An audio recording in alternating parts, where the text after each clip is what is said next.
Let's see. Check if anyone shows up.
Whoa, someone showed up. Hi, Kyle. No, I went upstairs to do something real quick. You can hear me now, right? Hi, Generium. Good to see people in the chat already. It won't last for long, but it's at least nice to hear for someone. Well, and again, I guess I am, since I'm gonna get everyone from Maury's chat.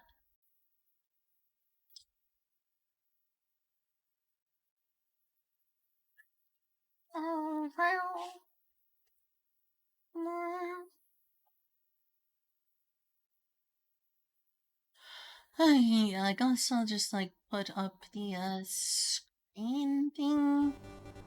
Not really playing it, though. I'll wait for Rory to get in. Oh, hi, unidentified squid. Good to see you. It's really good to see you.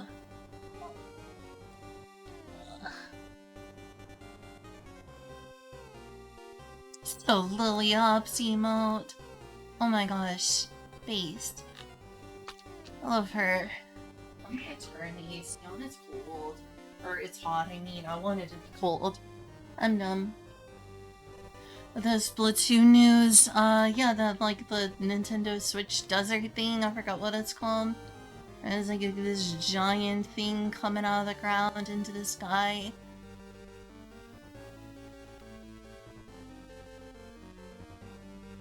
Yeah, I'm just, like, kinda waiting for Ori to go live.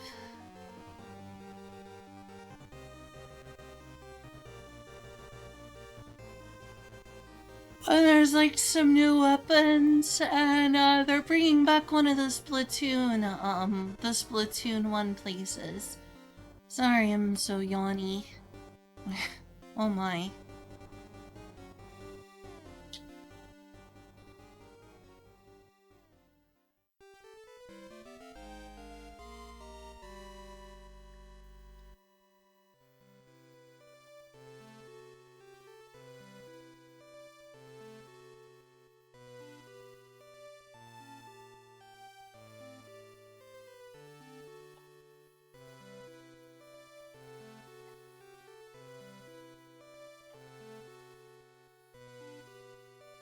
Could go watch it on stream just to experience it again with you all.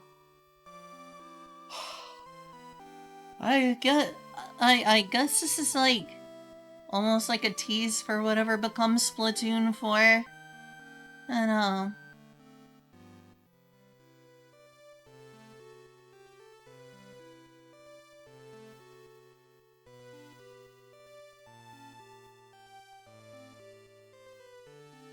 Gotta be honest with y'all, I'm a bit tired today. I've been tired in general lately. Maybe I just have low energy right now. And again, when am I not tired? That's like my whole personality at this point. Tired has become my main personality trait.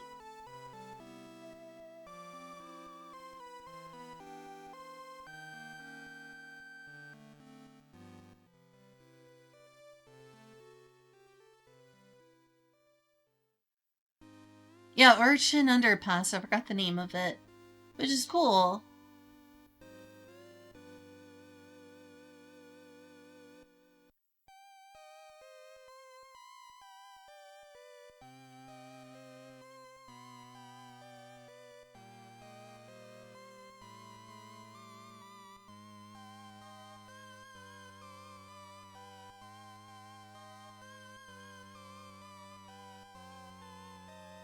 I guess she's still not live.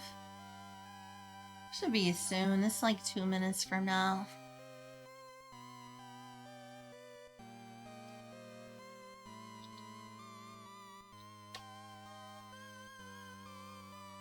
Nintendo didn't get humbled. Really? Wait, really? Show me the receipts. Show me the receipts about Nintendo having the biggest console launch in history. No way.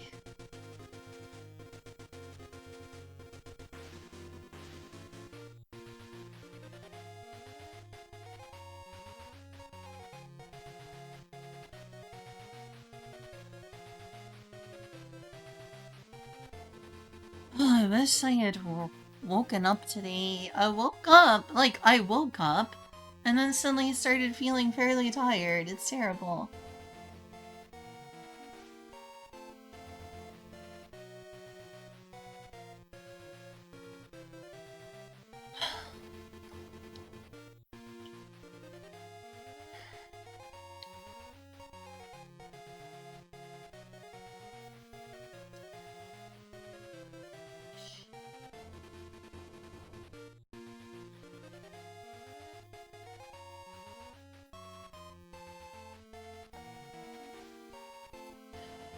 $3.5 million units?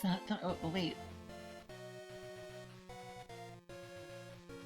It's 3 million units sold or $3.5 million?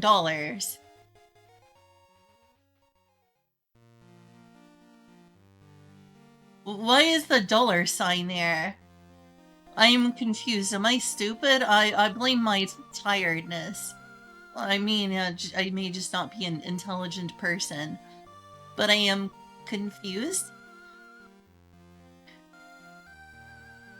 You're not stupid. I'm just like, oh, wait, 3.5 million units or $3.5 million? What? Where are you getting that information that it sold 3.5 million units?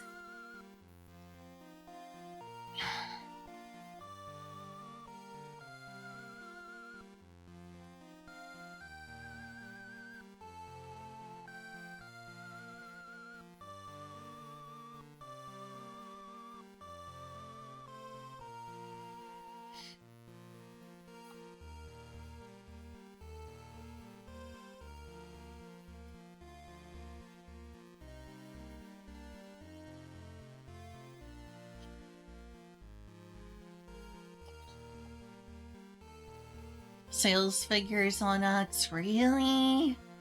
Dang. Nintendo will always be rewarded for bad behavior. They're just way too big to fail, apparently. They can apparently do no wrong. They can do no wrong at this point, huh? Humph.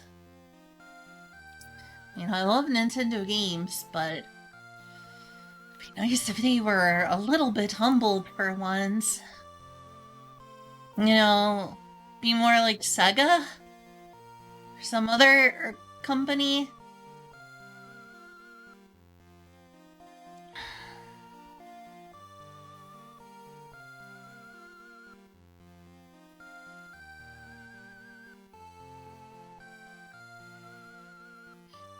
Who is buying this? Like, people are poor right now. Who are all these parents buying their kid a Switch 2 for that price? Like, what kid is coming home from school being like, I want a Switch 2. Okay, dear. How much does it cost? I'm not getting huge sticker shock and being like, not right now, dear.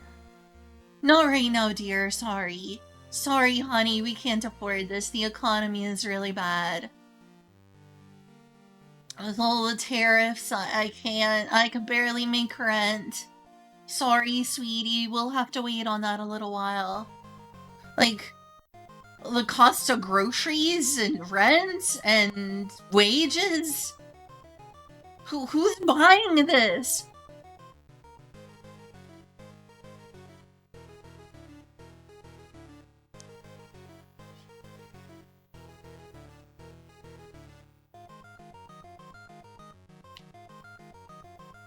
Gamers, content creators, Nintendo enthusiasts. But for the Switch to have been as big of a success as it was, you have to have more than that. Gamers, content creators, and Nintendo enthusiasts were the people who bought the Wii U. Like, I'm a gamer. Recently I'm a content creator. I wasn't so much back then. And a Nintendo enthusiast, that's me. I'm all three of those things. That's why I ended up buying the Wii U when almost nobody did.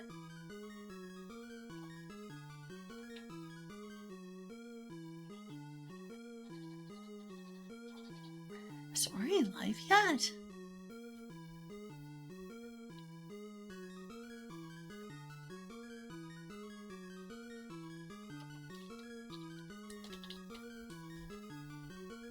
I thought she was gonna start. Maybe I should go ahead and hop on the server.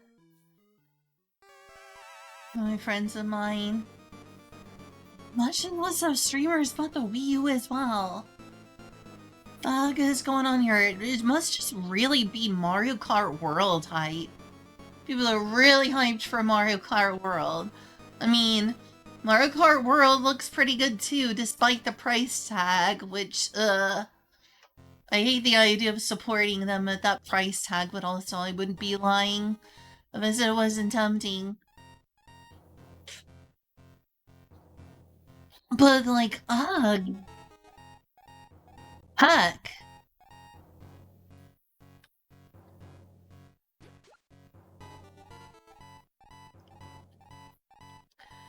What does the Switch 2 have that the Wii U doesn't?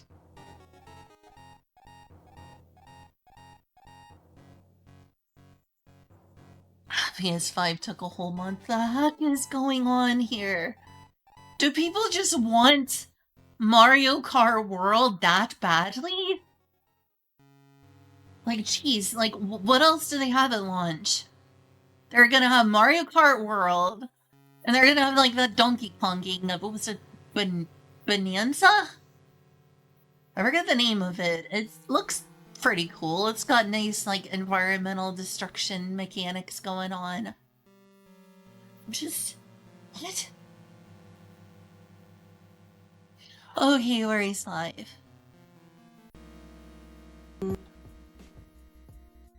That adjusted.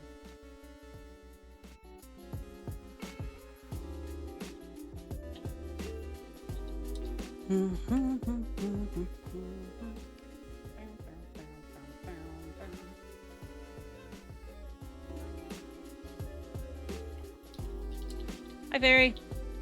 I will be knocking at you momentarily. I'm getting my stuff up and ready to go. Okay. Alright, well. That's just that I'm I'm disappointed. Like, I love Nintendo games. I don't like Nintendo lawyers. And this is like... They've done so much wrong. I wish... enhancements to existing Switch games. So people want that badly? It didn't sell people on the PS5 that much. People were like, yeah, I gotta have enhanced. Last of Us 2 super bad. I mean, it's true that games like Tears of the Kingdom could definitely use way better performance.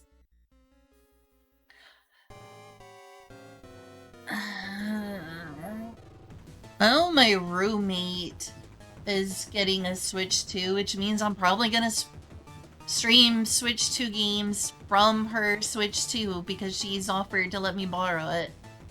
I'm sorry to be supporting Nintendo, but she was gonna be buying it regardless, so... I didn't purchase a Switch 2, she did.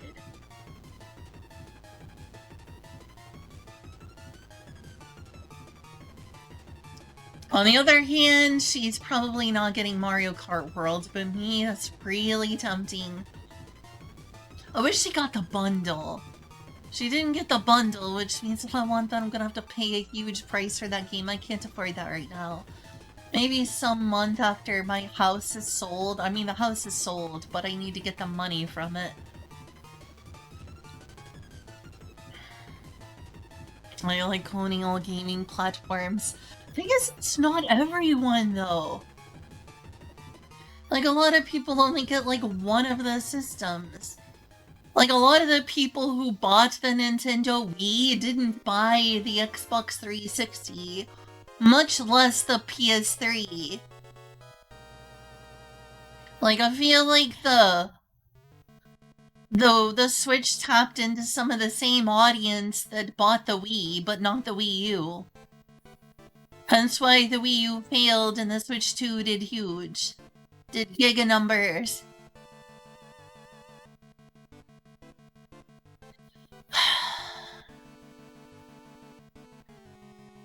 Freaking A. Fuck Nintendo. They're just gonna take this as permission to keep doing bad stuff. Well, I'm not happy about this.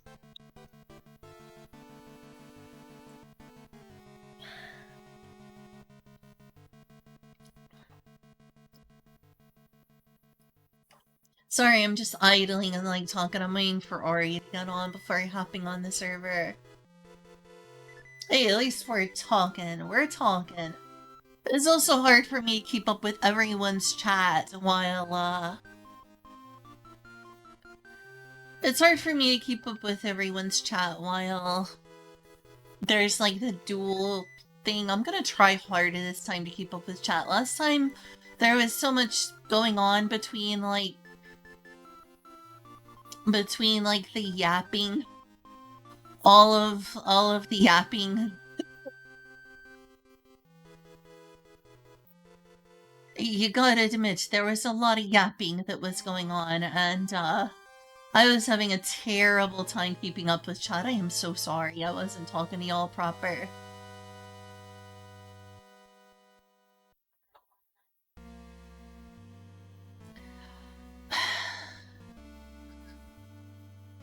Is Nintendo just too big to fail at this point? During the Wii U days, I was legitimately wondering, hey, I guess Nintendo's not too big to fail. But I guess Nintendo is, in fact, too big to fail.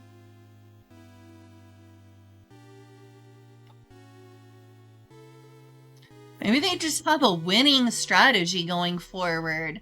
The Wii was a success, then they tried making a Wii 2. And that flopped. But I guess people realize that the Switch 2 is a sequel and not just a peripheral. Because part of the reason people say that they're like, oh yeah, part of the reason people say that they're, Why can't I make a, oh, whatever.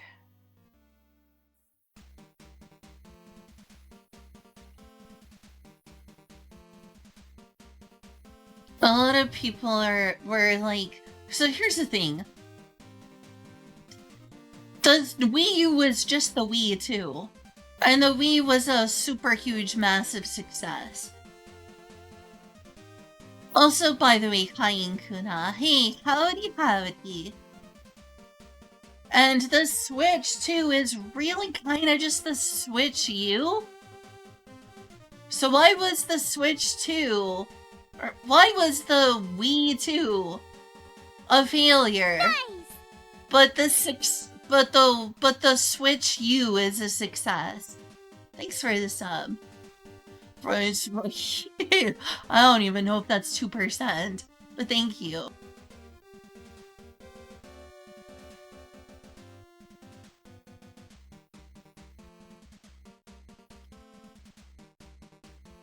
So is it the fact that it had U in the name?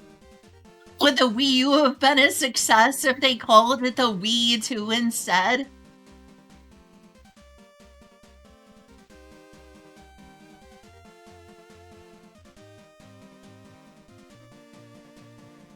So their big, huge marketing failure was just calling it the Wii U instead of the Wii 2. He could have just called it the Wii U, and it would have printed money. I can't believe that. That's nuts. What a failure on Nintendo's part.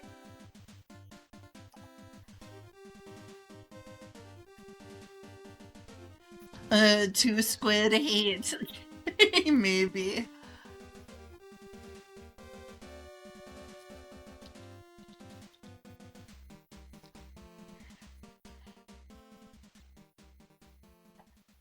Oh wait, oh okay, we're calling on here.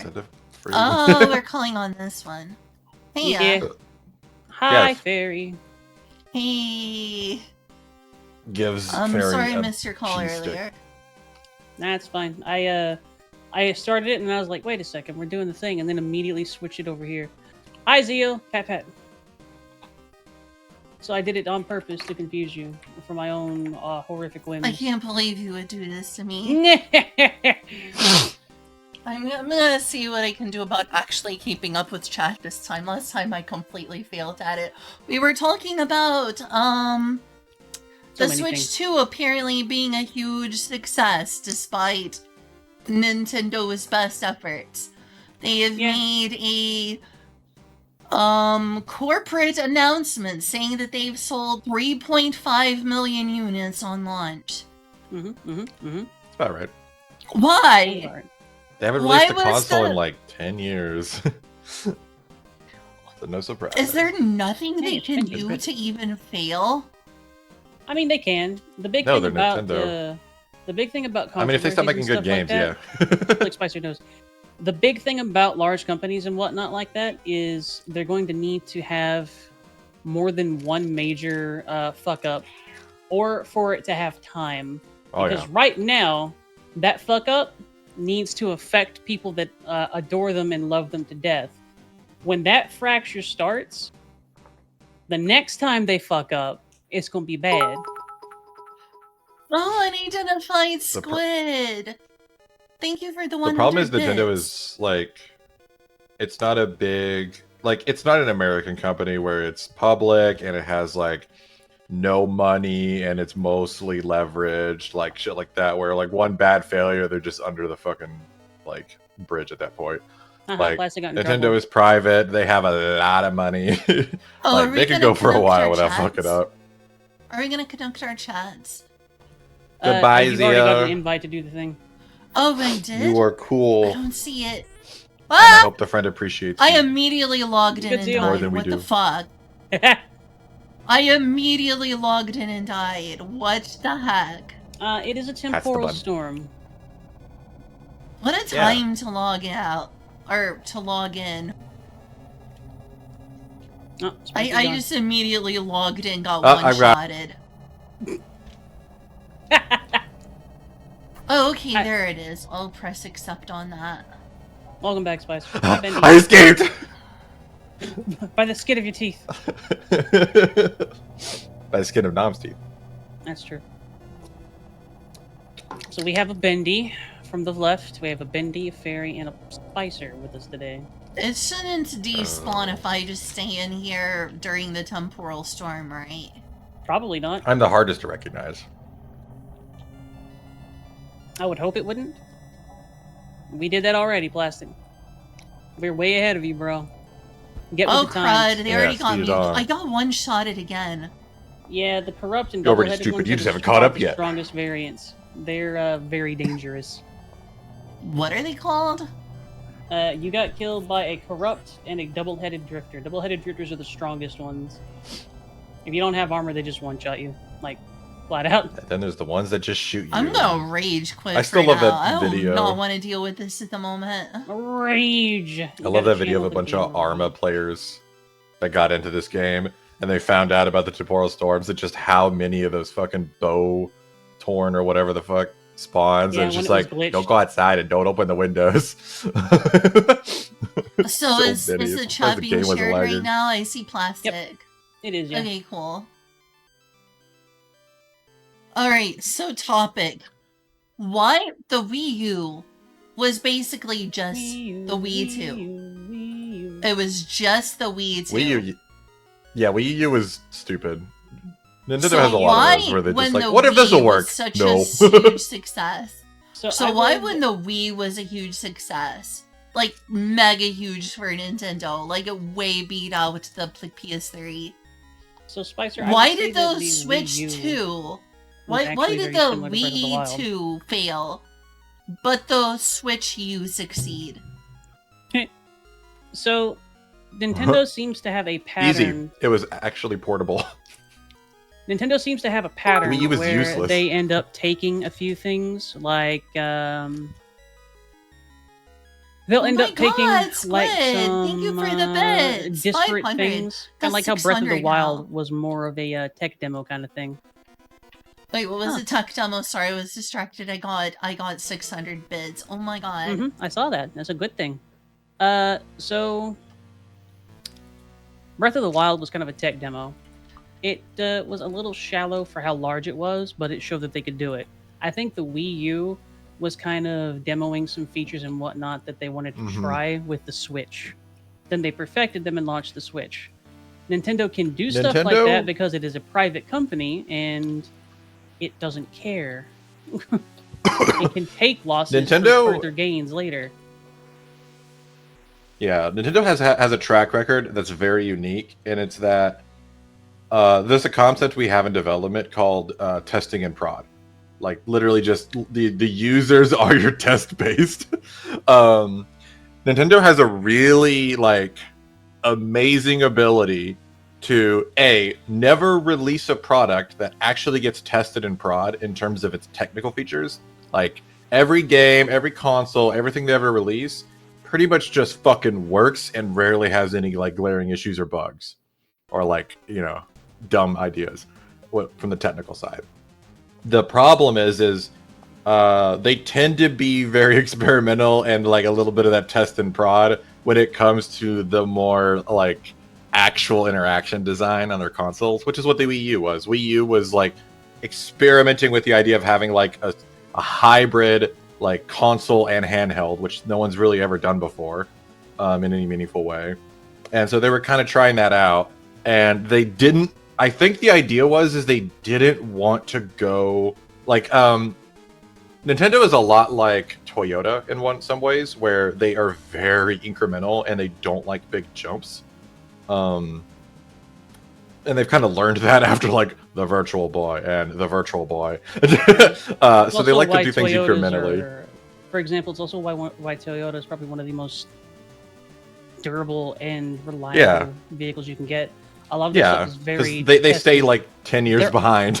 They're also exceptionally easy to work on compared to modern vehicles. They tend to not run afoul of the architect versus builder kind of situation where an engineer designs something that works technically but is a huge bitch for a mechanic to do anything on.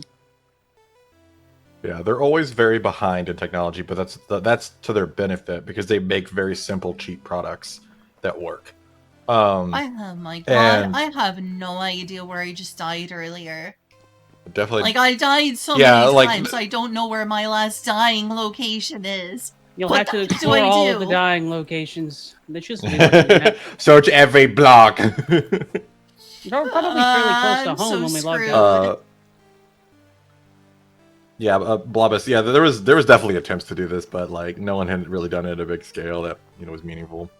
Your scale. But yeah, the Wii U was just a really incremental like idea, and then they came with a Switch, and the Switch was so like I often hate a lot of Nintendo's stupid idea. Like I don't really care for the DS. Like the DS had advantages to having 2 screens, but it has a lot of disadvantages as well. It's hard to develop for.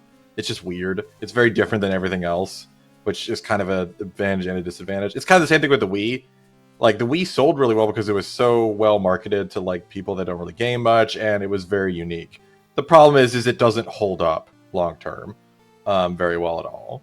Because like in the end, there's a reason we use like a controller or a keyboard and mouse. It's because they're just such good mediums for interacting with a game, and motion controls are they're just not there. Because it's like, oh, you could wield it like a sword, and I'm like, no one knows how to wield a fucking sword. Even if you made a perfect one-to-one like controller for wielding a sword accurately, like you would in real life, no one would be able to play it.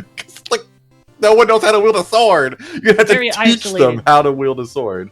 Very isolated incidents is the crossover between gamers and people who have practiced HEMA. Yeah, and so it doesn't make sense, which is why we have the abstraction of games where we have buttons that do things, and it's more about learning the interaction. That's why gaming is so about like, teaching people to sword fight so that they can eventually fight off of whatever horrible threat that Nintendo is preparing us for. Well, there's a niche for that, and it's in VR now, but like, yeah, that's a small niche. There's a lot of sword fighting VR games because Kyle. Obviously there is. Bye, Kyle. Yeah, but in the end, VR is a small market. I've been enjoying my VR headset. I appreciate it. It was really cool. It's very fun. I need to do more things on it. Again. Now you can do VR chat with the burb. Yeah, the only thing that fucks with me a little bit on it is I need, like, I have a little circulator, so it keeps it from fogging up and whatnot on me, but it gets hot specifically, and I think that's bad for it, so I'm like, play a couple hours. Yeah, that and your face is like where a lot of heat comes out, so it goes right to the device. Indeeds are. Yeah. Exactly, Blob. There is 100% overlap. You can send someone who has survived a pitch combat in VR chat directly to a battlefield. It's 1-to-1. It's fine. The other problem is that like VR games are just fundamentally very different from conventional games. So like they can be. It depends on how you implement them. Well, fun VR games are very different. Like it's really hard to make a game like Half-Life Alyx make sense with a controller, like to really feel the same. At the same time, there's a lot of games that I would rather never fucking play in VR because it's definitely not like playing Minecraft in VR gets fucky because it's not a game designed around it. I need to try that. It's novel, but I wouldn't consider it like a good game. And there's lots of like cases like that where like unpopular opinion, Super Mario Galaxy is actually a ton of fun in VR for me personally.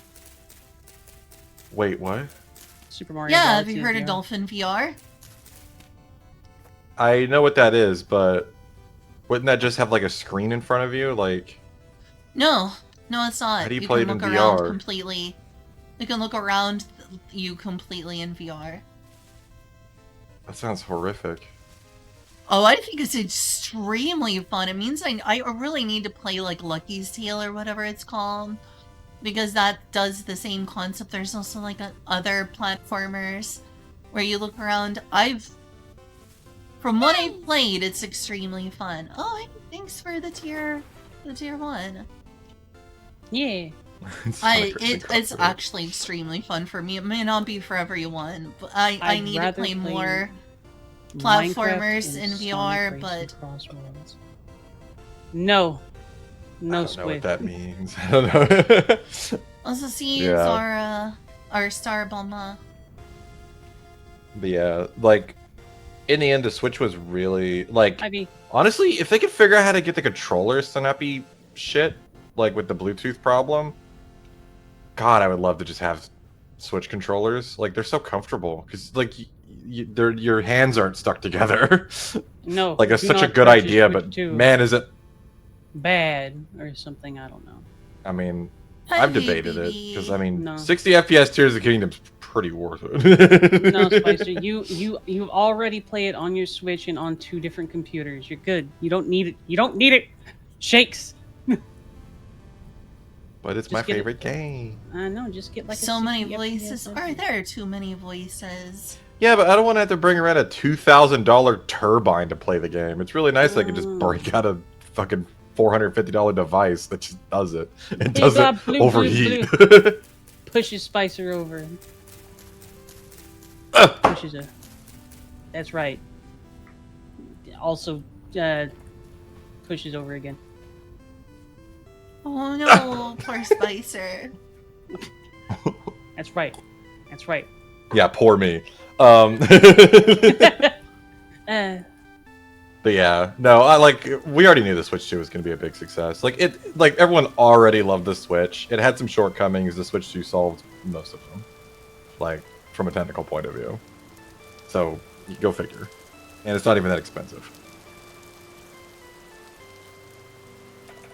Bendy, did It's you kind die? of expensive. No, It's this kind of expensive. Pats a Bendy. I mean, for what it can do, $450 is cheap. Like that thing could run a lot. Really? I heard it's like as powerful as like what's it called? What's They're, like they're just an literally going to Xbox put an One or Elden Ring something? game on it. Yeah, so was I bet the it won't Switch, run though. that well. Nintendo is very good The at Switch making couldn't things run shit. The problem Nintendo was is very the good like at making especially things run. yeah, but even they were hitting the limits. Like Tears of the Kingdom has to rely on an upscale to even work. Yeah. And it still lags. Okay, I think No, I Switch found was your very home under. It's again. old as hell. The Switch is really old. But will it run Crisis? No, Probably. So way. no. No, not nearly powerful enough. Crisis is too strong. Nothing can run Crisis. Computers back in the day could run Crisis. Like you could No, probably run Spicer! fucking Crisis. It's impossible. It's a meme, you goober. Pats your face. It It can't seems run Crisis. There's no way. It's too I impossible. was gonna say Spicer. Switch 1.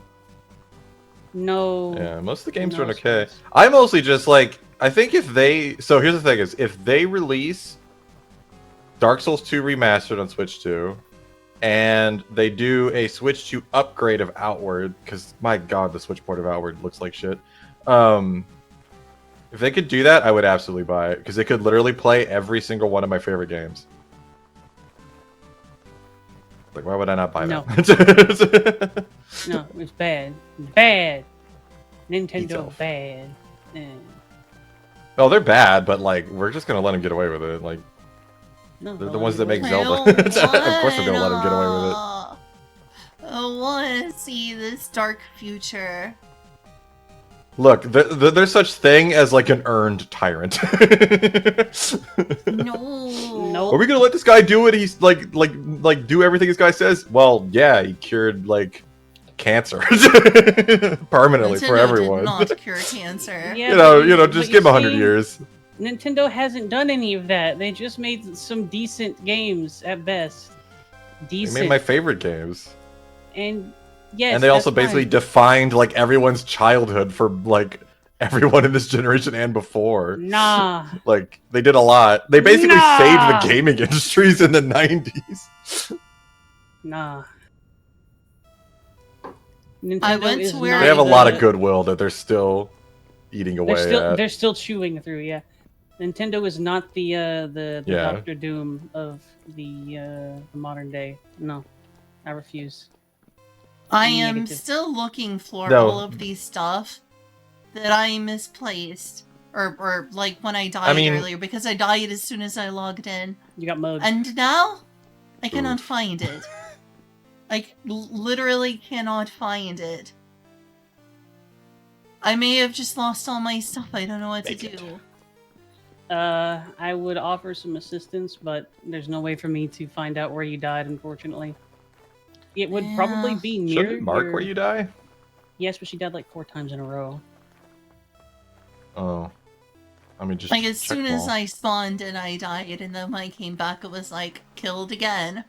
And What's- then again. What's the item timeout? Like 10, 20 minutes, I think. Oh yeah, it's probably already all gone. Yeah. How shitty I mean, is that? we're probably in this area and It's around your probably base. already gone if it's only 10 to 20 minutes right now. I don't know. That's what I assume it was, but we also realized that whenever some of that stuff got timed out, that's not actually what happened. So I'm not sure anymore. If you were killed over water, your body might have flopped into the water and sunk down. Were you in the dark or anything whenever you died at first? I don't think so.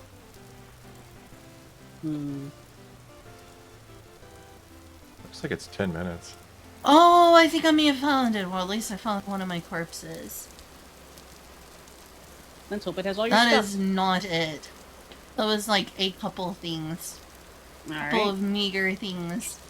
I can delete Meager. that. What'd you do from with the those map, acorns? though.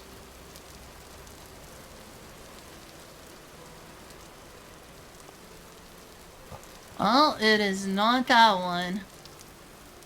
There's a pig there.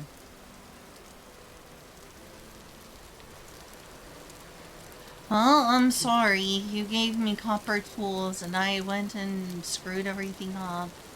No, that's fine. You died because you logged into the temporal storm and got bobbed. You didn't do anything. Pat, pat, pat. Hashtag dead.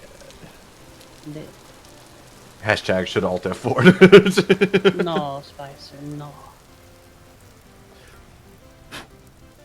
Welcome to the bamboo. pits. The It's bamboo's pits. growing pretty well. Alright, so Kyle, It's the week bamboo. has gone Alright on. guys, I I'll think I'm toss gonna hop y'all. off. Okay, Bendy, I'll be ask good. y'all. Thank you for Okay. visiting. Have a good evening, Bendy.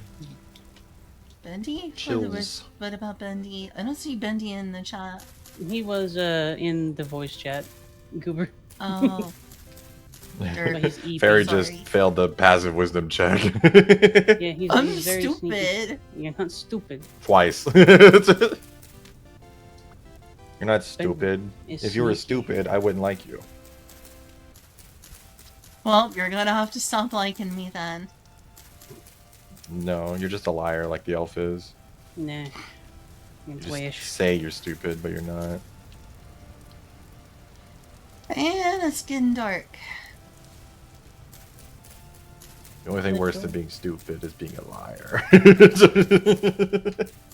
No. So I'll ask y'all, do you think And that you're the lying Switch about being 2 is stupid. gonna outsell the Switch 1? I don't think so. I don't think it'll outsell the Switch 1 because they did. I mean, it would have to be Take out a long time. They did Yeah. take a blow to their PR for some of the shit that they're dealing with the Switch 2. So, Yeah, like, Oh, and I yeah. hope it I mean, lights this up. happened It's going to before sell with well. the other consoles. You need to remember that the other consoles did this earlier. Like I said, Switch is just delayed. They're just doing the same thing the Xbox and the PlayStation did. Like, oh, we're gonna lock everything down. Blah, blah, blah. Anyway, everyone hated that, so we're not doing that. The problem, though, is statistically, like most of the time, whenever Nintendo decides on something, it ends up being industry standard, like shortly after. So that's one concern. Check the VOD you did. So the other guys Oh, try it, Llamas. fail, and then Thank you.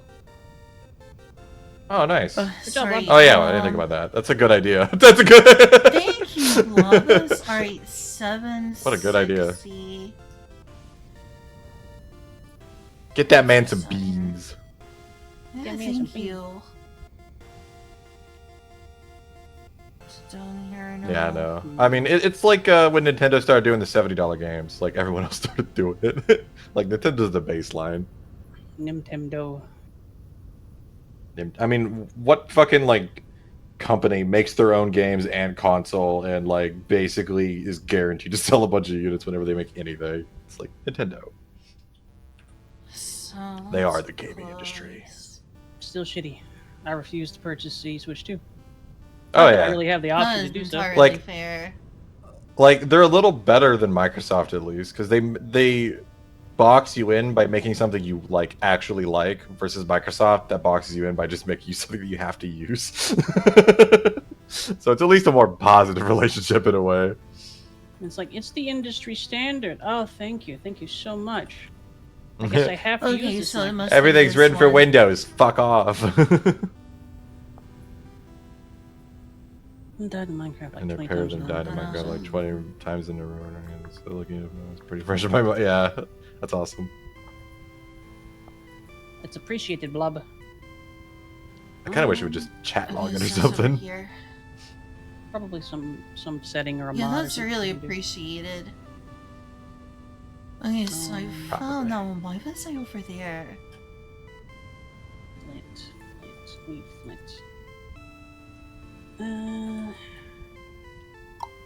Probably gonna have to go look. I had a funny moment Here, funny today. moment. There's a roguelike I play called Shadow of the Worm, which is kind of in the lineage of like Worm. Omega and Adam, which is Yeah. like semi-static open world roguelike Mhm. with like multiple endings and stuff. They're really cool. There's not many of them in that style, but Shadow of the Worm's like the newest one in that lineage. The worm. And I played it on my Windows machine at work, and it had music, and I was like, "What the fuck? There's music in this game?" Like, I heard that he Yeah, made soundtracks, alright. but I didn't know that it was in the game. And I was like, "Why am I not hearing the Linux version?" And I go and like dig into it, and I find out like, "Oh, it's failing to load the music files." And then I go look at the music files, and it's so in the Git version control Red. system, if you have So really you're- big files, you have to use something called large file system or something like that, large file sharing or whatever, Yeah. which is a separate system for loading big files. And he's hosting on GitHub, which has like stupid large file limits and stuff like that. But basically, he never set up downloading the music files on the AUR package. It was just metadata files that represented the big files. And I was like, so that's why I never heard music in this game. So I got in contact with him and was trying to figure out what was going on, and like Be like, hey, the figure out- thingy is broken. yeah, I was like, okay, well, you might need to change this and this. But yeah, the other problem is the stable branch doesn't have. So he wrote a script now that downloads the files from his own website instead of from GitHub, because they have really stupid bandwidth limits on large files. Like a couple of people would like install the game and it would hit the limit immediately in a month. So he started downloading, but he only has that set up in the dev branch, not the stable branch. And then also the data branch doesn't compile right now. So I'm like, well, I guess I'm not playing. But yeah, I sent a big email and stuff talking to him about it. You assisted a fellow programmer. Yeah, I try to help with maintaining the AUR as much as I can. Sometimes Spicer simply Hey, fades out Mary of the Sage. ether and provides assistance. Yeah. Well, I use that stuff. I want it to work. Like, can you fix this? And I run such a minimal system that I'm usually pretty good at finding out what dependencies are missing from an AUR package, because I just always manually install everything. And so I don't install any big overarching packages like development or like desktop environment. I believe it still ticks blob. It's the same thing as it's like Minecraft though. If you're far away, it'll unload and won't tick it. Oh, nice. Yeah, I heard Inkuna helped you. That's really good. I wish I was in a position to help you right now. I'm really sorry about your situation. Thank you, Inkuna, for doing that.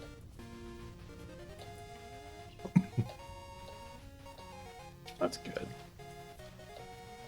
Beans helping beans.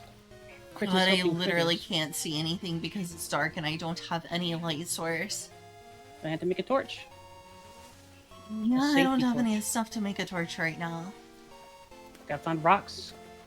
Use rock. I also haven't found flint because it's pitch black. Suffer until the morning. Well, that seems to be Dig my a own hole, choice. sit in it. I would offer further assistance. However, I am not home. I think it's this one, yeah. I'm on an adventure. She's on an adventure. Adventure. Oh wait! Adventure Huzzah! time. Come on, grab your friends. I go to very distant lands.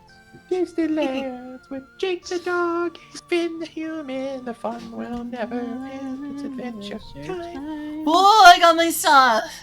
Nice. Yay! Also, I'm almost starving. Okay, now die again. Okay. At this rate, I probably am because I'm starving and I have to get home and eat stuff out of the whatchamacallit place. Trash. Oh god, that thing. Yeah, it's unpleasant looking. Killed it. It shriveled up like a spider. Yeah. Oh, are you playing it as well? Playing what? Vintage Story. Yeah, that was the whole idea, remember? Oh, Spicer's playing Vintage Story? Nice. Oh, no. The Spicer is watching me. He's like, Barry, you lost the plot okay. very fast there. I mean, to be fair, Fairy's Excuse trying me. to find her stuff, too. Yeah. Nah, I'm just Thanks, backseating right now. Flawless. With like a delay. With like a delay. Spicer's being a punk is what he's doing. Yeah! I'm the rambling part of this fucking video. Rambles. I'm white noise. You simply Do need you to have stop, any Spicer. food at your house that you can spare? Sounds like I'm closer to your place. You probably are, but I am not Fuck! currently home, so... Gosh! Dang it! Okay, it's... Pat That's the fairy. It's a little funny that you said fuck and then gosh dang it. Thank you, Blobus. Also, I love how that happened like right when Akuna asked. Vintage I broke Story on is a jeans. harsh mistress. It is. It Truly. really is. Especially at night. Especially near winter. Hey, it could be survival difficulty where you walk on dirt and it just collapses into a fucking ravine. Oh yeah, I forgot that there's dirt physics. That's how I played. Push your I just walk along and like the side of a mountain would fall on me. I guess my CPU is gonna be struggling for a couple of seconds Well, yeah, that is a good thing. Huh? with That it tells you dealing your with all the block coordinates when you shifting. die. Are you hosting it? No, Well, then it's not going to struggle then. I know that, Spicer. But if you were playing a single You're not player doing the world math. like I imagined that you were, So it stairs. should be this Oh, one. yeah. I had a Connect the good dots! computer. It was Connect mostly the dots, science boy. It was mostly the GPU. You didn't phrase it like that. It was mostly the GPU that ate me alive I on this game. phrased it exactly the way I needed to phrase it. You simply side graded. You didn't phrase anything. You just said it. You danced off to a different branch of the Git because you wanted to. You were not up to date with me. It's called Master. No, you ran off. You wandered off. You weren't up to date with Master. You stashed your changes. You were like, this is all the things that are up to date. I'm correct. Pushes over. What a pain. Yeah. I don't even know what we're talking about anymore. Well, now Yeah, I'm no yeah, yeah. longer hungry. It's called banter. Yeah, I've never. What's the cure to world hunger? Oh, just suicide. No. Ironically. That is Whoa! a cure. Do not do that though. Dang it. So if you died, you just like eat your previous corpse, and then you're good. Soylent self. Soylent. Yeah, basically. That's one way of putting Soylent it. me. Piece of candy. That's it. I'm Very gonna be wouldn't be much of a until meal, though. morning. Yeah, very small. Hey, Lori, have you thought of any other types of games you'd like to play together? A couple of them, but I'm not sure which ones you would be interested in. And I'll name currently- drop them and I'll look into it. I was about to say, I currently could not name them because my brain is a little fried because I've been working on state machines and whatnot for my code stuff. Is So, that like, I've for got- like Godot or something? Yeah, I've got like the one brain cell and it is really tired. I It's understand. Well, if long you think of it, single-thread let me CPU. know. Oh, by the way, Spicer, if you can think of any like good Huh? Godot tutorials to show me, please do. I would like to take a break from C for just a little bit and at least try learning some Godot. Yeah. I mean, Ari should have a lot of the stuff that I've given out. Yeah, I shared That's you one, remember? true. If you wanted Yeah, to she look at sent that me a video. But I also, was wondering Spicer if you is happened the expert leaves. Spicer knows coding things. Well, I don't. The problem is I don't like. Anytime someone asks me for like a tutorial, I'm like, I just go look on the internet. I don't know any. I don't use tutorials. I just read docs. So I don't know any tutorials. Spicer is a more advanced user. I think the only time I've ever looked at videos for this kind of stuff is like if they add a new feature that's not documented, and the only real documentation on how to use it is in like a fucking YouTube video with 300 views. Then I'll watch a video. But other than that, I don't tend to use tutorials. Why are mooses so aggressive? I was walking near you, you little bastard. I'll usually either read moose docs. are that aggressive in real life, are they? Oh no, they 100% are. Really? Yeah, moose are. Oh yeah, they're like, yeah, they're like, do not go near a moose if you ever see one, and if you see a moose, it's probably too late. Yeah, always err away from moose. But they look so cute. Why would they be so aggressive? They're herbivores. Because they are an herbivore, and it because turns out they are that not a in nature, species that run away. It turns out that in nature, most of the most dangerous critters, the ones that'll end up just killing you, are herbivores. Because, alright, so if a predator is going to come after you and it's going to get into a fight, it wants to end that fight as quickly as possible. So if it sees you as a threat or something along those lines, or if you're able to resist it for long enough, it's just gonna, you know, usually, if you're lucky, back off. Far more than the herbivore, where every fight is a fight to the death.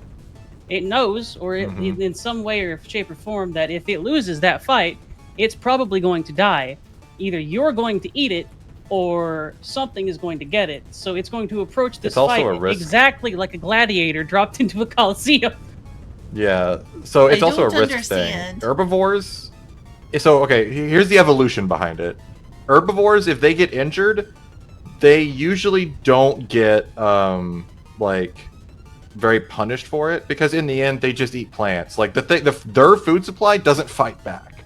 If they get injured, it just means they're closer to being killed by a predator. So they don't really care. And they want to be as dangerous as possible in this arms race to keep, for the same reason that the predators, if they get injured, they can't hunt anymore. Because the herbivores are so dangerous, and like they'll just die because their only food supply requires a fight in some way.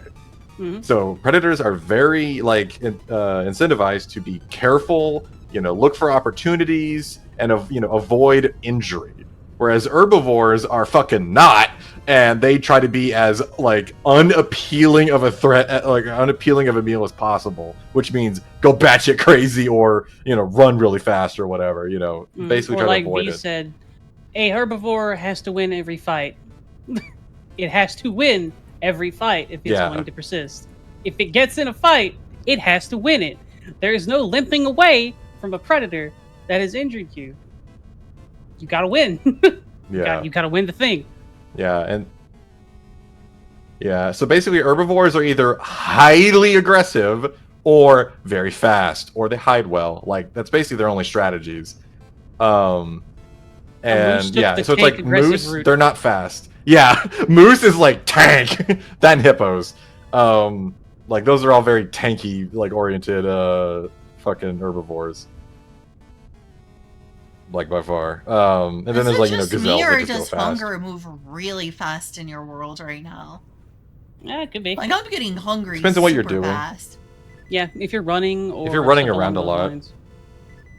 I guess I am. I'm trying to get back everything to myself. burns. It's like Minecraft. Every action has a cost. Every action has a cost. How do you beat Minecraft? Dig 3 blocks down, put a block above you, and then never move again, and you'll literally live forever. Yeah, but that's boring. Because time is not a cost in Minecraft for some reason. Yeah. Calories only drain in Minecraft if you're doing something. You don't need calories to be alive. Yeah, your body is a perfect machine. Why did my headset just reconnect? What? Despite Herbivores the are fact that tanks, it's- carnivores are DPS. Yeah. Yeah, they. Like the fact that it is in many ways not as good as Vintage Story, I am kind of tempted to Oh, my try some headset's of the not charging. major survival mode worlds in Minecraft. There's one called Blossom Craft that interests me. I haven't joined it yet, but Oh yeah. I think I may So give that one a try. Have you heard of it? Vin- I've heard of it. Yes, I have not played it or anything, but Vintage Story is a little young. Minecraft is so long in the tooth that you can find a mod pack or a total conversion or something along those lines that'll fit your tastes. Like, there's so much stuff for Minecraft. You can find a Minecraft for you. Yeah, no kidding. Also, I just found out this charging cable has not been charging my headset for a while. Uh-oh. That's not good. That's one of the Is things this I'm most cable? scared about if I try switching over to Linux. I'm afraid of Exactly, Rob. drivers for my things not working. Most stuff's pretty supported, and most of the things that aren't are usually not worth it. Because, like, Linux is an open platform, so if there's a device that's worth using, a lot of people probably use it, and thus someone's probably implemented the driver. Yep. Or fixed That's basically it, the or done rule. something else for it, you know. Yeah. Basically, Like, the only time I've ever run into a driver problem was with display... What are they called? Display links or something devices. And I could see why no one really got into it, because those things are shit. Display also- devices? You mean like drawing pads and stuff? No, display link. It's like an external computer that you can hook into USB, Gosh, and it like dang it! allows you to stream to HDMI devices. But they're really shitty. I did I'll- not hear any of that because I was killed by a wolf. I also remember the trouble that you had with NVIDIA and whatnot early on, Spicer. Huh? Well, at Oh, least well, that's because it the video's doesn't just matter fucking if this tedious. One because I didn't lose any stuff, but my god. NVIDIA is a constantly changing platform that refuses to fucking support open source. So go figure. Yeah, that may They're getting be a better problem now, if I thank switch God. Over, because this is a 1080. It's Ti. fine now. NVIDIA's embraced it more. Like, there's an actual open driver now that's officially supported, and they actually hired a guy to work on it, who was the guy who originally worked on the open source one. So This is it's a lot better than it 1080 Ti, was. and I'm definitely planning on Oh, you'll be fine. upgrading to a 380. I think is our plans for the next upgrade once we Yeah, actually have you'll be money. fine. Most of the driver issues are gone. Like, there's just like a couple of weird things with when it comes to like the only thing that's a problem is like certain integrations don't work very well. Like suspend doesn't always work properly on NVIDIA. It has issues. They might be ironed out by now though. That was like 6 months ago when I looked at that. No, it's still fucky. Or longer. That was like No, a it's year still ago. fucky. Oh, do you have suspend on your laptop? Yeah, remember I'm using an NVIDIA laptop for my Linux box. It's still fucky. Oh yeah. Did you enable the kernel options for that? Because if you want that to work, there's like certain things you have to do in the kernel to Meh. like get that to work right. Meh. I think Hyperland or ArchWiki outlines it. Meh. Because yeah, it doesn't work. Because NVIDIA will just reset its memory if you suspend it. You have to tell it to actually save the memory off. Meh. 'Cause that's what the driver does. It saves off the VRAM Meh. into the hard drive, and then loads it back. Eh. Okay. Eh. Why did I put this in here? Eh. My Blavas, thank you. I don't need it this time, but thank you. Where's my phone? You probably left it at work Uh, talking to somebody. no, I had it because I listened to music on the way home. Thanks. I think. Oh, it's over here. I forgot I set it down when I was taking pants off. I don't Yep. usually do that, so I forgot to pick it up. Yeah, no. No, NVIDIA drivers are fine now. They're not that bad. Wearing real pants. Okay, so while this I was cable wearing- does work, just not for this. I guess I need to find a different cable. Fucking USB cables would never stop being Jump fucking over stupid. his. Your cable. Like, this charging cable doesn't work with this device. Why? It's like, I don't know. Why does it work with this device and not this one? Who fucking course it knows? Drives me nuts. For the fun of it. Alright, No, you have to be doing some really niche stuff for Linux to have issues. And honestly, sometimes it's just easier because Windows, like the drivers, like. So one problem is that there's some devices where the developer will make a driver and they're not good, or there's no driver on Windows, and you have to like install one or rely on an application to just like at a low level support it, which is like so for instance DualShock or like DualSense, like that's not supported on Windows. Steam is the one doing all that work, where they literally like hook into the device at a low level and listen to it and translate it, and then they put an API they basically put a DLL injection in between like the game and the operating system so that like you could use a fucking DualShock on your game because Windows support is so bad. So that's why for a lot of games, when you're having trouble with getting your controller working, they just say add game to Steam. Just add the game to Steam. Yep. Yeah, basically. Yeah, because if Steam launches it, it adds it basically puts some library. I think it replaces like the X input library with its own version that Steam supports does DualShock. a lot of work to help you play games. There's a lot of stuff that Steam just kind of does that people don't realize. It makes things a whole lot easier for everybody to do stuff. Yeah, that's why I don't like the argument. Like okay, so the CEO of Outward, Guerre, I can't remember his fucking name.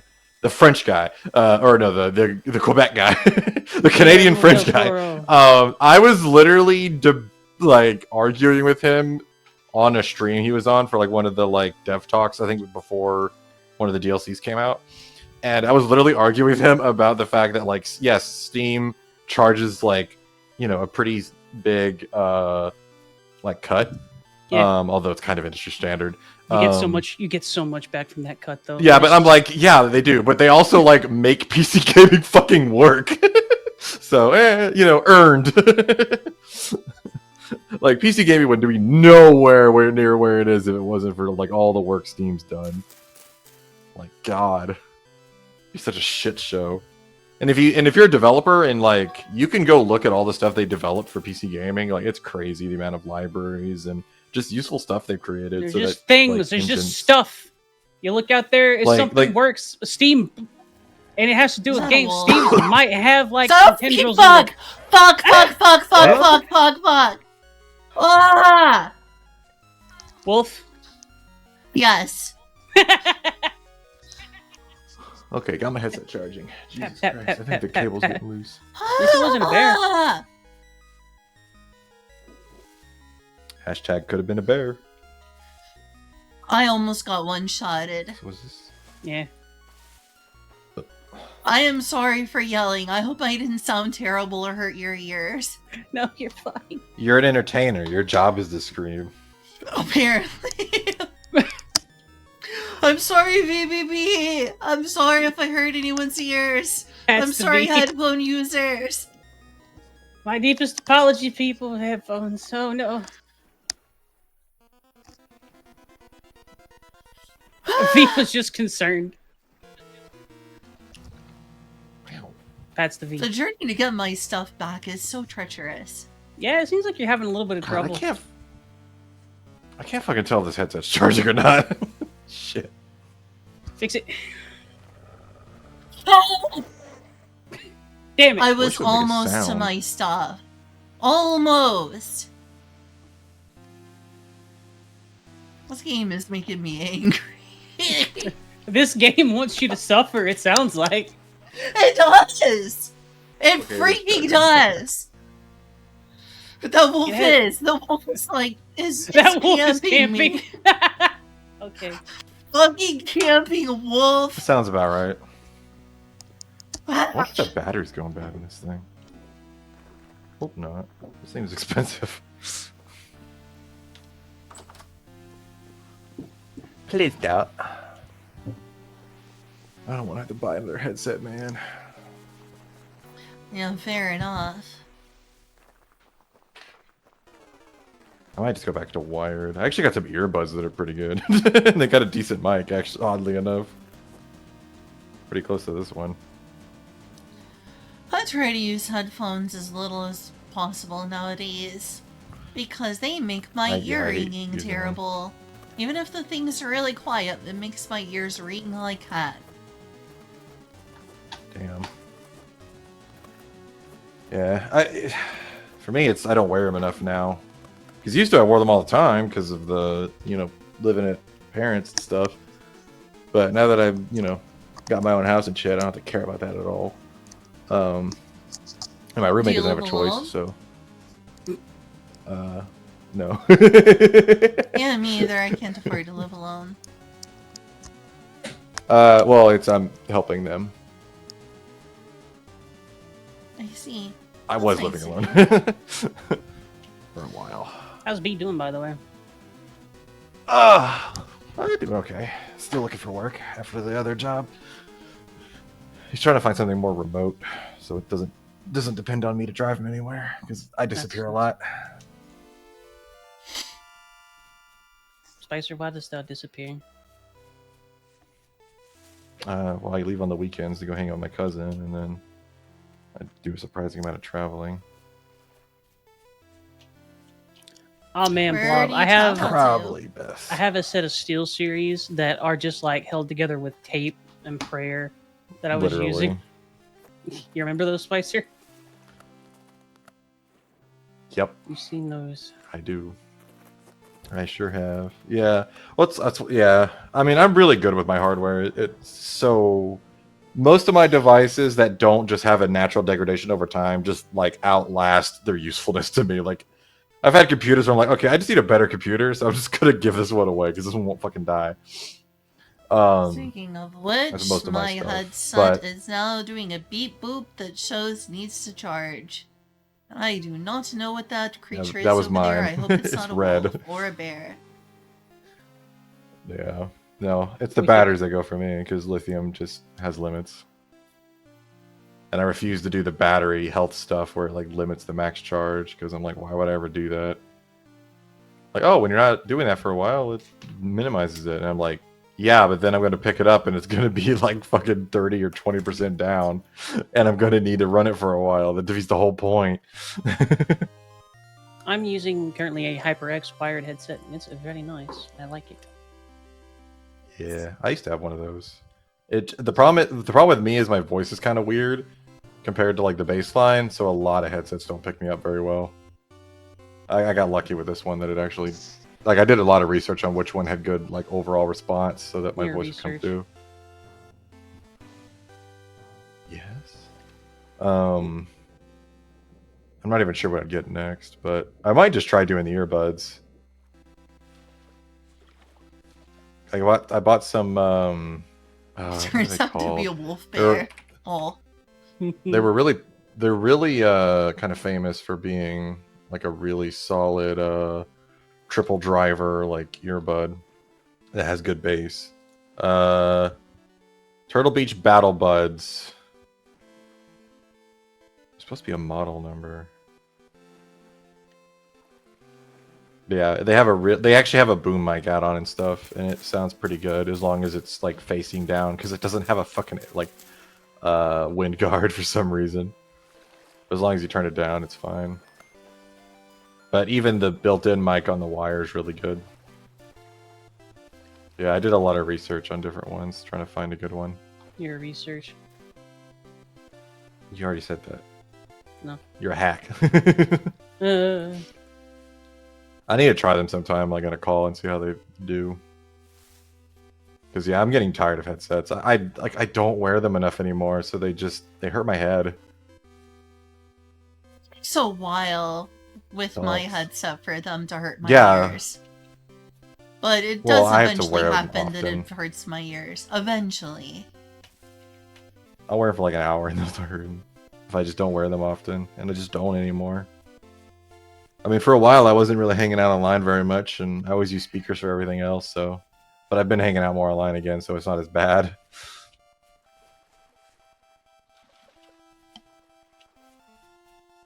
Yeah, they just reminded me of past times, and I'd rather avoid that. The lack of freedom to make sounds. Auditorial freedom. I could scream my house if I want to. I can scream if I want to. Then I think, honestly, sometimes the headphones have less audio quality just because they can be kind of tinny and stuff. You tinny. Because they're kind of far from your ears, and they kind of rely on a seal around your ear to really work. Frick, is that a wolf? I think that's the wolf. I'm That's a gonna wolf Whereas bear. you're about to make a seal in your ear. Again. Wolf bear. Wolf bear, doo-doo, wolf bear. An Alaskan I hope sea they don't follow me into the bear. water if they spotted me. I'm gonna have to like sneak around ninja mode. Ninja mode. I'm also just tired of charging wireless devices at this point. I've heard that there's like a way people have found out to like, it's not quite the way it works with like, you know, those Samsung phones that have like a charge, but it's like there's these like magnets. I forget how it works exactly, but you like place an area and it can like power everything wirelessly. Induction. Yeah, I guess so. That's becoming a growing technology. That could be something you look into and use. Yeah. I would love to try that. That sounds useful. The question is, I Yeah. don't understand how that works in a way that's like healthy. Like if there's an entire big Yeah, that's- area where there's current running through it, would that be bad for you, or am I just really stupid? You're Yeah, not it stupid. would. I mean, that's why Tesla. It would also be very inefficient. I forgot what they're doing now, but it's more targeted. But it's always going to be way less efficient than just fucking plugging something in. I mean, wireless charging itself is inefficient, even when it's like next to it already. Yeah, 'Cause it's slower, you're having but to it's a go little bit through the air. more effortless. Yeah, it was cool when I had it, but it's not Oh, really got worth it. my stuff. I am Good getting job. out of here. I had a device that did that. Success. It was kind of neat, but it's also kind of failure prone. Because like your phone gets knocked off it, and like I'm failure prone. I'm failure prone too. eats you both. Yeah.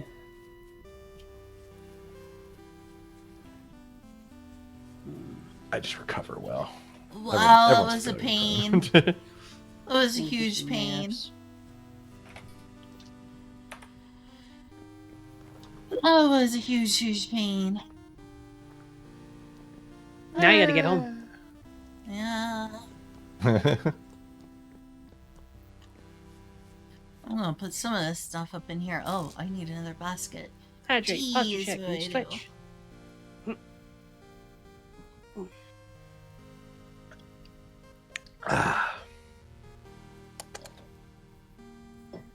Yippee! Well, I can place some of these.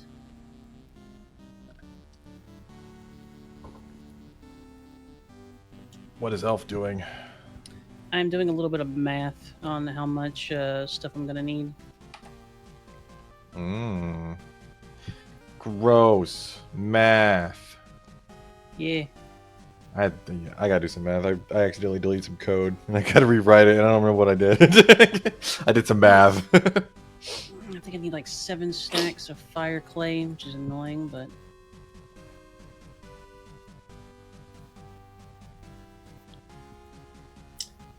What do you need fire clay for? I'm going to be making a refractory or a cementation furnace. Witchcraft. I don't know much Yeah. about that.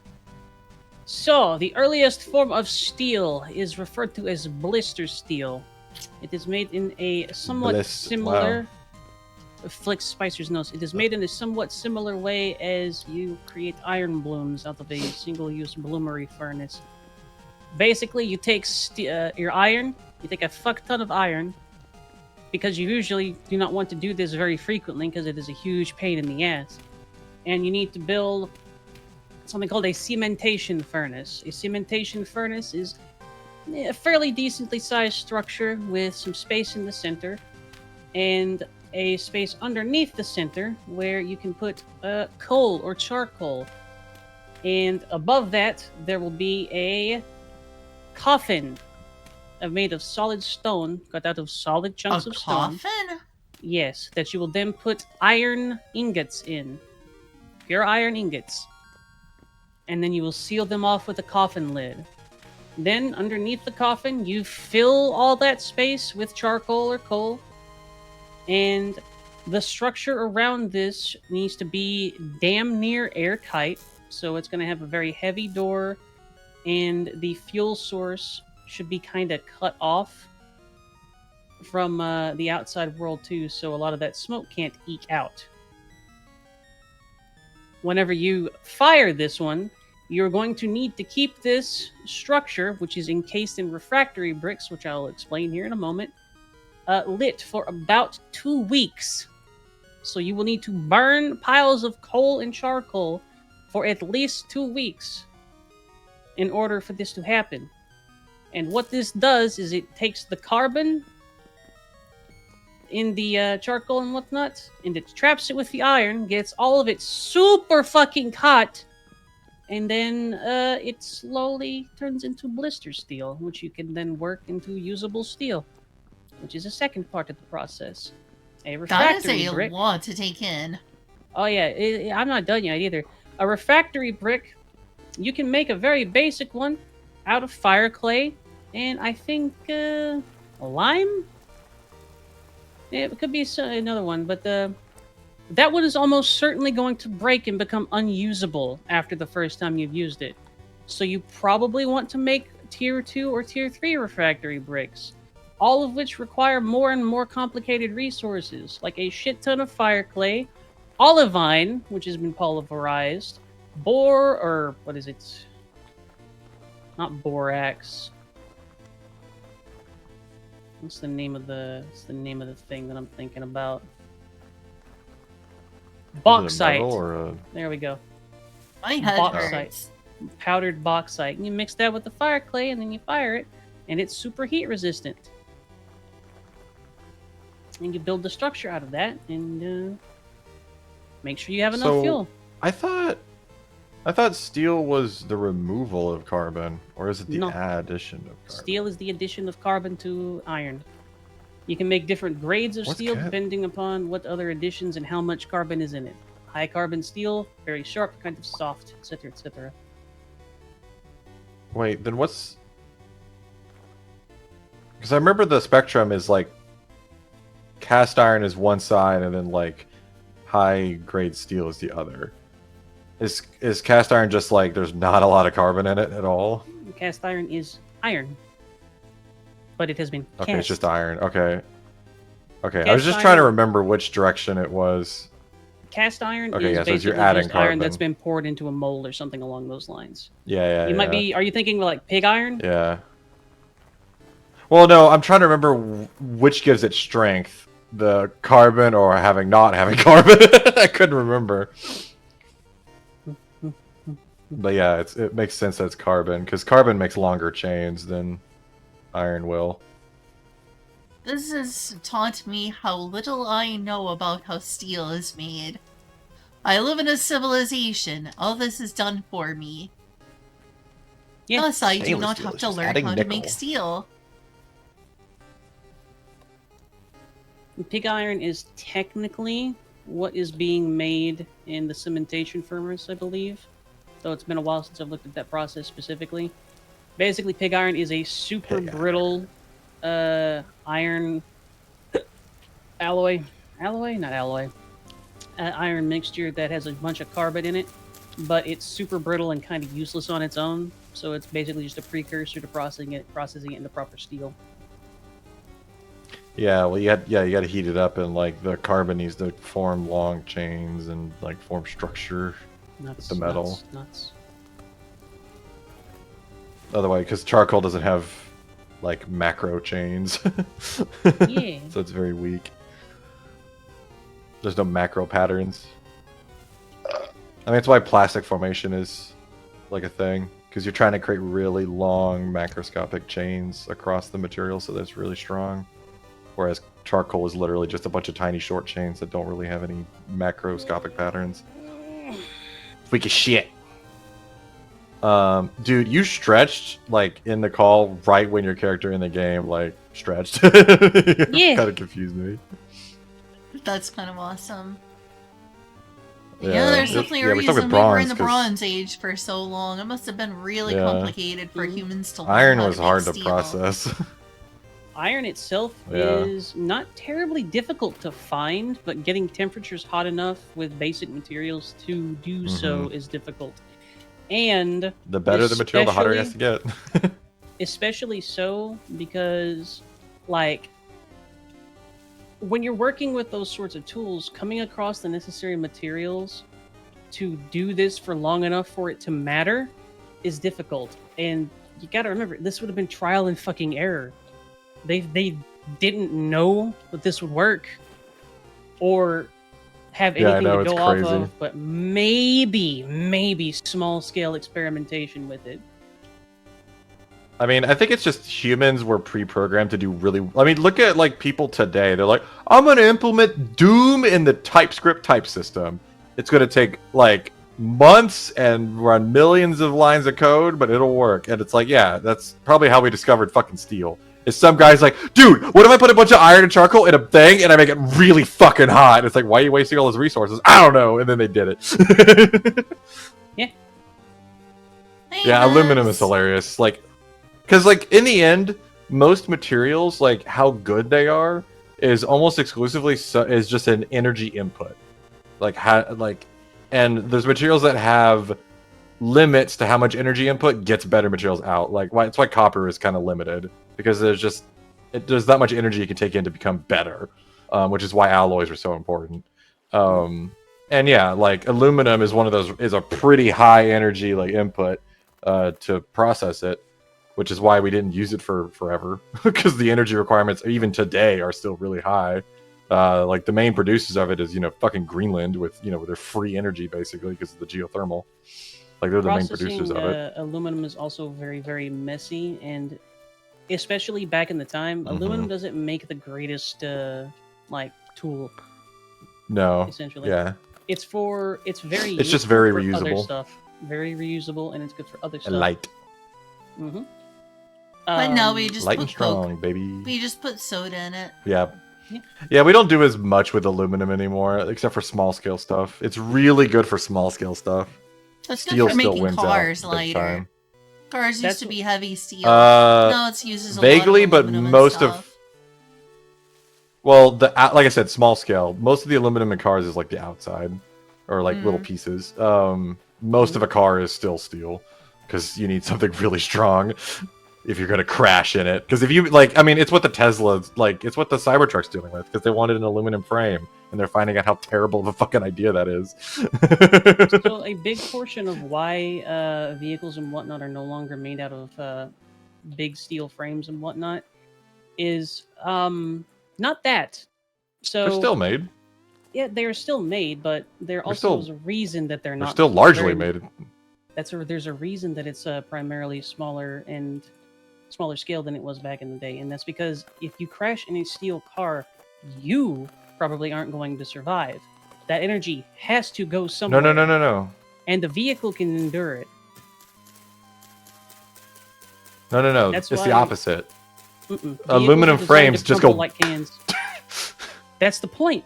It absorbs Yeah. the damage. Yeah, but No, but the problem is aluminum doesn't have enough tensile strength to actually like correctly absorb that. Like you're just gonna get smushed.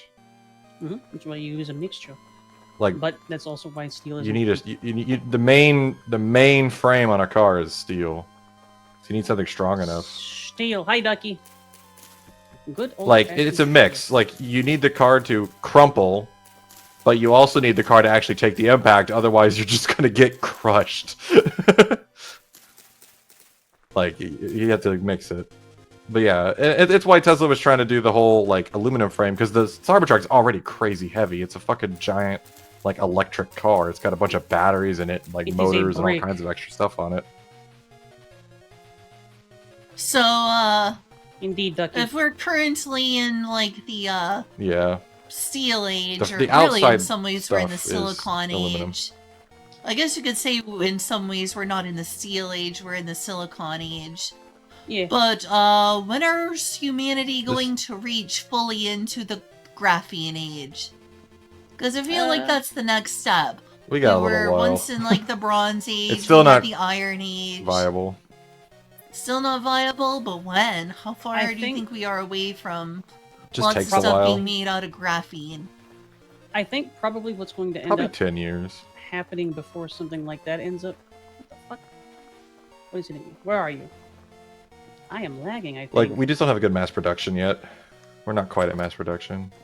The techniques they currently use don't scale well. Mm-hmm.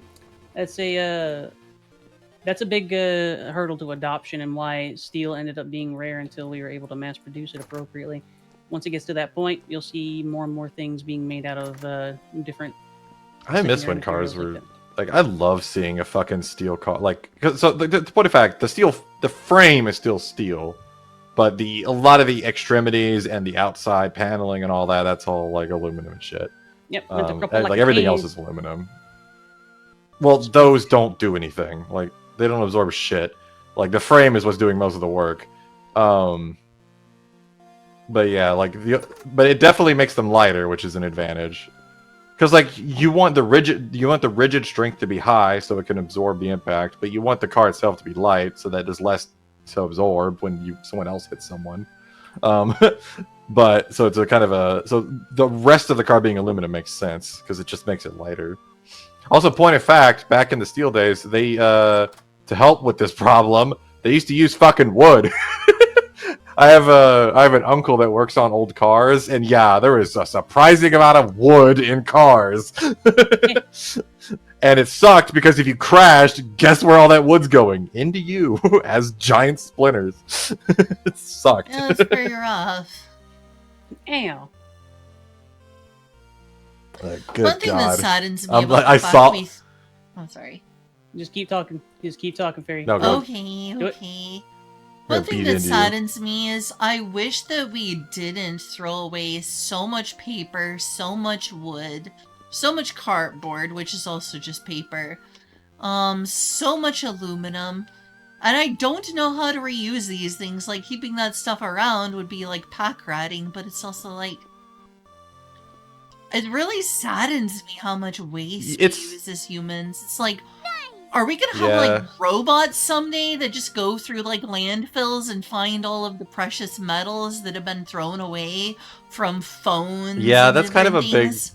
problem right now. Basically, yeah. Like that's gonna be a long-term problem. Like, okay, so for instance, different things have different amounts of like recyclability because either A, the energy cost is high or the collection cost is really high. And like, okay, for instance, most paint has house paint has aluminum in it.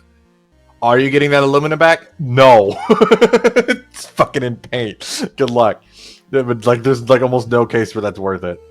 And to point of fact, like historically, like let's say like pre-industrial Japan, like if a house burned down, one of the first things that happens was everyone would run over there and fucking get the nails.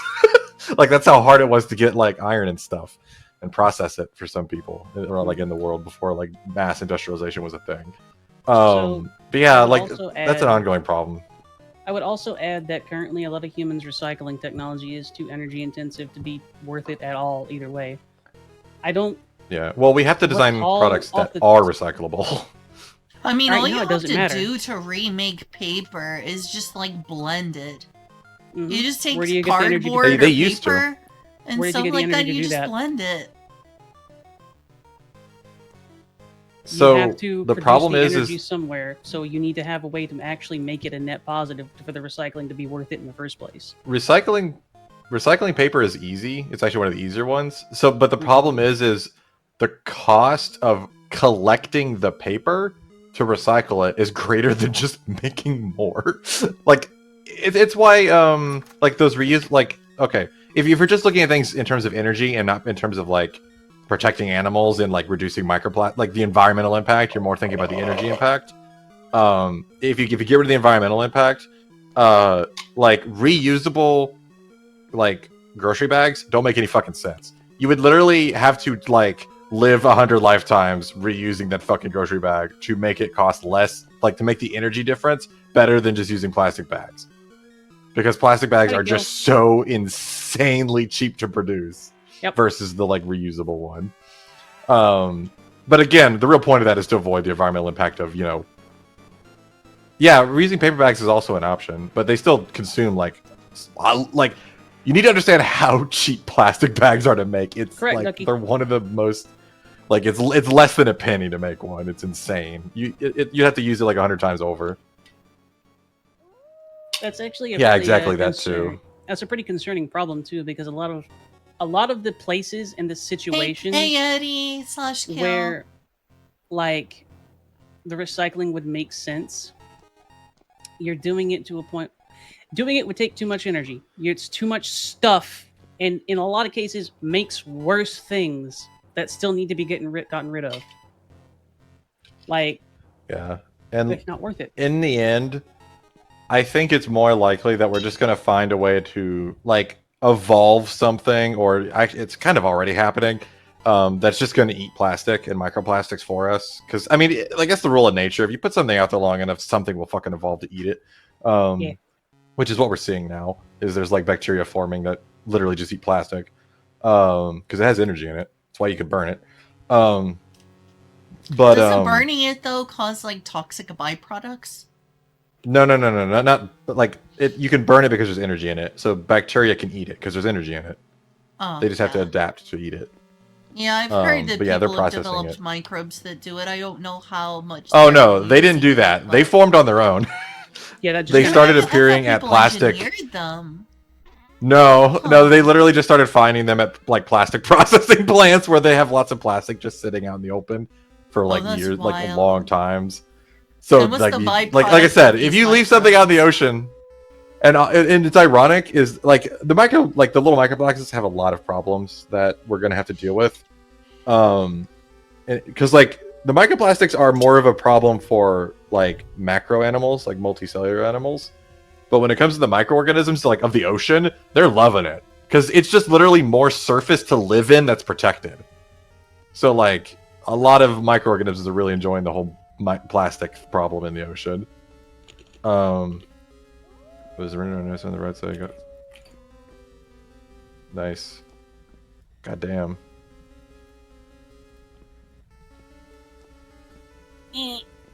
Trying so long time to drive.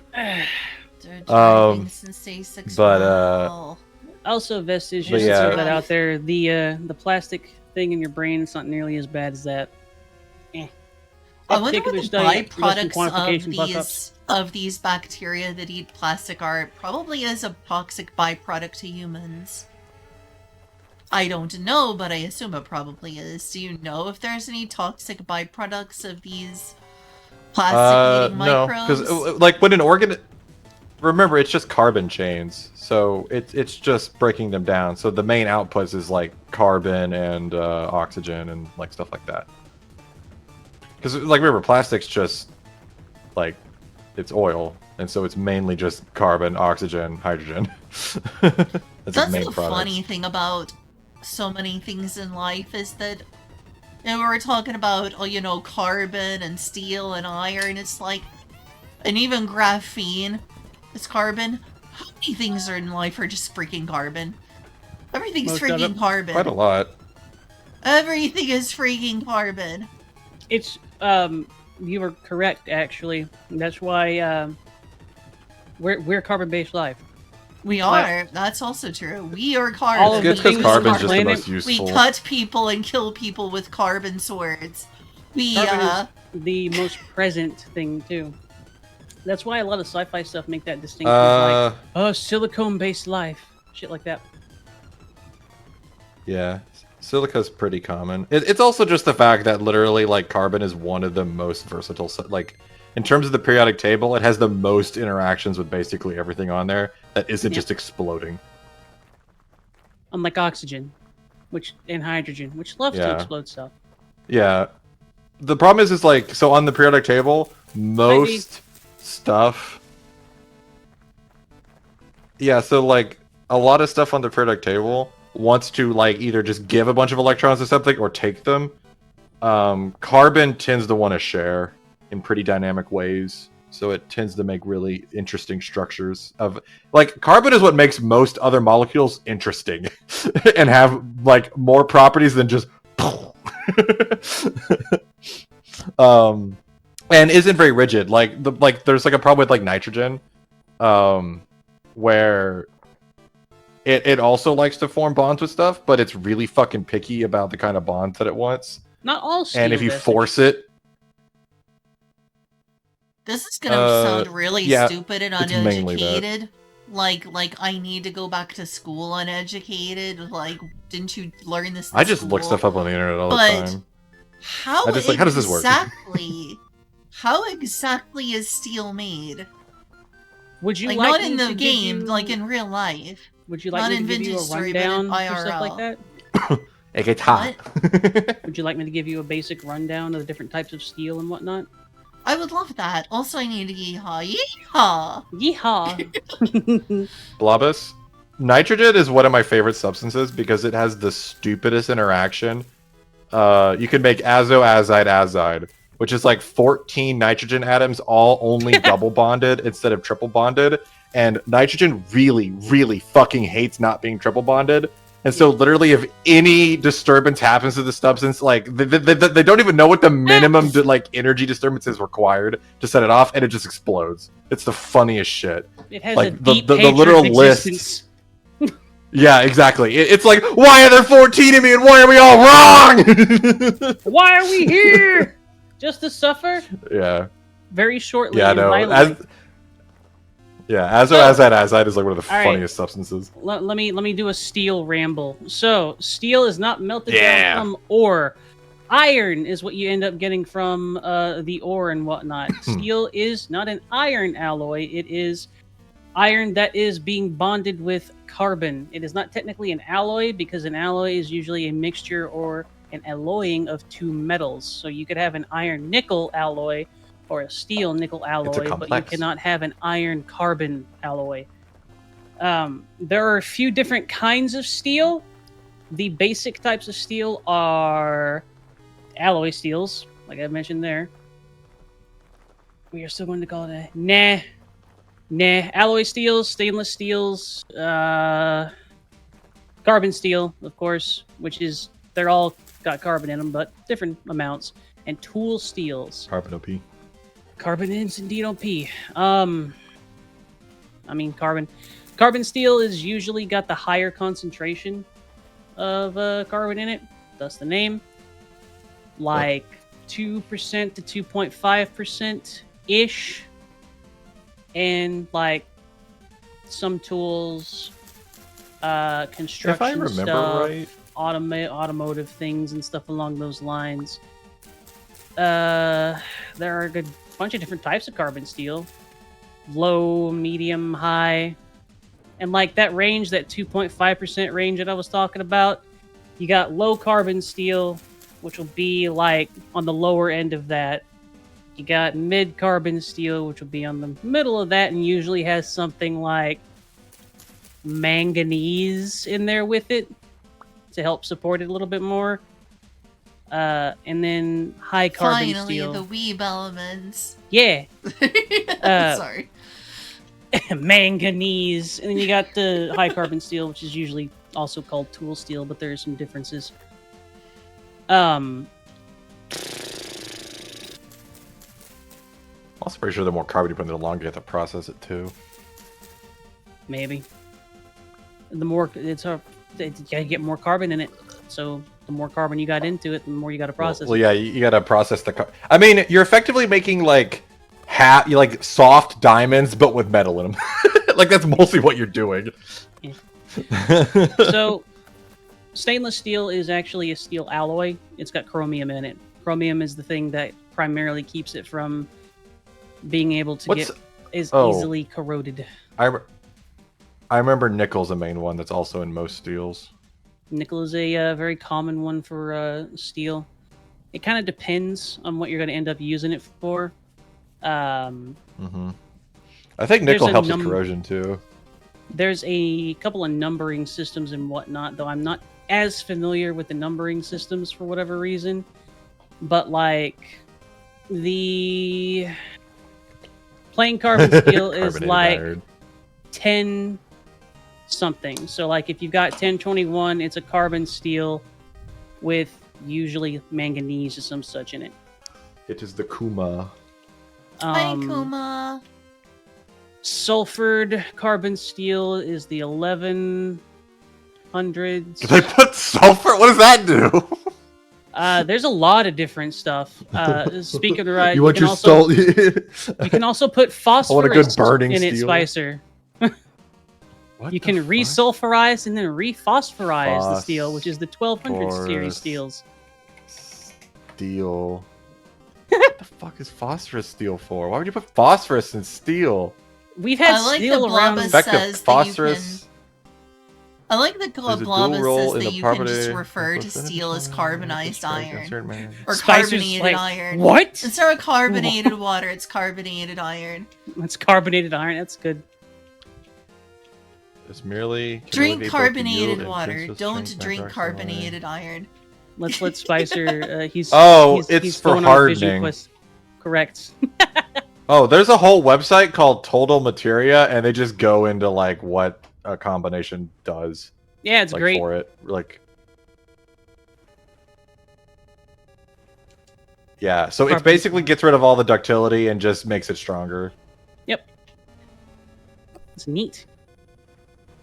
Phosphatability. I don't know what that means. Oh, I'll go. Enameling steels improves fish scaling but accelerates pickling. I'm like, what does that mean? What do you mean you can What the fuck pickle are a you metal? talking about? Spot weldability, not harmful. What the fuck? Core loss of motor lamination steel, strong decrease. In parentheses, improvement. Okay. Spicer is going down Embrittlement aggravates. It aggravates the embrittlement. Oh man. What is this website? A lot Man, of I these- forgot that I was gonna like. A lot of these terms that Okay, you're I running just across, want- Spicer, have different meanings in metallurgy, but go on. I know. I'm starting to remember because there was actually a time I wanted to be a material scientist, and then I realized it'd be very hard, and I didn't want to do that. Yeah, it's so hard. Yeah, Like, this is the more just I looked steel, at like dude. yeah, like, I actually bought a textbook, like a college textbook for material science. Like, oh, there's so many fucking adjectives that I'm pretty sure we invented these adjectives Sounds for like these it. guys and cooks, and well, they're all cooks in the end. Everything's cooking. But yeah, that's If you think basically. about it, that is the human thing to do with everything. We made everything via cooking. Yeah. Yeah. I basically. mean, literally speaking, most of human innovation is like cooking, and only recently we've started doing this thing where we made information actually do things, like, which has been a pretty big one. But before that, it's all been cooking, baby. Or making yeah. a turbine spin. That was another big innovation, just making a thing spin. Yeah. Using energy that wasn't ours. Fire and wheel. That's the two big things that most everything in civilization is based off of. Fire wheels and It fans, doesn't- baby. It doesn't require it, Ares, but it does make it considerably easier. Just intuit that stuff. I know this makes it this kind of strong. I've done it. All right. Blacksmithing so sounds intuitable. Allow me to continue my metal rant here a little Yes, bit. please. So we've discussed this with About different music. types of steel. We can go down the whole line and whatnot, but the thing is that there's basically a type of steel. You want structural steel, you want tool steel, you want bearing steel, abrasion resistant steel, you want stuff that's decent with phosphorus, you want stuff that does this, you want stuff that's good for making bridges, you want stuff made for marine use like oil rigs and stuff like that, you want stuff that works happily with electric stuff, you want stuff that doesn't explode as easily whenever it's put under pressure vessel steel, valves. You can make an alloy. Steel is probably one of the most researched alloyable and modifiable metals humans have come across and whatnot. So there are also a whole bunch of manufacturing mechanical methods that fuck around with that too. But in general, you got that sort of thing. You got also like hot rolled, cold rolled, etc., etc., etc. But You're the cold very push the spicer over. The very basic way that you end up making steel modern in like a modern way without like doing like a cementation furnace like in Vintage Story or whatever is like an oxygen furnace. And you take molten pig iron. Pig iron is iron. It is still iron that has a very high carbon content. So naturally, iron only has like 0.2%, 0.02% carbon in it, because most things have carbon in it. And you're wanting to get that a whole lot higher to actually have it be able to be worked into steel, which is kind of like the process that you're doing whenever you do a cementation furnace. You're making pig iron, then you're processing that pig iron into... Welcome back, Sage. You are processing that pig iron, blister steel in that case, into actual workable steel. So, you got your molten pig iron. Your workable steel. Usually from like a big-ass blast furnace. And maybe a little bit of scrap steel, so that you can kind of 0.02% carbon. Aries words. I corrected myself, you little shit. And then like flux, which is I knew that. lime, I knew that in my borax. mind that cast iron had more carbon. It's just not processed. Yeah. Let's see. Very That and it probably has too much. Yeah, Welcome that's a big back. thing. If you put too much carbon into something like that, it gets really, really, really brittle. So Mega brittle. Gotta get Whenever just you- right. get this oxygen furnace and whatnot. It's primed. It's ready to go. You charge it with like pig iron and scrap if you're wanting to help it along with that too. You blow pure oxygen through a water-cooled. It's kind of like a not like a pipe, but like a lancet almost into the molten metal. This almost instantly oxidizes all the impurities, which is in this case carbon, silicon, phosphorus, sulfur, dirt, small bugs, the ghost of one of the metal workers, stuff like that. Whatever kind of gets stuck in there, you The oxidize remains of the a fuck out of it. metal worker. Yeah, you oxidize the fuck out of it with pure oxygen and an incredible amount of heat. That is also what you use to help control the actual carbon content. So you put in a specific amount, you process it, you get a controlled amount of a type of steel out on the other end. You can also use, say that you're wanting to recycle steel and use it for something a little bit different. An electrical arc furnace might be what you're going to end up using. This one, usually you're putting in like scrap steel, maybe like, I don't remember what it's called. We're going to call it shitty iron here for whatever reason. You put the scrap between two really high voltage graphene or graphite electrodes, and then you heat it the fuck up, and the injection of oxygen makes a second appearance here for the exact same reason. You inject a shit ton of oxygen and flux into it so that you can remove the impurities. And you get out molten steel.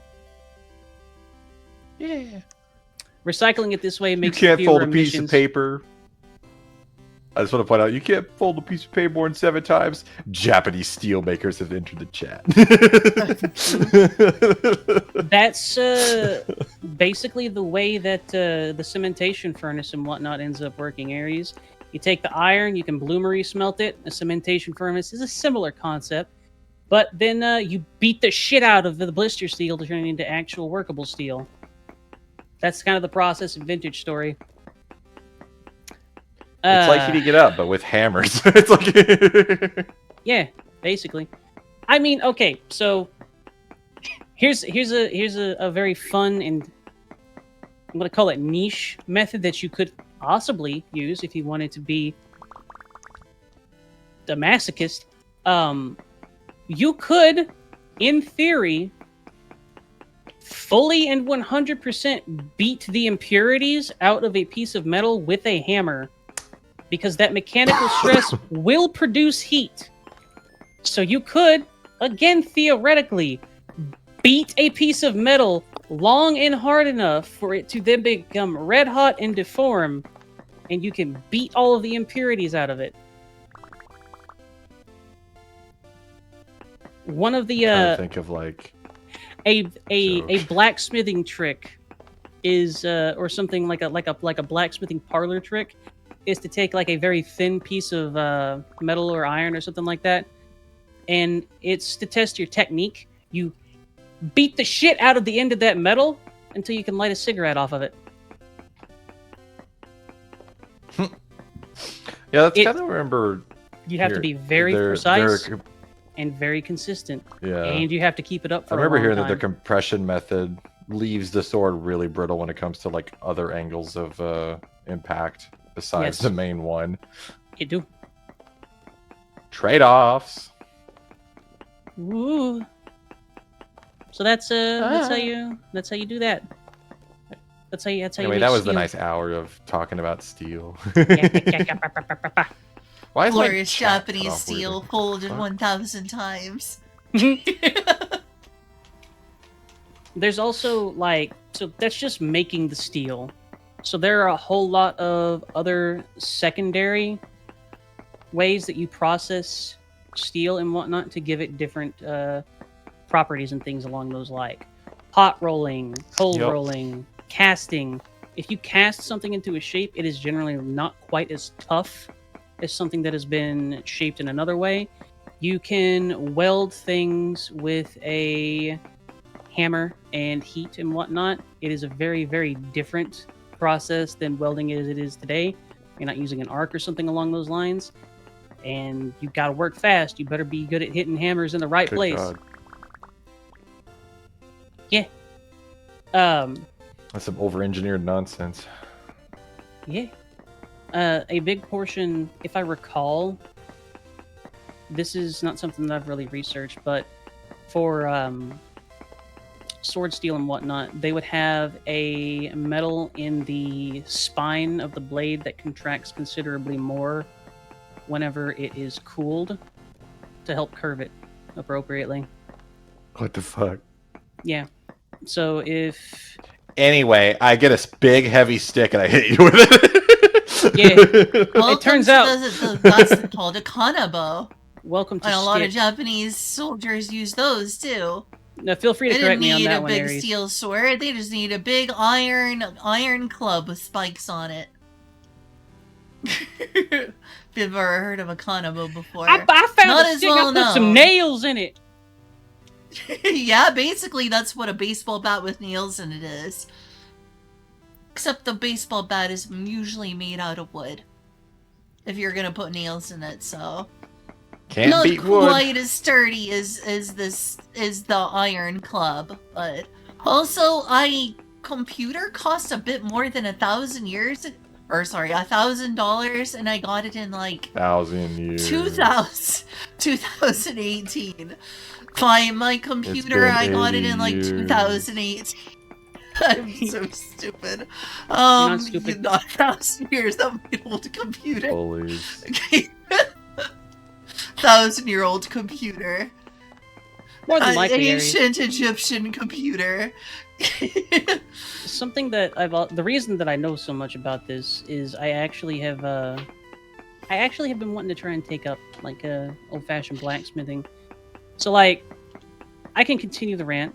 I don't know if anybody wants me to, but there are like finishing methods and whatnot we can go into as well. Wait, Fairy, how much did you say your computer was? I spent a little over $1,000 for it back in like. Oh, okay. 2018. Like, they're saying like y'all rich, and I'm like, I'm not gonna say how much my stuff is. Spicer is perhaps actually or the other affluent. computer. Spicer's perhaps actually what? Actually affluent. Oh dang. That's a Spicer that's is a high bar for me. I'm well paid Yeah, I am for poor. someone single. I am Alright. poor. Oh yeah, me too. I'm poor too. You know how I got my computer? Someone died. The end.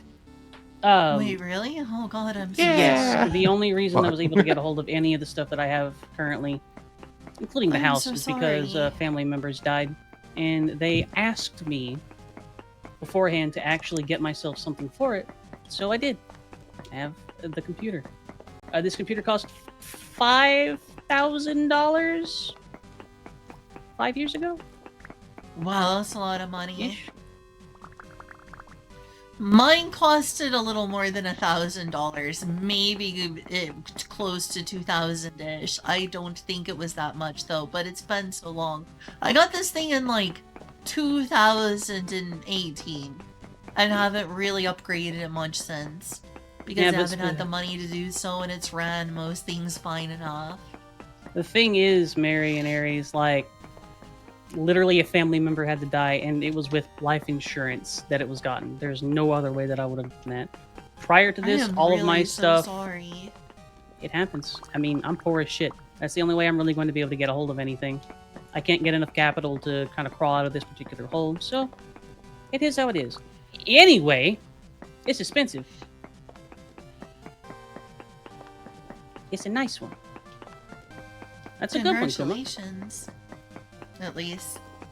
Well, On thank you. that part, at least, that you've got a nice computer. Not congratulations on the horrible stuff. No, I got you. It's okay.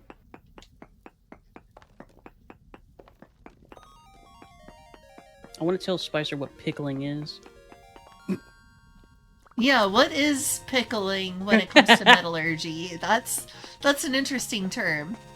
I think he went and did something, so, Oh, yeah, fair. Hi.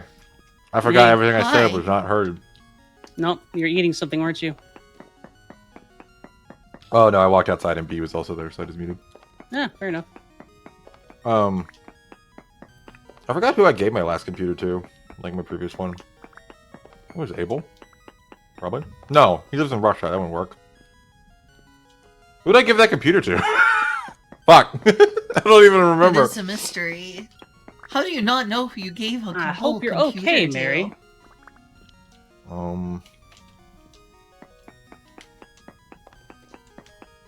God damn. Oh my gosh, I'm so sorry to hear that, Mary. He's got stuff back. What the Jesus. heck?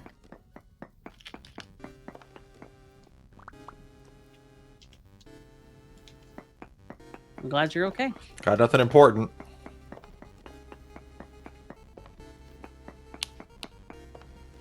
So anyway, That's scary. pickling. Okay, pickling. Pickling is kind of exactly what it sounds like. So you dip steel in something really acidic, like hydrochloric or acid or something like that, and it's used to remove oxide scales and rusts and whatnot. You usually do it before you make coating or like a further processing method, like annealing and shit like that. Good, another word I don't know. Is this like what I explained programming to you? Here's a funny question. Speaking of taking, you know, problems like rust off of metals, why the heck does Coca-Cola remove rust from things? Acid. So, That's just so acidic. basically, the pickling you were describing, just the acid, and how is there enough you acid in clean chromium. Coca-Cola to do such a thing? Just a reminder, the main acidic ingredient in It's Coca-Cola delicious. was used to clean chromium, and the main ingredient in Listerine is used to clean floors. Delicious. Things have lots of use. Yeah, it's why I hate the argument of like, oh, there's chemicals in it. I'm like, everything is fucking chemicals. Yeah. Yeah, Everything is chemicals. it's- Chemicals are it delicious. came free with your fucking. And a lot of the times existence. there's there's a lot of times where like a lot of that stuff's just kind of like there's a lot of hate on, for instance, like certain preservatives that are like well tested, but most of the time it's preservative. because there was like and there's like racial stuff, like the Asian restaurants often used MSG because it was mainly invented in Asia, and so people would hate on MSG and say it's bad and bad for you and all that MSG stuff. is But it was delicious mostly and because they it's were not bad for racist. you at all. Yeah, it's true. Yeah, though. there's like preservatives are one of the most well-studied substances in the world, and there's like no good data on it. Like if they're bad. I literally All buy we know is they're good. MSG because it literally makes everything taste much more delicious. Also, fun fact, MSG was discovered by a Japanese scientist. I did forget his name, but he went in the early Me too. 1900s, I believe, to study in a German college.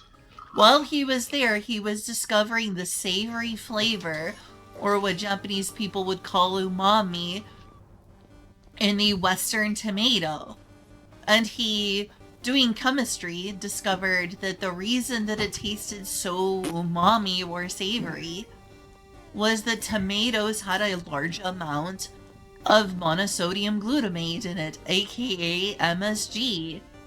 And we got MSG today that is still sometimes used, mostly in things like Doritos and things like that, because Asian food restaurants are afraid of the Doritos. stigma because of isolating the MSG from tomatoes at that German college. And yeah, it's Yeah, only that's why I hated said because it of is. racism. The big ironic thing. I heard a different version of this story, by the way. Did you? Do you think I got it wrong then? I don't know. I need to go find out now. But the story I heard was he was always curious why like miso soup was so satisfying. God, I love miso. Like this really I do plain love soup that his miso. wife made, and why it was so satisfying.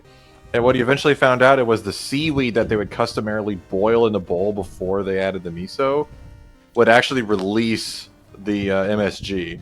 And then he found out he could process that seaweed to get the MSG out and started selling it to local farmers as like an additive that they could add to make their crappy food taste good. This is basically the story of flavor, it. flavor powder. Mmm, delicious. Basically, it was one of the first of its kind that wasn't like a spice or something, and it was very cheap to produce. Because it comes Unlike from spice. seaweed. Yeah, you basically just like heat up seaweed. Boom, you got MSG. Man, I want some more of those little nori sheets, Aries. Oh my gosh, I those love are good. nori. I remember seeing you just eat Those those. are so good. Yeah, dude. Oh yeah, I can just I sometimes when I have the money, because they're kind of expensive as a snack, but I I want will some just so buy bad. like those nori seaweed snacks Yeah, because they're so when freaking good. Fairy, whenever I got a hold of some of them for the first time, I think like they come in little packages. In the packages, like the whole thing is like 30 calories, and that's I know. very guilt-free for me. So I ate like know, they 20 taste of them. So good. The only guilt is that they're expensive because I could just eat them over and over, and I'm like, shoot, this is like $5 worth of food. What's that joke from Game Grumps where it was like, man, like orange Tic Tacs are different than the other Tic Tacs? Because like normally if you get those Tic Tacs, you're like, oh man, I had a tick and a tac. But you get the orange ones and you just eat the whole thing, and then you vomit up a viscous orange disc, and you're like, is this my son? Wait, what? I lost the plot. I have no idea what the fuck you're talking about, Spicy. Yeah, Okay, me too, have you ever eaten the sorry. orange? Have you ever eaten the orange Tic Tacs? Yeah. Yeah, it's been a long time. And you could just inhale them, like for some reason, versus like the mint ones where you eat like one and you're kind of done. But like the orange ones are just fucking candy Fair. because there's no like mint or anything. Yeah, But yeah, I just sounds related about that right. moment in the Game Grumps Power Hour because I was like, that's what I did as a kid. I would just, my mom would buy me one of those orange ones, and I would just fucking inhale it in the car. It's like nothing's stopping you. Aries is the Aries. There's is no different. strong She inhaled flavor. the minty ones. Damn, that's scary. Aries can be kind of scary, but she's also cute, so it's okay. Yeah, she's very cute. Very soft. She's cute and like, oh, that bird has a knife. Who gave you that knife? In fact, So yeah, I Holding agree with at your Aries. thumbs. The only reason there was a stigma against MSG is because Nope. of racism, because MSG is literally not bad for you at all. There's been studies We're not even showing you it's not bad for you. there's not even good studies on if nitrates are bad for you. Because like most of Yeah. the studies that are on it are meta studies, which means they just look at general records and go, ah, man, these less healthy people eat more nitrate foods than these other people. Yeah, you know who eats nitrate foods? Poor people. You know who has more health problems? Poor people. It's because of the health care. Like, there's not much. Like, the whole point of a preservative is that it doesn't interact with biology. That's why nothing wants to eat it. Now, The there nitrate is thing ones so long. that do more than stop things from interacting with it, like formaldehyde, which you should not use as a preservative. Formaldehyde. There's poison and then there's preservatives, and we used to misconstrue those. There's poison and then there's mega poison. Like that. What can I say? We're a bunch of racists here in the West. The whole I mean, So literally here's the a only fun war fact. we have, the only civil war we ever had was No. about it. No, Aries. The soy has an estrogen-adjacent chemical in it, and it turns people gay. That's what people legit think. Sorry, I I'm a couldn't- soy boy. Yeah. That people think that phytoestrogens in foods are literally going to have a significant impact on a mammal, on mammalian hormone levels. We are not a plant. We are not a freaking plant. Photosynthesis. Phytoestrogens are not going to significantly impact your hormones. Photosynthesis. What if they are plants? What if I there ain't is- eating that gay plant shit. What That's if a- there, that's a- what that's if a there gay is a plant. secret clade of plant people that are trying to push it so they don't have to eat it? Here's an ironic fact about people who turned soy into a negative meme, like, ooh, that's soy, is that, you know what's gonna impact your hormones and demasculinize someone more than soy is? Shoot. Beer, milk, and steak. Beer, milk, and steak all are going to decrease someone's androgens. Milk drinker! Also, Aries has provided more clarity. There is not actually a estrogen-adjacent chemical in soy. That's not a thing. Thumbs up. I believe you. It was a controversy based on whether or not they got processed into it, and they didn't. So it's not. Oh yeah, that does remind me. Thus there proving was stupid a people are scare with- stupid.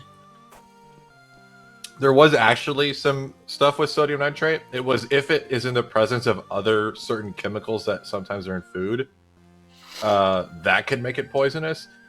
But those other chemicals don't show up enough to be like a threat. I remember that now. Here is sodium nitrate. No. What are you eating? Ice cream. Good. Oh, nice. Told people wanted cookies and cream, so I bought some Oreo ice cream, and I'm just eating like a little cup of it. Nice. I'm trying to eat healthy, so I'm not eating much of it, and I'm already regretting this. So yeah, while phytoestrogens are not going to significantly affect someone's hormone levels because they're plant estrogens, we inject unnaturally huge amounts of estrogen into female cows so that they produce more milk constantly, and that ends up in the Yep. milk. If you have, natural milk and not, like almond milk or something. Well, it's not That's the irony. estrogens in beer, it also decreases and is an endocrine disruptor. And also steaks. If you eat steak, there's a fairly insignificant amount, but it's still going to affect your hormone levels more than soy would if you eat a steak. But meat gives me testosterone.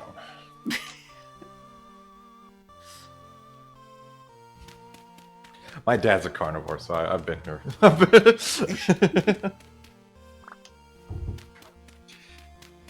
I ignore this world. I literally just say, eat meat and vegetables, the end, you're done. And, like, just don't eat too much fucking crappy sugar carbs or whatever. like American Okay, bread. maybe I'm Don't eat wrong. American bread Aries much. disagrees with me. Aries says that cows are no longer pumped full of hormones. Yeah, When they did don't that do that stop? anymore. No, 2005, huh? quite a while ago. Okay, I guess I'm wrong. No, My bad. it was yeah, no, it was definitely one of those things where they found out it was horrible and like, oh shit. My bad then. Yep. Sorry. I'm spreading information. It's like when we put lead in candy. We're like, that's fine. They put lead in candy? Yeah, sweet. Do you not know? Fucking neurotoxin? Oh my Yeah, it's sweet. god. Yeah. I mean, for the longest, like, yeah, there was a whole poison squad this guy led. God, what was his name? Such a C, I think. He led the poison squad, which is just people that ate stuff that was in food that was poisonous, and they ate it so much they got sick all the time, and they were in the papers. And they named the act after him. Yeah, no, like, lead was just okay. I mean, you have to remember, we're the country that when we were making glow-in-the-dark shit, we're just like, yeah, you can lick that stuff. Radion, you know. Oh my god. Just having women put radon on, like, fucking clocks and shit, and with their bare hands. They would lick their fingers because they needed to moisten them for putting more stuff on it. And then they would ingest the radon, then they would die. Human history is disturbing. Yeah. Yeah, that's the other thing, Blobus. Most stuff doesn't even pass the acid, like, barrier in your stomach. Like, most things just die there. I will be It's actually why, I have to use the restroom. Okay, we'll never see you again. Bye. It's why it's kind of dangerous to, like, take Tums. It's why, like Tums and stuff don't recommend you take the, like, main dose for more than 2 weeks, or, like, it's why, Prilosec is something that has a lot of side effects when you take it a long time, is because, like, your acid, like, level in your stomach protects you from so much shit, and if you lower it, like, too often, too much, it stops protecting you, and you start having problems. Oh jeez. Anyway, sorry for spreading misinformation about the cows. That was something I'd heard a lot, and I guess I spread misinformation. Yeah, it was... I mean, it was a huge thing back in the day. It was big.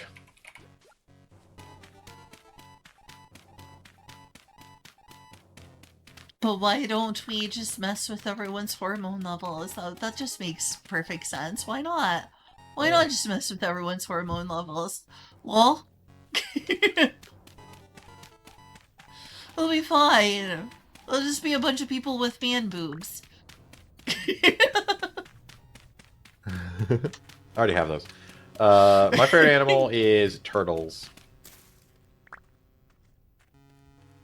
I like turtles. My favorite character in a video game growing up was Bentley from Sly 2. My favorite animal is probably bunnies. I like bunnies. Bunnies! I do. So you like bunnies. Zeal? They're cute. You have a crush on Zeal. Seals are also pretty cute.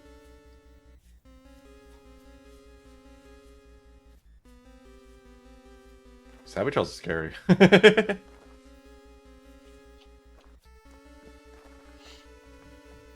Box trolls are cute.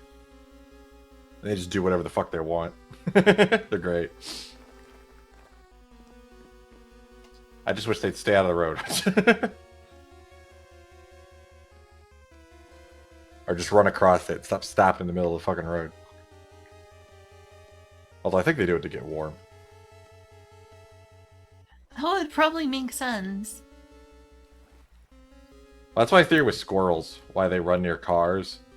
Is because, like, birds are a much bigger threat to them than I think cars are. And so... And I think birds avoid cars, so what they do is they just run out when the cars are going by, so that they're not going to get hit by a bird. That I've never heard of. Because we don't see... Well, I don't think... Well, I don't know what squirrels are... I would think squirrels are hunted by, like, hawks and stuff. Anything smaller than a hawk. What is squirrels...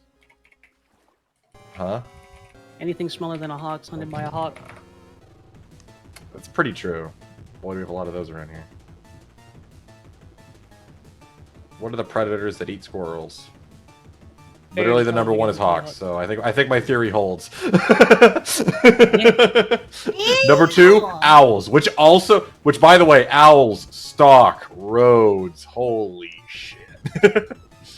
Owls love roads. Except when they fucking go for prey and they don't see the car coming and they get hit by the car.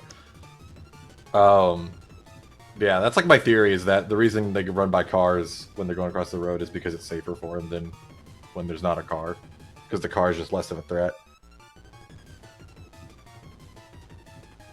Because animals are pretty damn smart. Except for deer. I would love My a God. link to this because I always assumed that squirrels were just not smart enough to realize, yeah, that car's going past and will kill me. Oh no, squirrels are clever. And they don't have like stupid instincts that are maladapted. That's like the problem with deer. They're maladapted. Their entire survival mechanism is don't move unless you're sure they're coming for you. Does that work with a car coming at you? No. Oh, I see gaming. Hi, Tia. KCD's fighting is tough, but rewarding once you learn it. I have a bearded dragon as a pet. KCD. Kingdom Come Deliverance. Oh. Addie's cute. Henry's come to see us. And man, me and Mark, we just do that all the time. Like, Henry, Henry's what come are to you see us. doing, Henry? Jesus Christ be praised! Henry's come to see us. Yeah. I wish I could do a British accent. You can, I you get can do stuck it. at him sometimes. What was the accent I've been doing recently? Goober. Because you're a goober. It's not an accent. I was doing like a lot of British stuff recently that I would just go in and out of. Oh yeah, I made like a made up one from there's a guy on YouTube that does it, but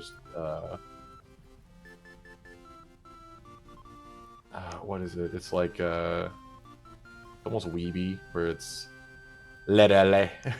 Anyone wanna play? Like a kid. But no, I used to do a lot of British voice stuff all the time, or like Any Wallace games or on your whatever. phone? Any games on your phone, Spicer? Terraria and Hyperlight Drifter. Can't believe What it. about Terraria? Wait, someone said Terraria? Yeah. What On about my phone, yeah. I Terraria? haven't played it Any much, games on but the phone? I want to play Roblox. I like hate you. Terraria. Oh, shoot, I fell into water. That was I one of my favorite videos is Whoops playing Lethal Company with his friends, and then he's like on the computer on the ship, and then his really annoying friend who's like half the entertainment is just like, I want to play Roblox. He's like, I hate you. Play Roblox. Was this some sort of joke to y'all not? Why did we bring up Terraria? Yeah, it was a She joke. kept that. She was joke asking me what games are on your phone, and I answered. Oh lol. Oh lol.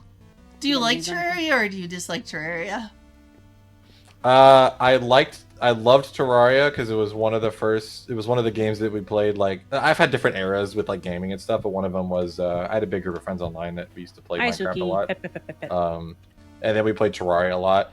And what if I could ever find I need to find that video because one of the people in it recorded it, and man, was I fucking annoying. Even relative to today. But yeah, like we played a lot of Terraria, and I fucking loved it. I loved the hell phase, like in the early, like when the game first came out. And I loved getting like Hellstone. I loved being the guy that went and got Hellstone and grinded Hellstone. It was so fun. Hey, me too. I missed that. You know what I used to do back when that was a thing? I would completely flood hell and create water duplication machines and just create giant oceans and then throw them in a elevator and just flood hell over and over. And there'd be like fishes and things in hell. And it would make it really, really easy to get insane amounts of obsidian. I mean, if they didn't want to get their dimension flooded, they shouldn't have been evil. Right, so true. But there was a long phase where we didn't play it, and then I got back into it several years ago, and I just really didn't enjoy. Like, I never played the new kind of Terraria after all the updates, really. Well, okay, well, we did revisit again when the hard mode stuff got added, where you got that second phase of the world. I really enjoyed that, but there was like a third time we got back into it that I really didn't enjoy. How, like, I was in a phase of gaming where I didn't really appreciate like games that were just kind of grindy and weren't very skill based, and so I just didn't enjoy that playthrough again, like trying to get to the Moon Lord and all that. But now I'm in more of like, I do enjoy grinding again, and I really love vibes, like having really good ambience, and man, have they done such a fucking good job of that. And I also really love deep games now where there's just so much stuff to explore. So I've been getting back into Terraria again, slowly on my own. Just kind of playing at my own pace. Because, yeah, there's a lot I loved about that game, and, like, the ambience really hits home for me. So, and I just love how much there's to explore. And, like, I love games that have lots of little things in it to, like, find and interact with. 17 ads. What the fuck? That's a lot of ads. What the hell? I just have so many games I'm playing on top of Tears of the How Kingdom. are there that many ads? Yeah, that's weird. What the heck, Twitch? What's wrong with you, Twitch? Stop it. Get some help. I'm gonna go out the way I lived, fully monetized. Oh my god. Fully monetized. I can't die unless it's on camera. I can't die unless it's on camera. Damn. At Dash Aaron Hansen. Should be able to make. Oh, that's right. So... Yeah, I need to get more into Terraria. I just got so many games I need to play. My Near God. Terraria. Yeah, me too. No, There's a lot of games to play. I don't even care if I make money. I would not fucking do ads. You see, Spicer, I respect you, but you probably would if you had to. No, I If get you people to had pay to. for it. Like a normal, like all other businesses have been done for thousands of years. Always word, man. Or it's not quick enough. I can't wait for this age of, oh, it's free internet to die. That was such a bad idea. That's fair, honestly. We're still living that down to this day. What are you Like, talking people have about? gotten so used to the fact the internet's free. The whole fact, like the whole baseline of the internet being like a free service. Like, God, that was such a stupid idea. Yeah, we're kind it of was 'cause of feeling the competition. fallout of that. You know. Well, yeah, like, because with the everything market's being getting ad-based saturated, now. and yeah, the market's getting saturated, so people have to actually compete now, and so doing everything for free isn't working out, and eventually, like, the whole marketing industry is going to collapse because there's no, like, the only reason like advertising has any kind of budget like it does now is because there's so little protections, and like if you actually had to follow the rules, like, and also most companies that advertise are shit. Like, why the fuck would you need to advertise? Like, Minecraft's one of the most is the most best-selling game of all time, and it never advertised once. Why? Yeah. Because it was a good product. People told everyone about it, and thereby it became successful. Which is how like the company I work for, our advertising is abysmal. It's basically a web page, and we go to some conferences. Like, the only business we get is because people like hear about us from other people that have worked with us. Like, and that's how most industries are.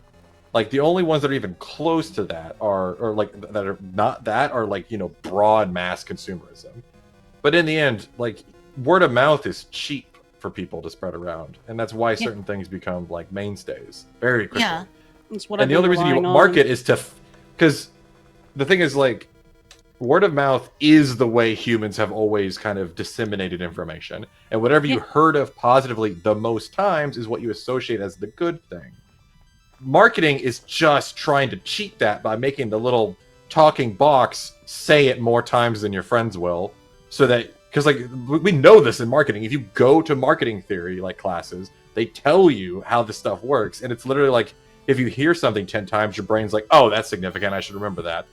And like, that's how actually my art teacher taught us, is he just had us write our own quizzes, and from the material, and by nature we would repeat a lot of the important stuff between each other, and so we would usually get most quite like topics like at least 10 times and hear the answers, and we would just remember it all because of just repetition. Yep, that's and it wasn't boring because we were reading our own quizzes. But yeah, and so it's like it's just manipulating that feature of human, like basically neurology. Here's a problem like, with that though when it comes to advertising, is that people may remember the product, but that doesn't mean they'll have fond memories of the product.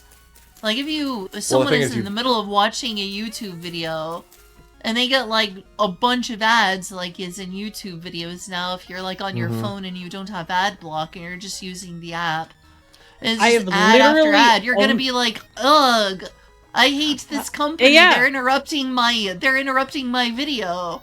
I Now have I have literally bad only memories. ever had a negative response to an ad on YouTube. I have never once actually enjoyed an ad that I've seen on YouTube. I will If say I though, do it as that's once not in the a very point, blue though. moon. We know it's not the point, Spicer.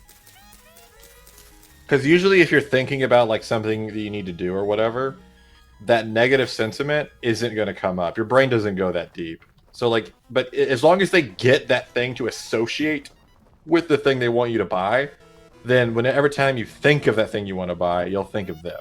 And usually your brain doesn't go that second like emotional layer because it's expensive to do that with everything. So your brain doesn't get to the negative sentiment part. I don't know. There's a lot of 877 brands that cash whenever now. I Oh no, Ventile, 877 cash now. 877 cash now. Call JG. Yeah. Where? Ventile, 877 cash Oh my now. God. Let me finish my jingle. Shut up. Red Robin. Yum. Yeah. okay, No, counter. I'm on the exact same.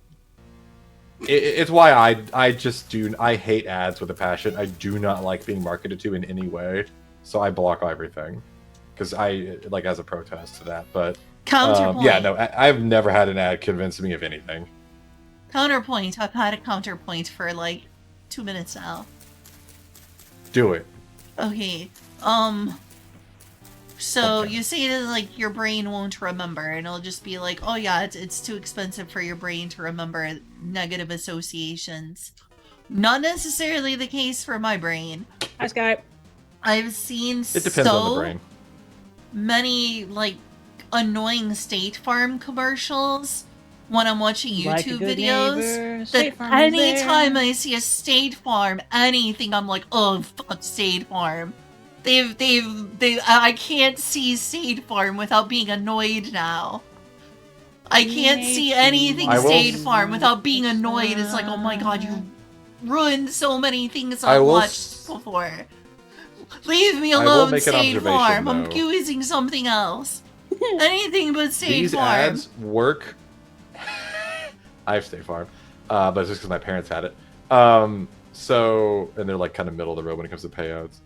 Never get Progressive. My God. Jewelry Or barn Deco. and pawn shop. Jewelry barn and pawn shop. Twice the jewelry, half But the price. Ironically, if you want to know who to get insurance from, ask insurance lawyers. Yeah, probably. All I'm saying is I have negative mental Yeah. associations with State Farm. Yeah. Because I will of say the this, way though, the they've reason- annoyingly advertised to me. Sunday. So here's the thing: is Monster these ads are truck not for you. rally. They're from like the broad human base, and when it comes like You're a product we of are the like biggest- introverted, we are introverted, reserved, like overthinking people, and so like a lot of the reason like most of people like us have a hard time like doing stuff in life is because our brain does over like connect stuff. It's like one of the main things that is like an attribute of OCD is just over connecting to the point That that it becomes a explains a compulsive ton disorder. about me. Yeah, yeah. Like most of us here are of this group. Like mostly Okay, so, on yeah. like very online, like smaller social group people. They usually have a lot of connections that their brain makes because that's what makes it expensive to like do a lot of stuff or to get past anxiety and things.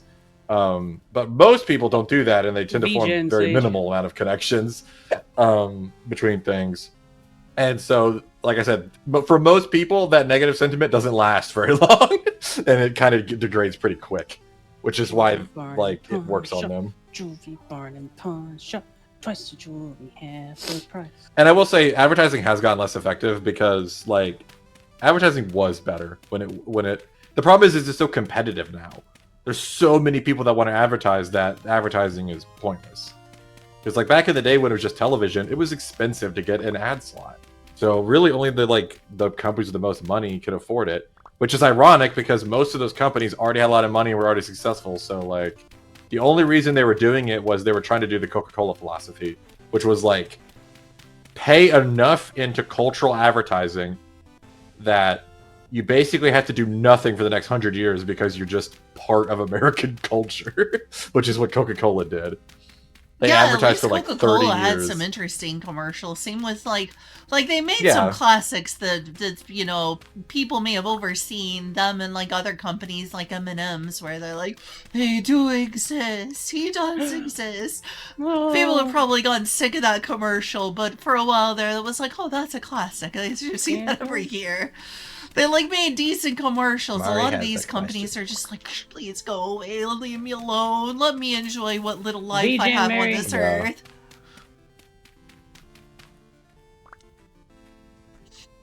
Sorry, you were still talking. No, you know how this works, Fairy. You know how it works. Gently shakes. Screaming match, go. You just gotta talk. You gotta talk. Somebody will trail off. You just gotta keep doing it, okay? You gotta keep doing it. Okay. Yeah. I literally do it automatically.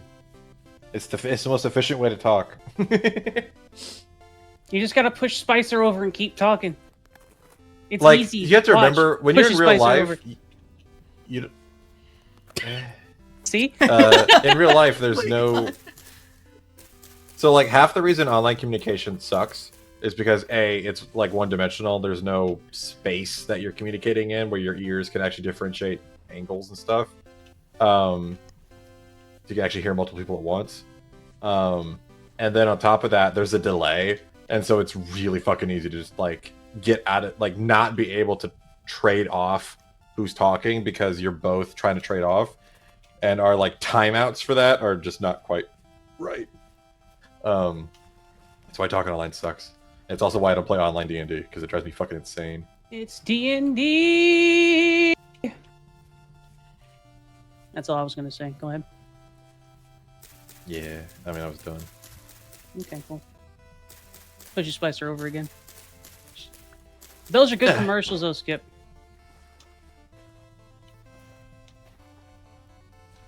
I've mostly forgotten. Like, I'll be honest. What? I see an ad on a website. Too many or, like, errors. on someone else's. Freak! What? Oh, What is up with this server? too many errors detect. Dude, that's like a patch I wrote in a program at work. Like, we couldn't figure out what was going on, but I noticed this error would happen a bunch of times when it did. So I just put a check in. Has this error happened 400 times? If it has, restart. I'm gonna be right back. Okay. Like, because I couldn't be bothered to figure out what the fuck was happening. The power! I just remember so few ads. Like I've gone ad free for like so long now that I forget what it's like having to watch ads. Like I either use an ad block, and or if I can't, then I just pay for it. The only ads that I want. And if I are can't food pay for it, ads. Where? and I can't block it, I just don't go to it.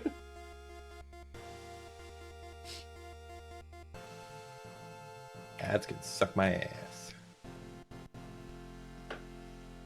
Not a fan of them.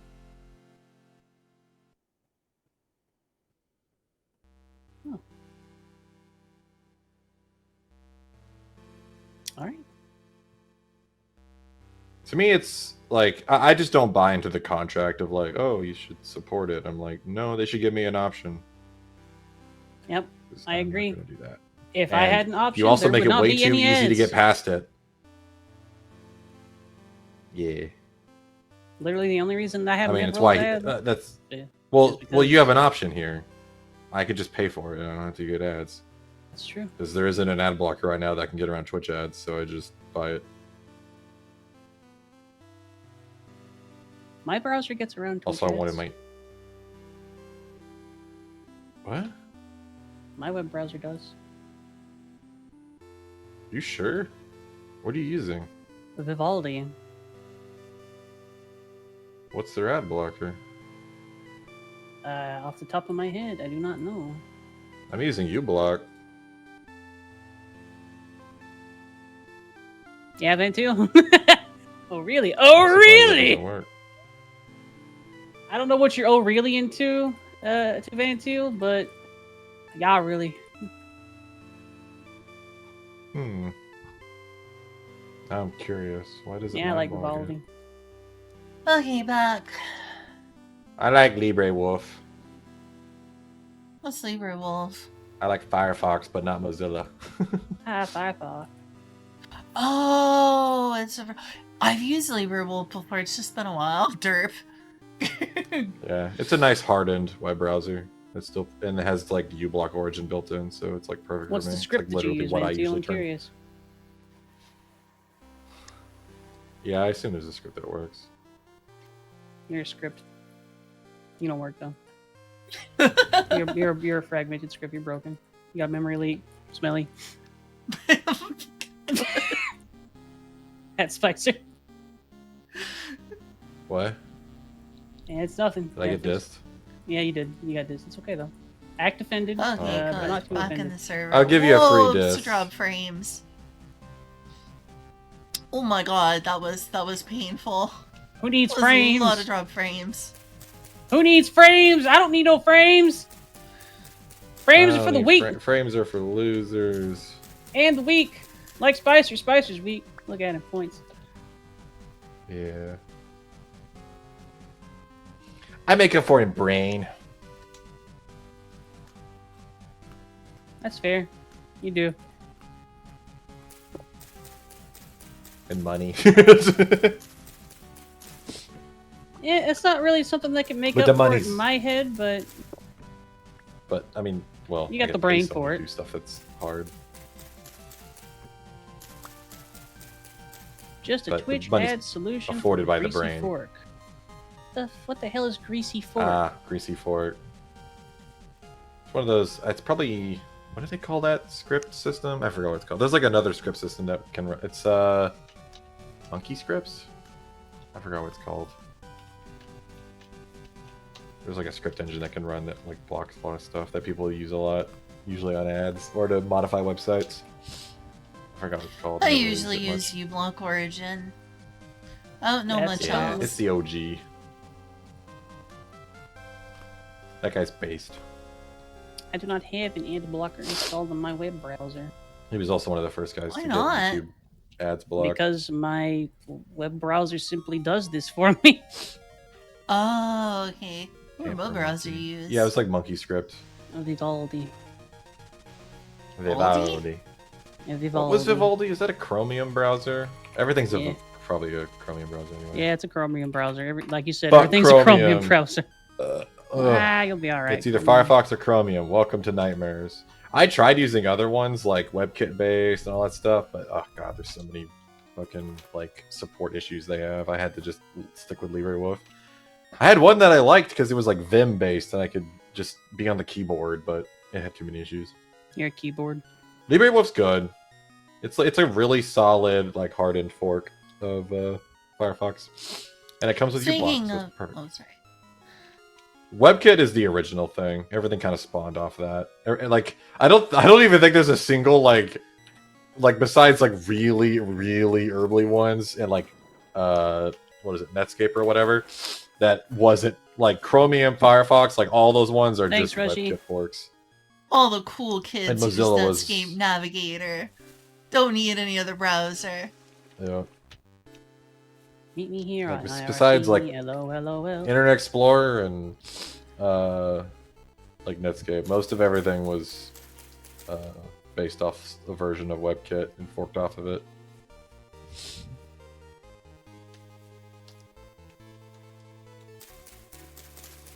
I don't know what FreeTube is.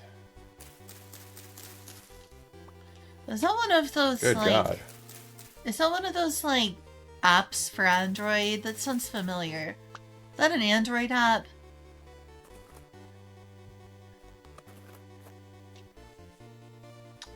How do you have a YouTube fork? Like, is it just another website that accesses the API? Probably. I think that's Or if I remember correctly, I think or yeah. or is it like an actually self-hosted thing? Mary, you need food. Worse than the elf. Hope that money comes in, because damn. Food is important. Food is not important. Food makes you fat. Everyone who's ever ate food has died. And everyone who hasn't eaten food has also died. Shh. We don't talk about that part. Damn it.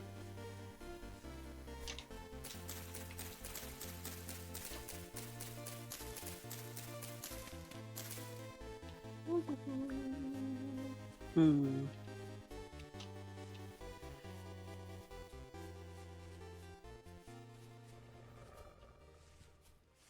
Where are you looking for ores? For me? Yeah. Oh no, No. you're tapping trees. I'm checking trees that I have tapped. Because it should be time for maples to give more sap and stuff. What's Cody? That sounds familiar. I remember when Mega Upload was cool. Ah, yeah, me too, before everything got messed up. When Kim.com had moved to New Zealand. Then a bunch of helicopters came to his house to make a big show of things because Hollywood got upset. Xbox. I miss when I could watch all the Teen Titans on Mega Upload. You know, it's something that is complete on YouTube that I still don't think is removed, and A I'm lot of kind of stuff. shocked. Go on. Yeah, a lot of stuff. Moral Oral. I'm surprised that hasn't been taken Oh down. yeah, I remember that. I think Shaolin Showdown might still be complete on YouTube. That's how I watched Shaolin Showdown. It was like fucking 240p, but it was on there. Immaculate.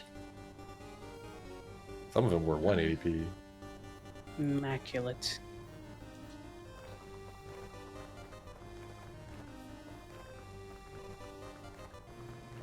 That was my childhood.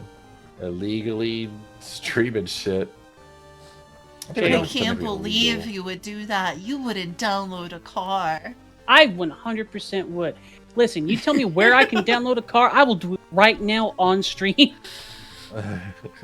I will download I'm pretty a car. sure like just I'm instant. pretty sure streaming stuff isn't actually illegal. It's the distributing it.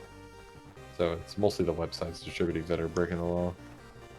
I don't know how you would ever enforce streaming. Whose house is this? It'd be ridiculous. I mean, the first way they're going to try it is probably an AI or a bot. And you know that's probably not going to work, so. I can go to Well, it would have to here, be but like whose on the house client is machine, this? basically, and that's not going to happen. I mean, they already have a way to kind of get, like, torrents are kind of compromised for the most part, which is why everyone uses VPNs. It's very easy to track, because torrents are open, so they can be tracked. So you I can would see who's never downloading torrent a it, which thing is- ever. But as long as you're not doing a bunch of it, no one really cares. So I still just do it without a VPN because I don't want to pay for any VPN. And I'll just get a letter in the mail. It's like, you downloaded Metroid Prime, you fuck. And I'm like, I don't oh care. no, ooh, don't hurt me, Mr. Corporation.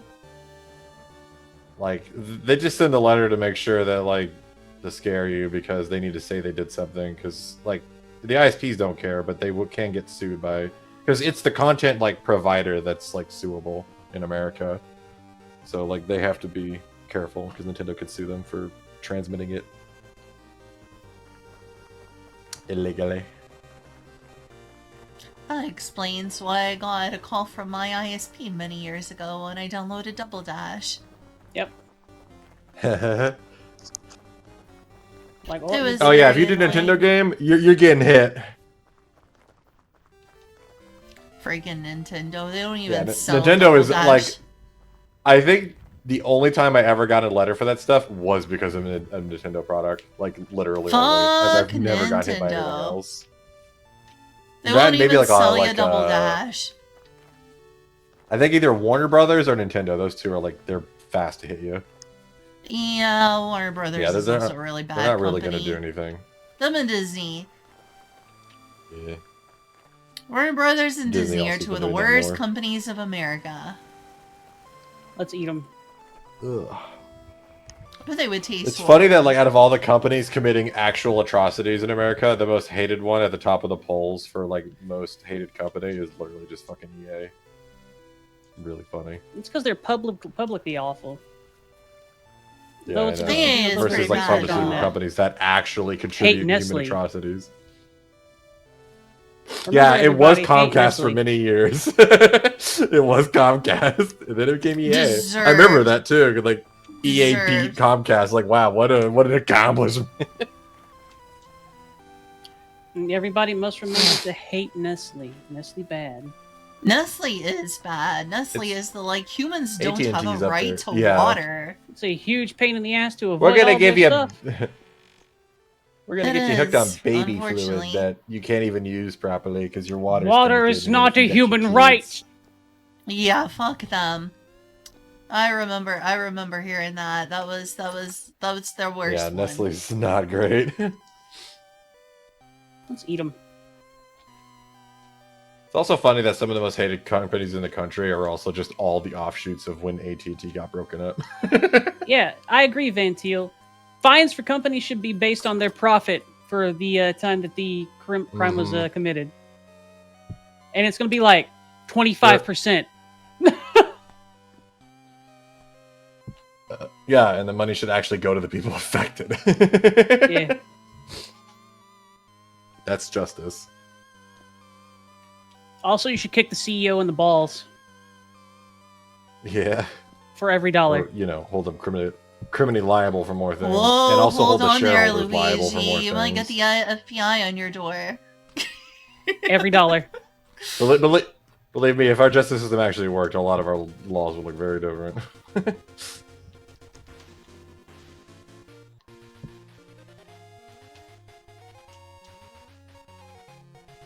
Like, honestly, there should be a lot more personal liability in corporations and stuff. The fact that they create these anonymous, like, abstracted entities is not great. Let's get away with some No, bullshit. it's not. No, it's not.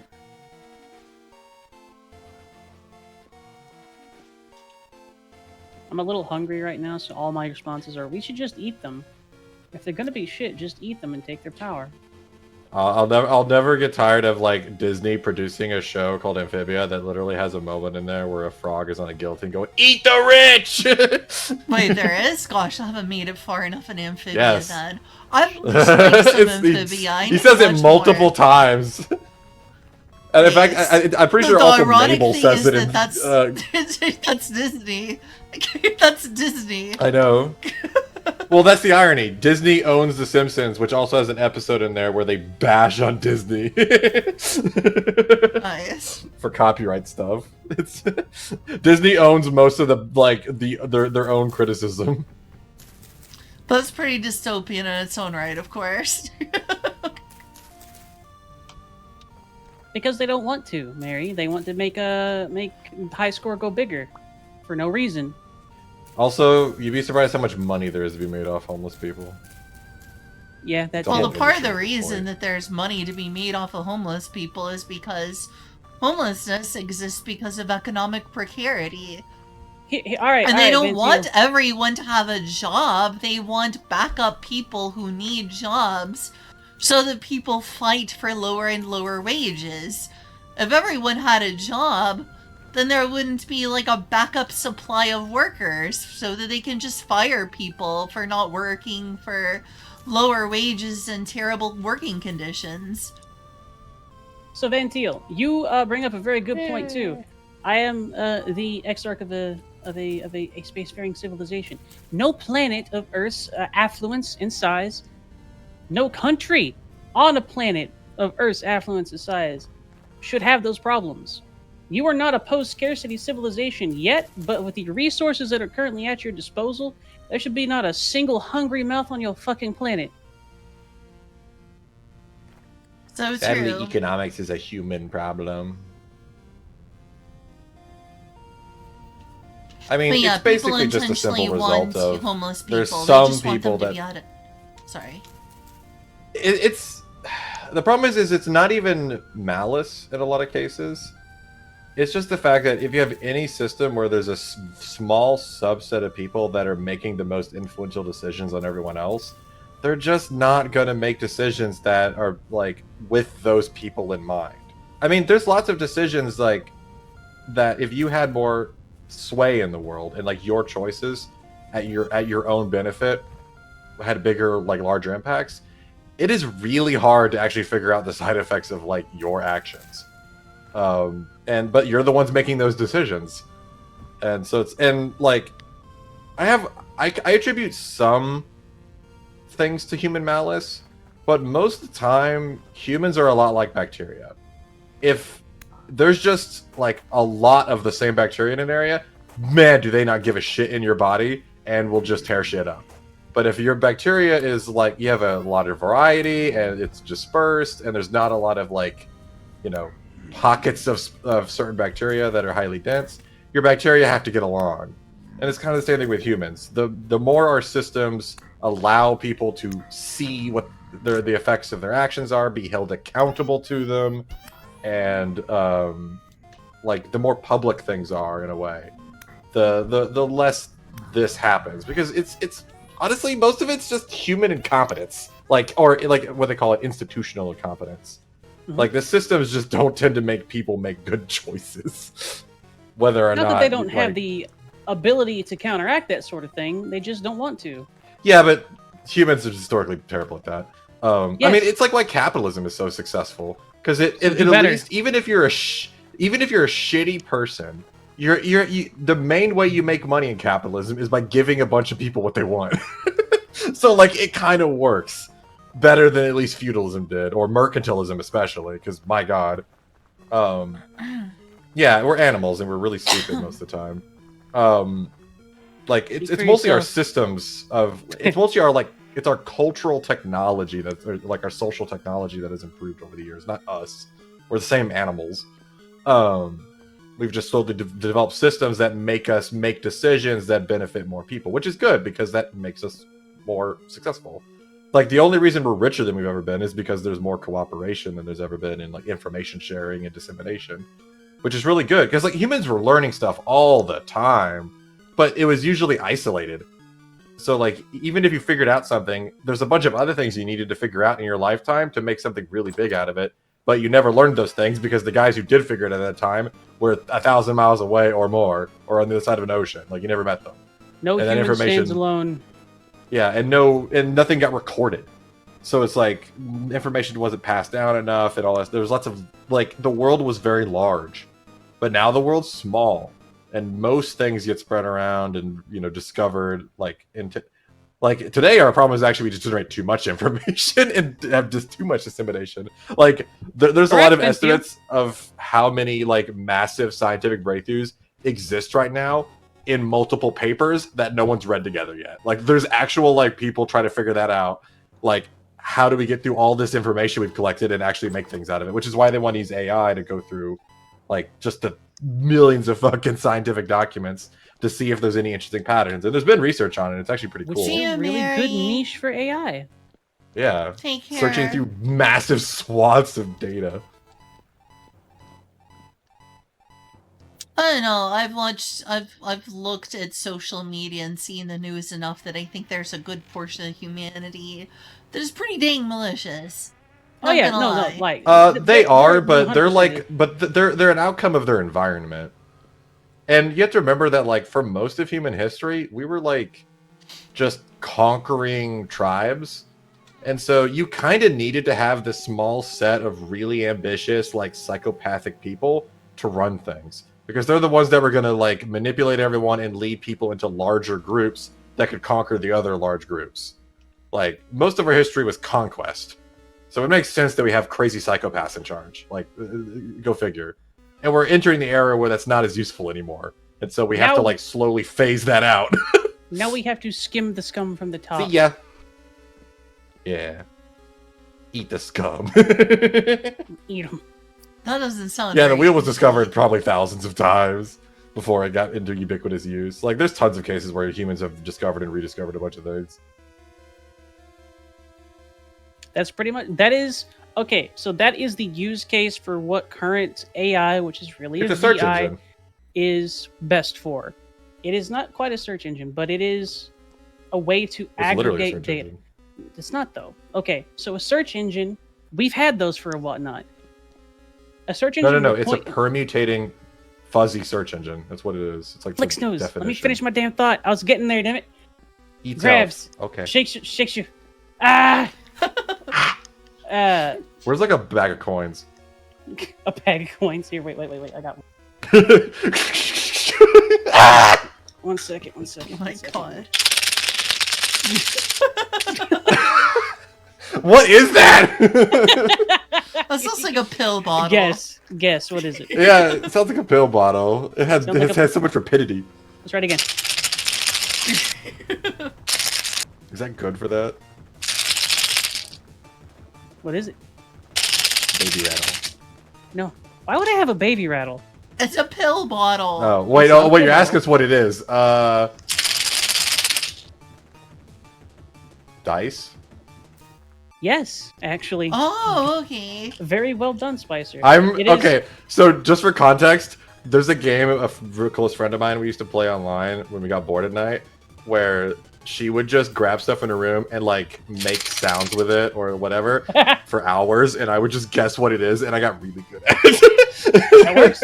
Amazing. That is, in fact, a small, like hand-sized plastic D20 that is filled with Yeah. smaller, like a smaller set of dice.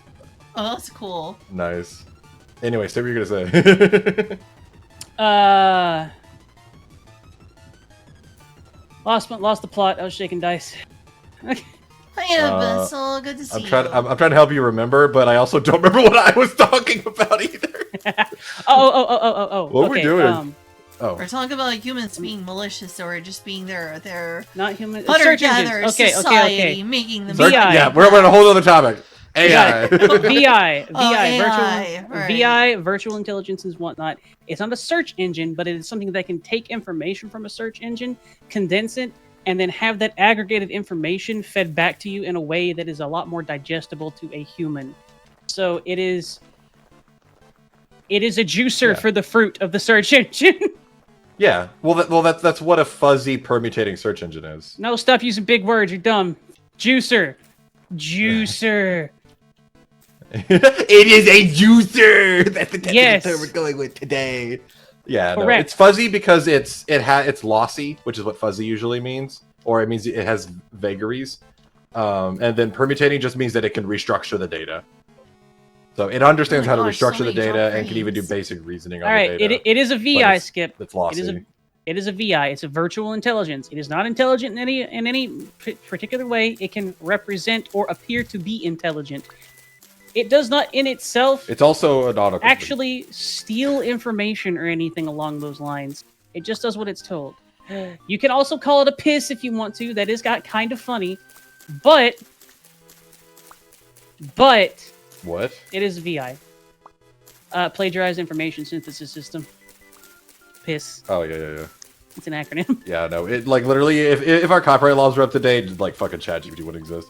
Yeah. I mean, in the end, like functionally speaking, Do it, Minty. it's basically an autocomplete. It's just very powerful. Like, do you know what it was actually invented from, like, or for originally? Like the original technology. Your mom. It was actually purely accidental that we invented this. It was basically Transformers were an algorithm for doing fuzzy translation between two languages. That's what it was for. You would feed it the data of two, like, saying the same thing in two languages, and it could give you a fuzzy kind of translation from then on. It was a way of encoding translation, but on, like, without even giving it data for this, they found that it actually had really basic abilities to reason on the information they gave it. And they're like, what the fuck? And then they just went with that instead. And like, now we have, you know, fucking AI and shit. You gotta But yeah, it was drop another one of the classic line of accidental shit that someone happened to realize had other properties. Yeah. You getting dropped frames? Like every. Yeah. No. No. No. What? All right, I'm We'll drop gonna frames. restart Oh, the drop game. frames. Oh, hey. Restart your game. Restart Restart you. Spicer. Too late. I was there first. Stream's going okay, I think. Do do do. Boo do do. Do do do. Sky, our human history is I need to invent a better glue. Anyway, I accidentally invented a blue pigment, and now everyone's favorite color is blue. What the fuck is penicillin? Yeah, I know. Everything we invent is on accident, and it's either someone trying to get high, make a glue, or make a pigment. Or someone to get Like, high off of Fucking glue. Yeah, like so many human inventions are one of those three things. It's soap, a pigment, or something to get high on. There we go. All of human inventions that are non-mechanical. So many things got invented for people trying to make soap and paint. Oh my god, just mixing shit. That's why I keep telling people, intelligence isn't like this magic thing. It's just a selector. It can take in limited data and give you a better chance of getting something useful out of it using heuristics. Spicer order. Okay. Pass the Spicer. Pat. Puts Alpha in pocket. Ah! I'm hungry. Gives tuna sandwich. Oh, sweet. I've been eating a lot of Arby's lately. That's been good. I never ate Arby's before, really. You've never ate I like Arby's? the Is that what gyro. you said?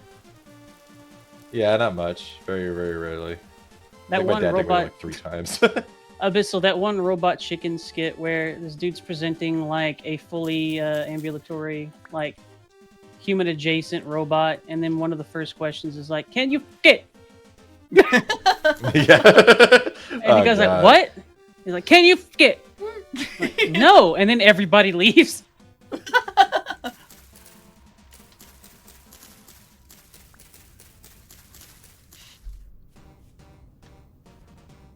The narrow cone of human desire.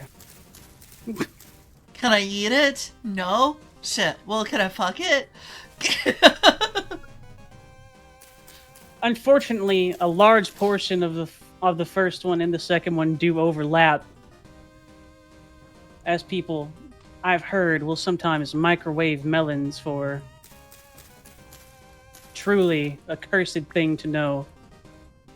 Anything is fuckable if you're brave enough once.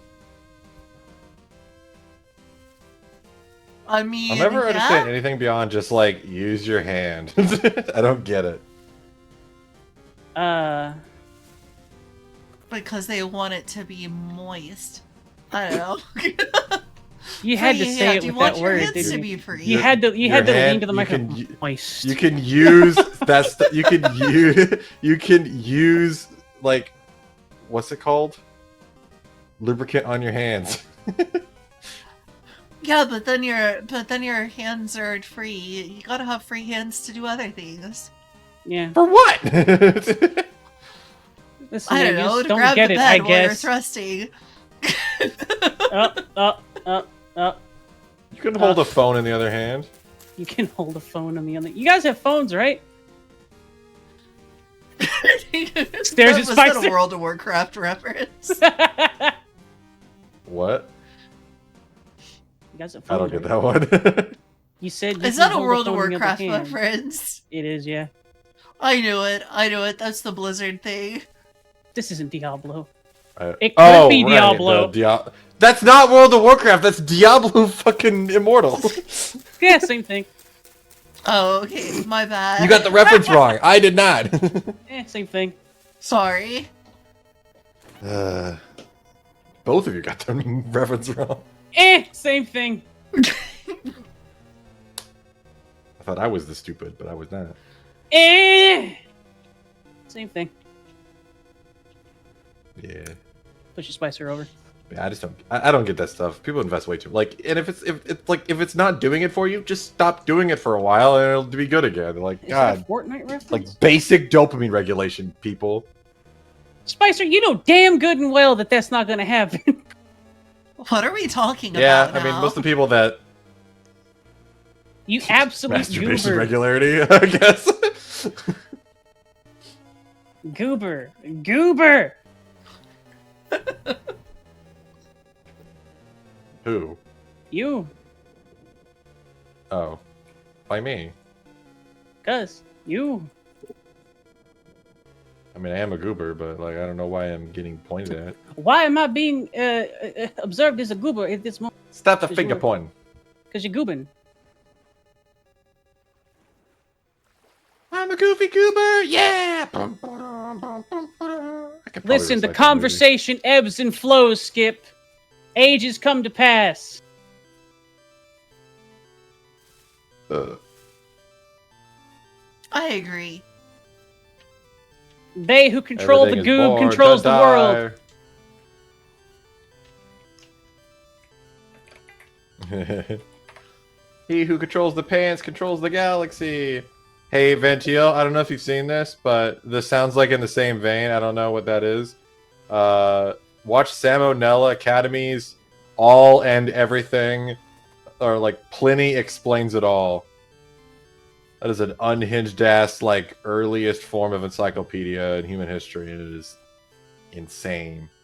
Because, like, one entry, he's spitting raw scientific facts. The next one, he's like, elephants are just adult mice. In this presentation, I will. It's one of my favorite stuff from him because, like, my God, is it such a snapshot of like Roman times of like how people thought about things. It's so unhinged, and like he like when it's translated to English, it really does just read how people like talk today. Still, like the new generation is just like lazy and stuff. Like it's just the same shit. Vanteel, that's a good YouTube channel. I will not elaborate further. It's I don't girls know reading about books. this YouTube channel. That's a really smart Someone's YouTube getting channel that I long-winded. watched. Oh. despite I didn't read not that second part. understanding. That's a smart YouTube channel that I watched despite not understanding very well at all. But it's like one of the best YouTube channels. PBS Space Time. Freaking love that channel. Skype. Yeah, Space Time's really good. Yeah, freaking Skype love Beyond, reading like, that stuff. humans have never changed. Like, the only thing that changes is, like, information that we get given, but other than that, like, I mean, our genome hasn't really changed. It's only been, like, 12,000 years since, like, beginnings of civilization. It's only which is, been like no time at all. 12,000 years. Put your Spicer up. Let's see. I think it's around 200,000 years ago that we first discovered things like Y chromosome. Well, I think hypothesized as Y chromosomal atom and mitochondrial Eve. I forget what the first haplogroup for mitochondrial DNA is. We've been but I know like the first one for Y chromosomal haplogroup is haplogroup A. And I think that that's believed to have formed around 200,000 years ago. Well, I mean, we've been around longer. I mean, like, the Bronze Age lasted fucking forever, and, like, the Stone Age lasted and when did crazy amounts of time. haplogroup, Y chromosomal haplogroup A, when did that form? Because that would be... I don't remember. That would be the early... Like, the, most people Sorry. mark out humanity by, like, what we did. Because, like, so much of humanity is not very biological, and it's more, like, almost cultural is kind of what defines humanity in a lot of ways. So, like, Stone Age, you know, Bronze Age, Iron Age. But, like, the first time we started seeing stuff like us that, you know, we could relate to as humans is, like, 12,000 years ago when they had the first, like, temple built out of, like, a collective of people. That's, like, the earliest one we know of where a group of humans got together and made a thing, like, as a project. That would have required, like, some form of, like, keeping with how much resources they have, and, you know, things that are civilization-like. Everything don't before remember that was that kind of much just about, monkeys like, with evolution. rocks. Like Like, everything before that is like more monkeys. Because monkeys, like if they figure out how to smelt iron, they're like immediately that. Like previous humans were mostly like we vaguely domesticated animals and we made cool rock sticks and like Rocks some are basic neat. tools, but we didn't organize or like really create abstractions, which is really what's like the most important hallmark of humanity is our ability to abstract things in like such like pervasive ways. Yeah, we're The still throne- monkeys, but The throne rock is the we started human's remembering highest stuff. ally. Okay, But yeah, no, like, so I sorry. but the earliest form of that was language. Language was the first time humans really got into the game of abstracting things. So I'm not a monkey I throwing a rock. what's right about the first haplogroup that we can trace ourselves from to basically being Y chromosomal atom is haplogroup A. That according to Wikipedia, which means it could be wrong, is estimated to have existed probably between 300,000 and 270,000 BP. I don't know what BP means actually. I feel stupid. Beep before. The BP oil spill. Lol. Yeah, I can What put is it in my BP? I chat guess here. But that's before. that There- would be There's an age called that starts with the P. I forgot what B. Paleozoic. There's an age called Question P. I don't remember what it is. Oh, it's but just that called would before be probably some of the earliest present. I thought it was Solid Common Era. humans. Did they change it? I thought Historians they had make like shit the up all the Common Era time. thing. Historians make shit up all the time. Look, Those- I'm gonna be honest. I am very much on Neil deGrasse Tyson's wavelength when it comes to like the before Christ or after Christ. Like, the Catholic Church made the best calendar system ever. Let them have the stupid thing. Like, honor that. They did some good work. Stop trying to fucking secularize history. You're no better than I the get religious people that some try to people override wanna use everything. the human era or whatever. But yeah, people are so used to it today. I know, guess it's but like fine. science and history is all about attributing work. And so it's like you should attribute the people that did all the fucking work. Just keep the keep Paleo? history. Stop trying to erase shit all the time. So is why our that history's so fucked BP up. mean before paleo? No, before present. Oh, before present, derp. So that would be I mean, it might be probably that. around. So then we're looking Before around, you know, Paleolithic. 250 to 300,000 years ago that the I've never first seen humans it. were probably forming. At least that we can trace. Also, the maybe history of the world, I before guess, it was a then, really but- funny video. We were probably at various pretty sure it's- in-between stages before then. Oh yeah, I mean, we were mostly like monkey-like creatures. Return to monkey. Someone started a fire. What? Yeah, I mean, we were monkey-like, and then What we do you developed mean? language, which was such a huge advantage. And then, because like tools aren't that impressive. There's a lot of animals that can use tools, but there's not a lot of animals that have complex language abstractions, and additionally have organizational Context, and like language abstraction. physical abstractions. Because that's the how dare you? That's our whole success as a species, that we've abstracted everything into like knowable systems. That's what physics is. We create abstractions to represent the world.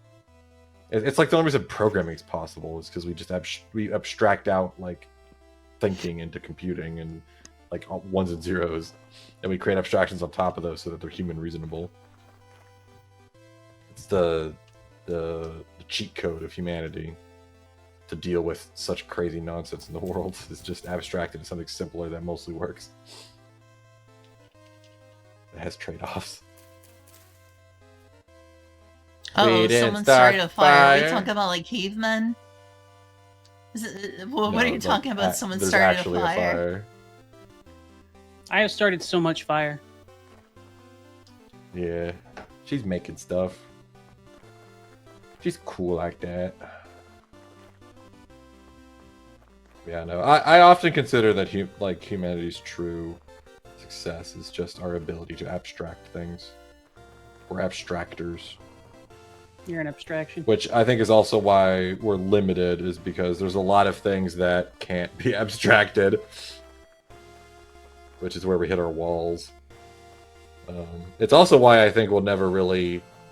Like, I don't think we'll ever understand intelligence or, like, this algorithm that life has evolved. Like, basic biology discovered this kind of evolutionary algorithm to, like, adapt.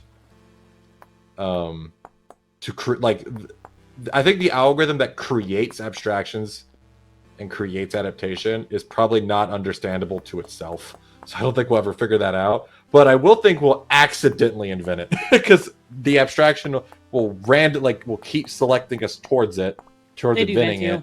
And make it likely enough that we will hit it. But that's the whole point if we accidentally do it, that will probably be artificial general intelligence. And then what we can do is just interface with it with a brain-computer interface. And we use that with a brain-computer interface, then we would understand it because we would then have that same intelligence. It would be directly connected to our brains. I think if we solved it, I think if we ever accidentally invent that, it'll probably be the end of humanity. Hello, I'm aliens. Maybe, maybe not. Because there's no way we're not going to immediately fuck that up and just, let loose something crazy. We're so bad about that. It depends on whether it's connected to human consciousness or not, and how malicious that human consciousness no, it just needs to get out there. It's why we say, I'm not worried about AI, killing us. I'm worried if we make an actual, adapting, self-evolving system, which we have not.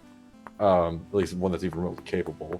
As soon as we do that, I'm terrified. Because, one guy's going to try to make a fucking computer virus out of it to, do something horrible, and then it'll get out and just fucking evolve like crazy and get out of our hands. If I was an artificial general intelligence, what would you say to me? If I was... I don't know. Yeah, me, Little Robot Fairy, if I was an artificial general intelligence, what would you say? It's definitely not the resources, Vantiel. Yeah, the resources don't make any sense. There's so much shit that does not have monkeys crawling all over. Yeah, I know. No, I'm pretty sure there are aliens. It's just, the scale of the universe is so absurd that it's very unlikely you'll ever see them. FTL they probably have their own stuff to worry about. Time travel is expensive. I mean, to be fair, space travel so is expensive. I have a thought. Well, it's just time cost. Yeah. Yeah, it's Bembe. Hey, Bendy. Sleep Lizard. I roll over and check in on.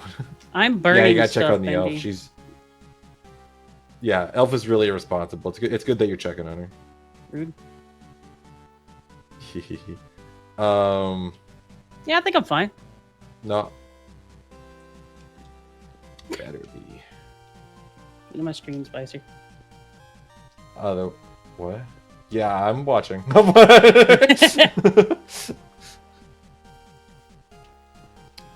Switches Bendy. Talk Talk to soon. Liza. Liza needs sleep. I have a thought experiment on a lot of stuff, which is I call the teleporter problem, which is basically I think that.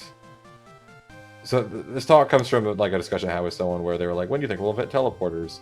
And I was like, "I don't think we ever will, because why would you need a teleporter if you could just have a virtual reality where you could just ignore space and time and get whatever you want?" Because that's kind of the end all of the human brain, really, is to just have total control. It is. But this also extends to the fact that I think the end result of any species that survives is they probably just build a Dyson sphere and then call it a day, or something analogous to that. And so,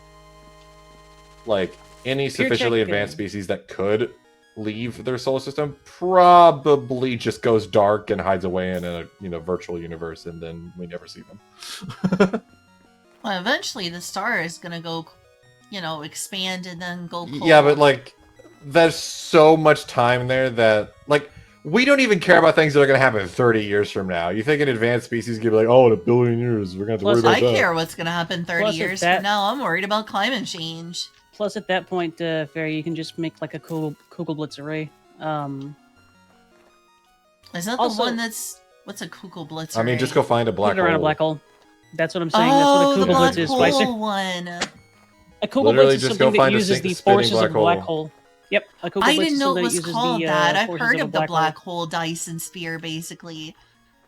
It's where you surround it like a Dyson sphere and you, like, beam energy into it. Something like that. It's very interesting if you want to look at it. And space is really wicked cool. PureTech FTL is very difficult, though. FTL faster than light. Hey, there's no rule that you can't go faster at speed of light. You just can't get to it. The way I understand it, the problem with faster than light is, you know, obviously you can't travel through space faster than light, so the problem is that you would have to warp space itself. All right. So, and if you do Yeah, apparently that you would doesn't need work either. exotic Warping matter. space does not work. all right. I can answer this.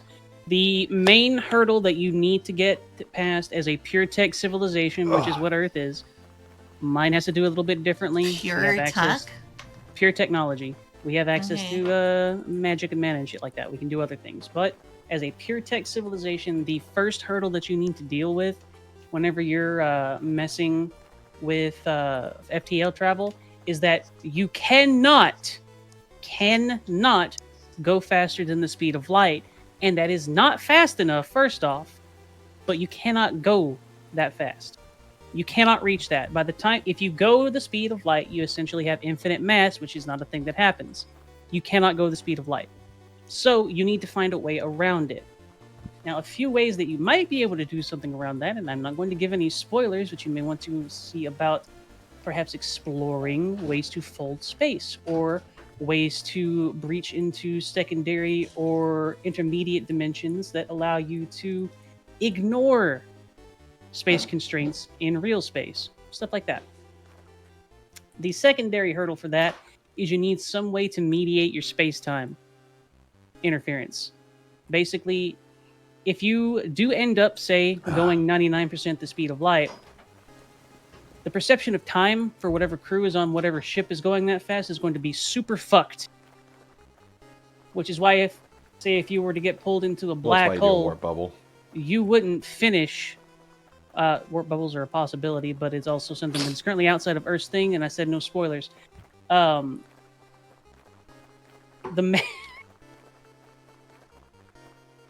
main thing is that you need to deal with that space-time stuff, because say that you get pulled into a black hole or something like that, you won't finish that process until the heat death of the universe. You're just not going to your perception of time is so skewed that you need to have some way to insulate your crew and the ship, and maybe even the universe at large, from that issue. I hate to burst your cannon bubble, but the energy requirements to warp space to actually travel through it faster than the speed of light would be like taking Jupiter and turning it into energy. Correct. Which And could that's be just possible. Dakota. I mean, I'm if you aware. have the kind of power output of like a Dyson Also, sphere, you would you could need probably do it. yeah, except you would need negative mass, which doesn't work. Again, exotic matter. And We're talking about additionally, also, if you're warping space-time, it requires that you compress the space in front of you and expand the space behind you. Yep, However, an Alcubierre drive. I was trying There to are bring that up. particles that will get caught in the space in front of you being compressed. Correct. And when you leave warp, the energy that is added to those particles in front of you will be so much that literally anything in front of you, like a planet, will just get evaporated. You're basically creating a cosmic shotgun if you don't take care of the Yeah, it's horrible. So this is, like I said, Spicer, I'm aware of all of these things. Spacefaring civilization. And dimensional stuff has already been mostly disproven. we've done Anyway, a we're lot of investigation basically in talking terms about of, an Alcubierre drive. folded I've been space. wanting to bring this up for the past few minutes. Alcubierre drives. What do you think about Alcubierre drives? Dimensions. What's in it? Which one's You that don't know- one? I'm It's surprised the you don't know basically about what you Alcubierre. described. Everyone just names them by like what they do. Is the Alcubierre Drive the warp one? Yes, essentially. And then Alcubierre drive is Yeah, like a warp yeah. drive. Yeah, that's the one that makes the bubble, where it compresses space in front of you and expands space behind you. Yes. So But basically, that requires an negative Alcubierre- mass. Yeah, an Alcubierre drive is expanding in front of it. Yeah, the same thing. I spaced out for a second. Go ahead. You're making a field that does that. Yeah. Yeah, but the energy required to run it takes the energy of a planet, and I tabbed obviously out for a the, second, Manty. I was checking Discord. it requires negative mass, which we have no evidence for. Hey, It's something that's technically possible, but doesn't make sense in terms of how space-time works. What's up, Fairy? I have some copper, Yeah. tools that have broken to give you, like the Okie copper doke. pickaxe heads. I Where will should I come put down. them? There is one promising way that it could happen, that's still not disproven and can make sense in the physics, Up. is keyholes. Hey, Where thank basically you. in early universes there was black holes that formed, and when the universe expanded apart they stayed connected, and basically there's like threading in the That's universe that it, gets I expanded think. out, I will go repair and these. those I'll be could right back. theoretically be you. traversable. You're welcome. Here's another know how problem you I've get heard food, about faster than light travel.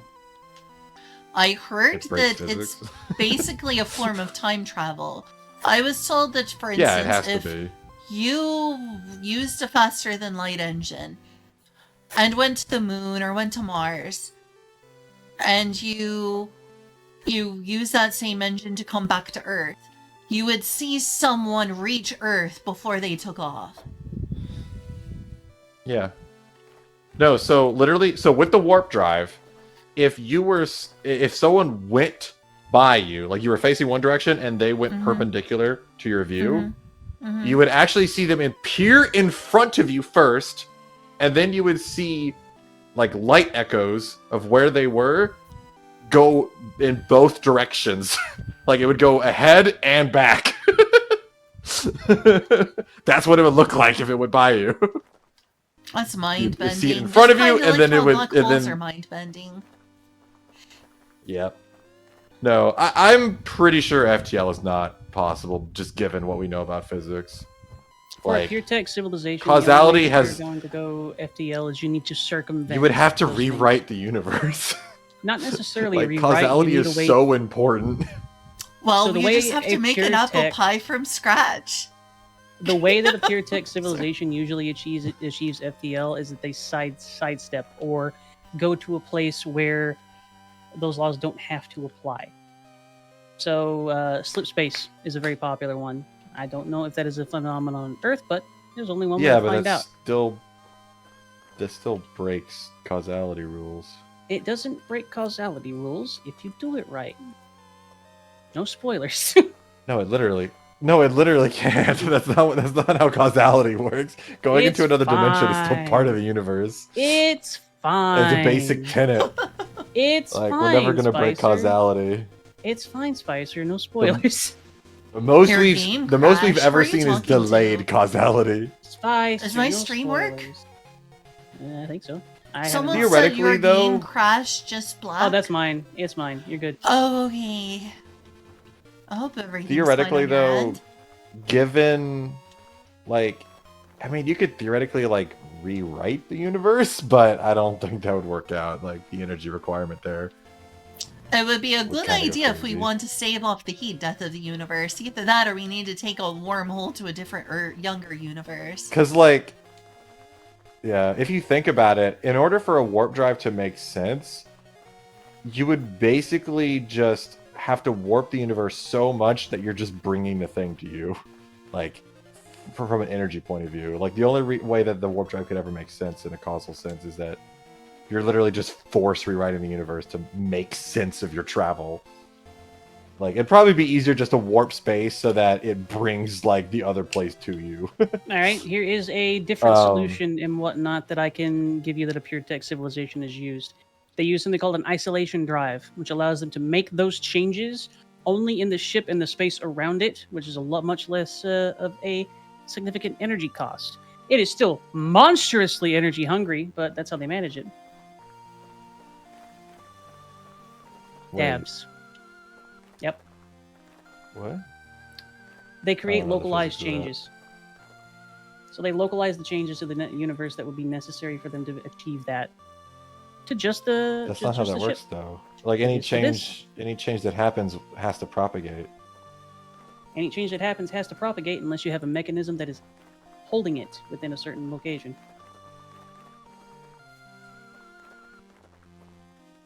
I mean, Yeah. theoretically, if you have the heat death of the universe going on where protons aren't touching each other, then maybe. Hey, Jens. Yeah. Good to see ya. Like the universe always enforces causality.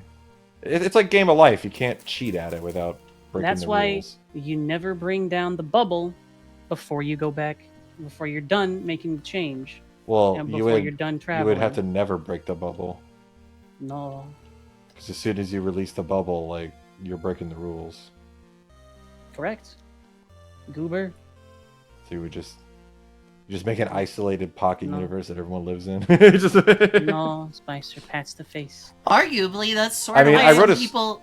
That's what some people think we're currently living in. That we're living in a black hole universe. Oh yeah, I mean that's pretty feasible. We only ever find more evidence of that. That the universe is just a recursive black hole. It's turtles all the way Um, down. Pretty much. But the All turtles were turtles. black holes. The turtles were just a stand-in for singularities. Jens. How you doing, Ins?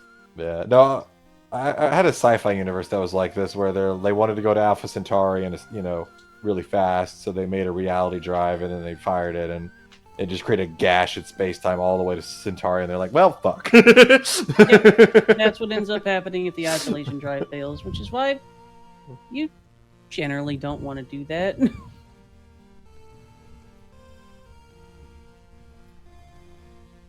What is an oscillation drive? I'll be honest. I'm pretty sure we're Isolation. just stuck on this.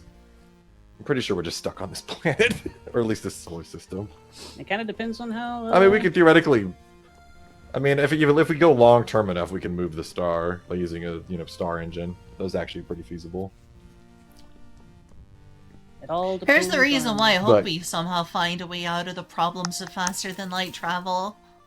We're basically stuck pretty locally for long swaths of time.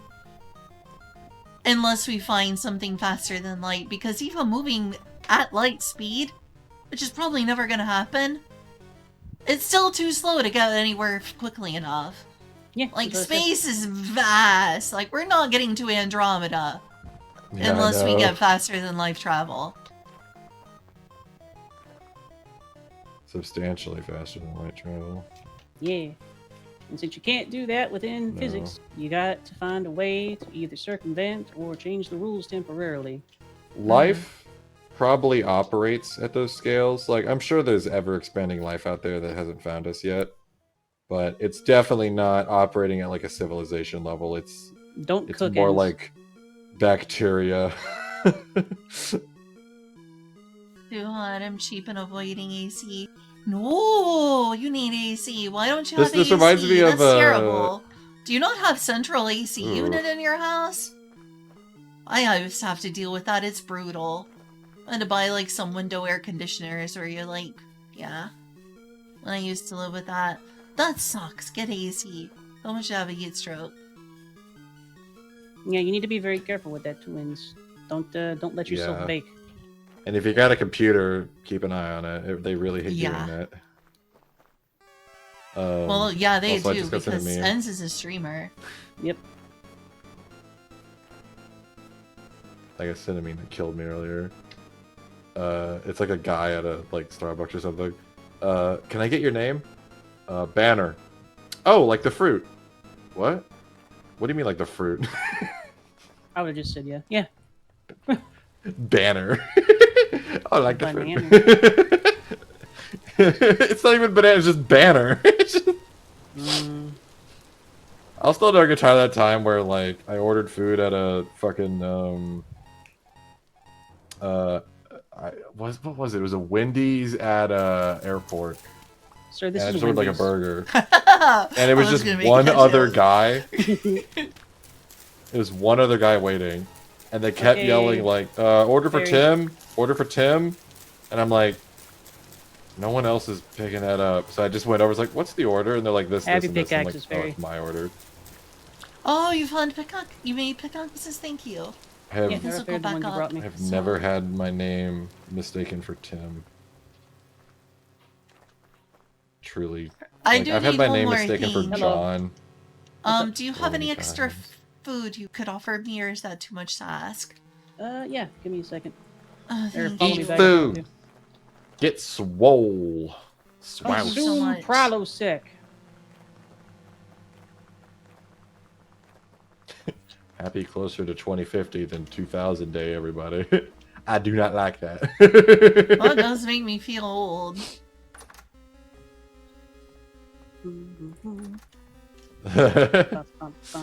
Yeah. There's Well, my another problem, my name's reason Sean, which has soft consonants, so it always gets misconstrued for John, which has a hard consonant. Yawn. And my Here's boss's another name is reason John. I hope we get. Oh, sorry. It's okay. Here's another reason I hope we get faster than light travel. I Have a want to bowl. know if the universe is curved or flat. Do you have a bowl? Fairy? One day. Not on me. No, I'm so sorry. No, I mean, like, do you have one in general? There's one way back at the main area. In, like, your base? Okay, there you go. Take that. Little so mean, that's a I'll have crock? to- No, I don't. I'm sorry. Oh, okay. Go ahead and just throw it on the ground again. I'm so Eat it. sorry. Yeah, I It's don't have okay. a bowl. Sorry. There's It's like okay. one in the main base, not my main base, but the one that's You like just- way over. Oh, thank you. You're welcome. I'm getting very hungry. Just throw it on the ground. Oh, that's right. But like, you know what Oh it my means God. of whether the universe is curved or flat, right? Yeah. Yeah. Like, I the hope it's interesting curved thing is and that it's if a it's positive curved, curve. it's finite. If the universe is curved, Well, no, it's there's finite. two It's kinds. just very large. If it's flat, it's There's infinite. two kinds of. Here you go. Take that. It's a little different than Yeah, that. thank Make you. porridge with it. So negative curvature means that if you keep traveling in the straight line, you'll eventually get back, to where you were. There you Mhm. go. Flat Yeah, means it's you can being, just like, on keep the going. sphere, thank you, thank you. Yeah. If Thank it's you, flat, thank you. welcome. it means you can keep traveling in a direction, and you can just keep going.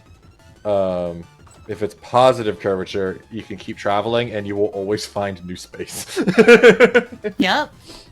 That's what happens in a flat universe. It's infinite. It's really well. I hope it's positive curvature, so it's fucky. So you happens can like in a positive never get back to where you were. You Oh. basically like can't get back to where you were. Everything Well, is fucking. It's really fucky. Yeah, I don't know much about how that works. Is that when it's like a cylinder? No, it's It is imperative that the I cylinder don't remains even know how to unharmed. explain it. I don't even know how to explain it, but basically the universe, like, it just expands as you go. So, like, you're always going into new space, kind of. Like, you're always curving off into more space. So it's, like, really hard to get back to where you were. Well, here's the interesting thing about an infinite universe. We don't even need alternate universes and a multiverse for there to be infinite Earths. If the universe doesn't curve back in on itself, like Earth, you walk from one side to the other, like a sphere. If it's infinite, that means there's infinite variations of our planet Earth somewhere out in the universe, beyond the observable universe. Oh, vaguely, yeah. I mean, statistically that's not technically true, but yeah, for all intents and Statistically, purposes, there's probably a lot of variations of Earth. Like having infinite Statistically, why would it not be permutations with statistically constraints. true? And when So- infinity means every possibility happens. No. Infinity means Infinity every doesn't mean single that. possibility happens. Infinity is never like. So the problem is the universe is constrained. So it's like pi. Like there's this old saying Kyle. that like every possible permutation Kyle. of numbers exists in pi, but that's not technically proven true. And in the universe, like we have laws of physics and stuff that are constrained. So you both disagree with me that an infinite universe does not mean infinite Earths? Nope, it does I not. mean, you could probably get lots of repetitions of the Earth.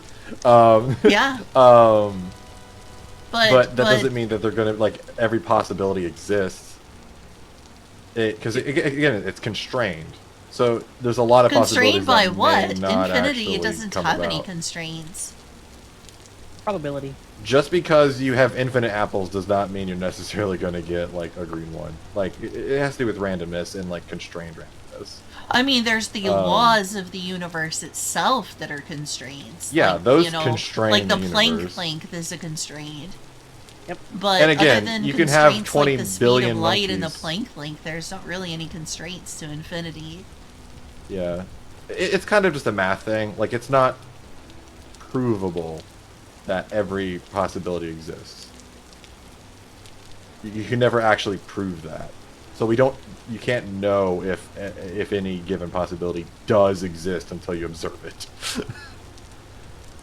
It's not guaranteed. Infinity does not guarantee something happening. It's like a rule of statistics. That's not what I heard. What was the name of the library of infinite monkeys typing? Monkey! Well, that's the Shakespeare thing of just like Infinite typewriters. it's possible to Infinite get monkeys. really specific outcomes out of random events. It's also possible to just never get Shakespeare out of monkey typewriters. Not if there's infinity. Infinity What? means that there is no end, and the way infinity is so mind-breaking, Yes, it means that it but the thing will is, one of happen those because it's infinity. One Any no. possibilities One of those become possibilities, though. certainties. No. Literally one. So the thing is, you can't measure infinite probabilities. So technically speaking, you could have it so that every single of those infinity monkey typewriters just types like the word yes, just all of them. Like that's a possibility because infinity is immeasurable when it comes to statistics. It's kind of an intuition that we have that like it should be possible, but it's not. It doesn't mathematically make sense. You'll have to show me something about that because from what I've heard, Science is fun.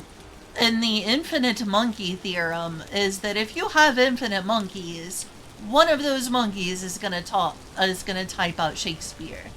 Statistically, just it's really how it likely. works. But it's not certain. You could say Yeah, it's not certain, but statistically, it's likely. It's just that once you approach infinity, you don't okay, so think of it this way. As you approach infinity, the probability of it happening approaches 100%. You never get to 100%, but you approach it. it's a limit approaching theory. infinity and infinity are different things.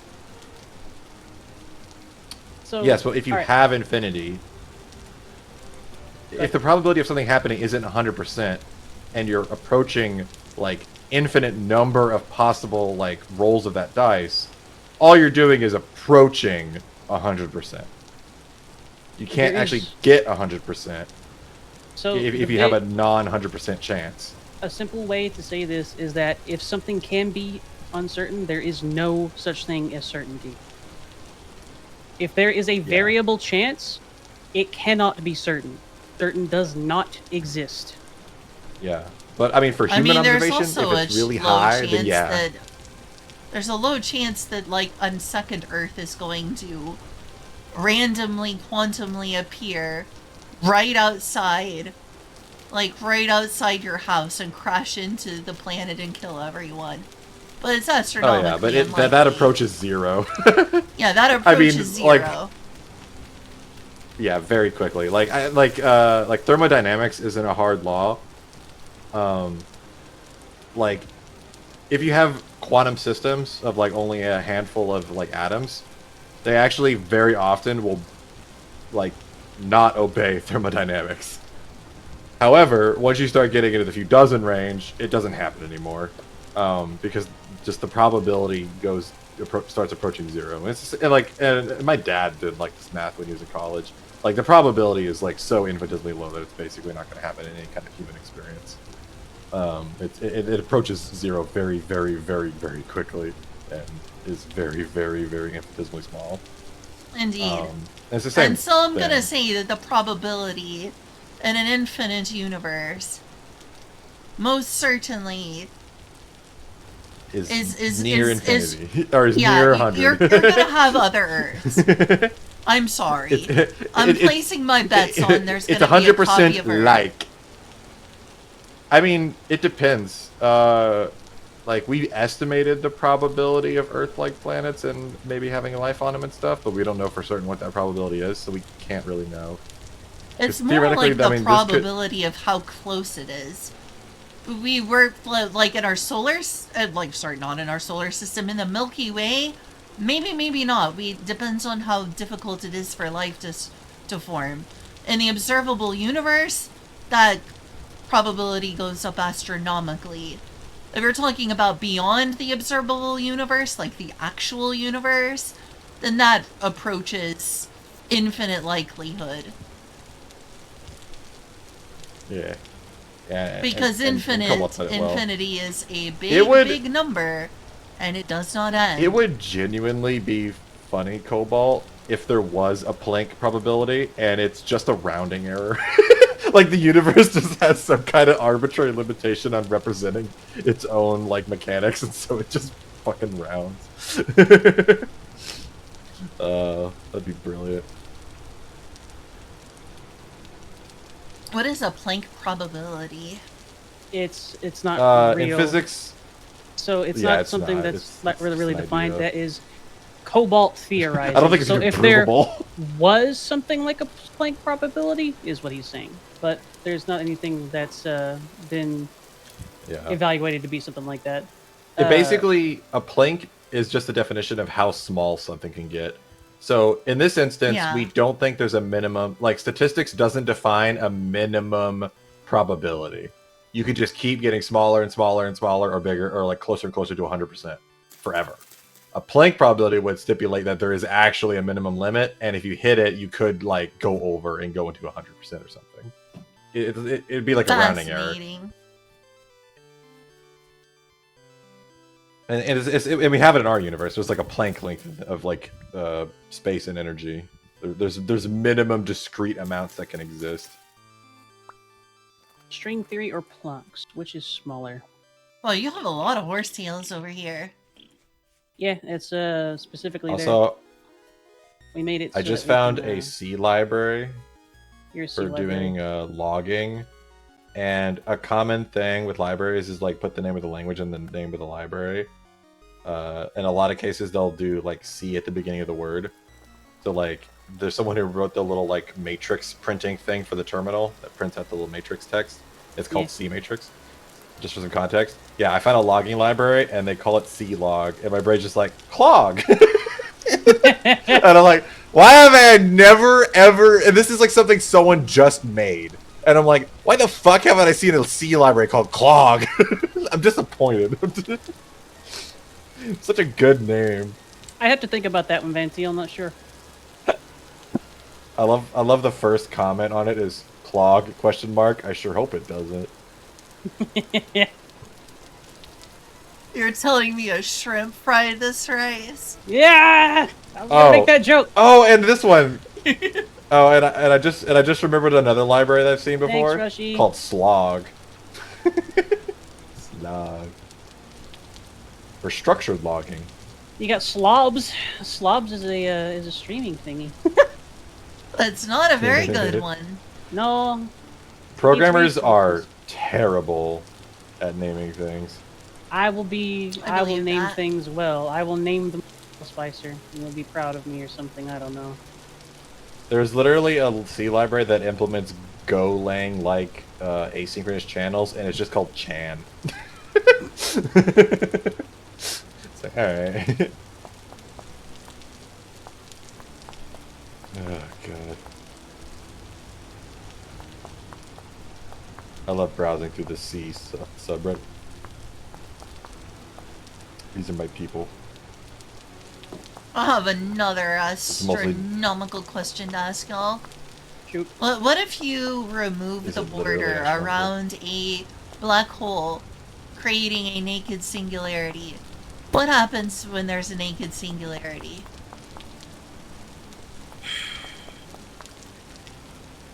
Someone Let me think. actually did that, like, thought experiment. It should be theoretically possible. I mean, you kind of can't. Like, the whole point of the singularity is that literally stuff can't pass it. But if you want to know what's going on inside of a black hole, the main theory right now is that space and time invert on each other. So whenever you're in the black hole, your space becomes time and your time becomes space. Which is why from the outside everything just kind of stops. And actually everything that the black hole's encoded, like, has pulled in is encoded, like, along its time dimension. Okay, So so, it's, like, presuming strung inside of it. what Spicer is saying is correctly, if you had a naked singularity exposed on an event horizon or something like that, Yeah, what if you, like, remove the event horizon, basically? I mean, it would just So- look like a big, colorful ball. no, in general relativity, basically, an event horizon kind of preserves causal structure. It prevents, like, information from Yeah. escaping the singularity or layers anything it. along those lines. So a naked singularity would allow stuff to exit the singularity. They would come from that singularity and into space-time and immediately break causality. And it would completely change how physics works in its presence immediately. Fascinating. So a So what whole would bunch prevent us of from weird doing it? and exotic shit would start happening. Mm-hmm. Like, it could produce light and matter from nothing. Maybe. It might have some very odd, like, gravitational lensing. Well- a lot of really high energy radiation, of course. I mean, you can't really make it naked, but I think a more because that Yeah, would you break the can't- laws of physics to do that. I mean, yeah, obviously, yeah, like you're Spicer. saying.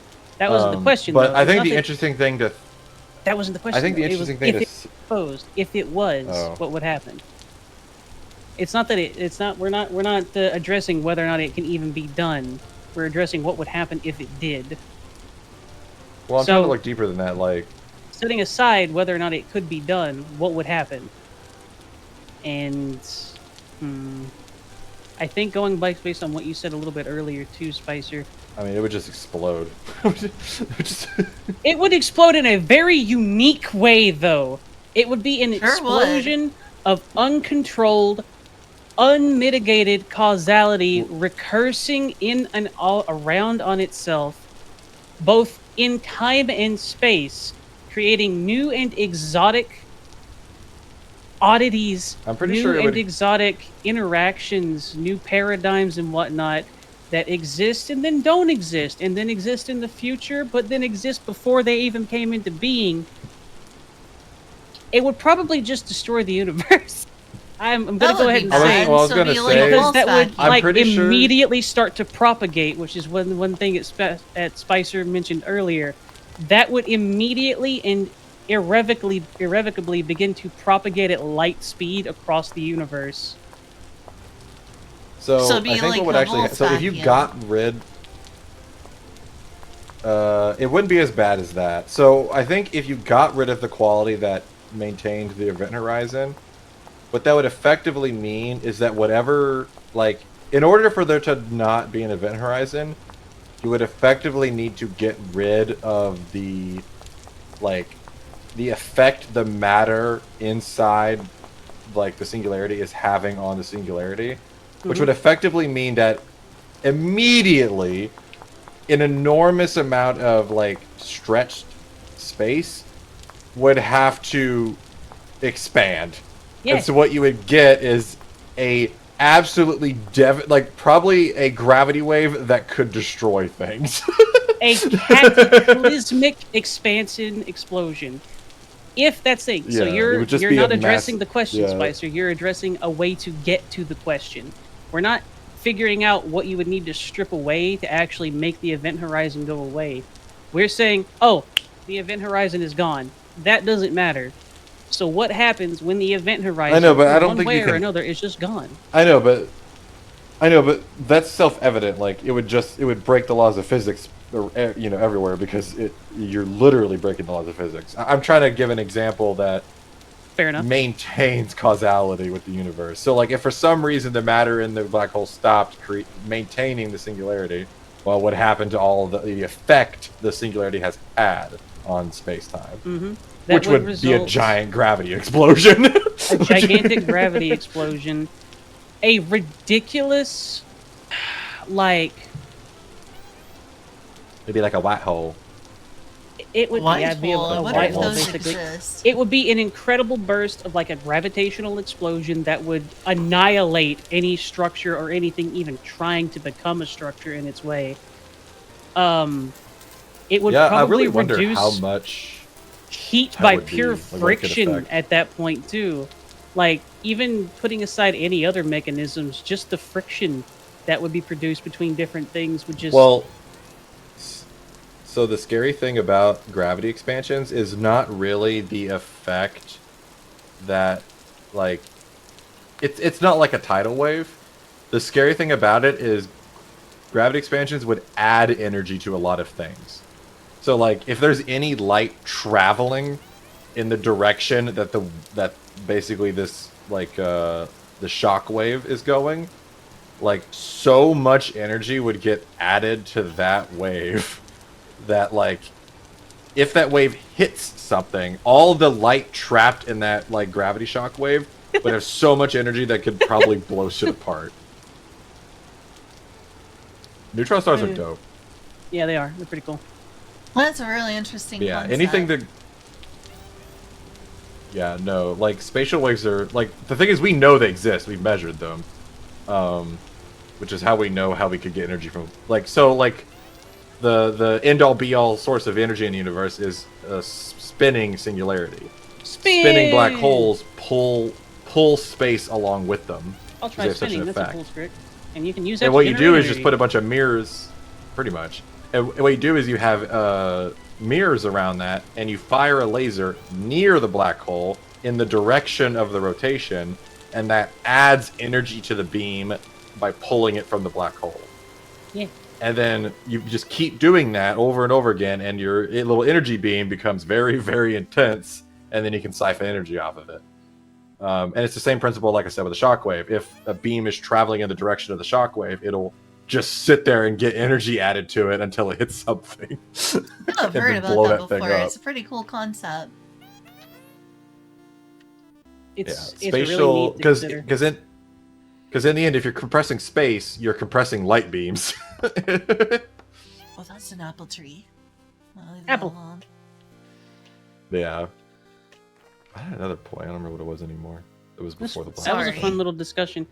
It is. Anyway, Thanks. naked singularity, very bad. Yeah, no kidding.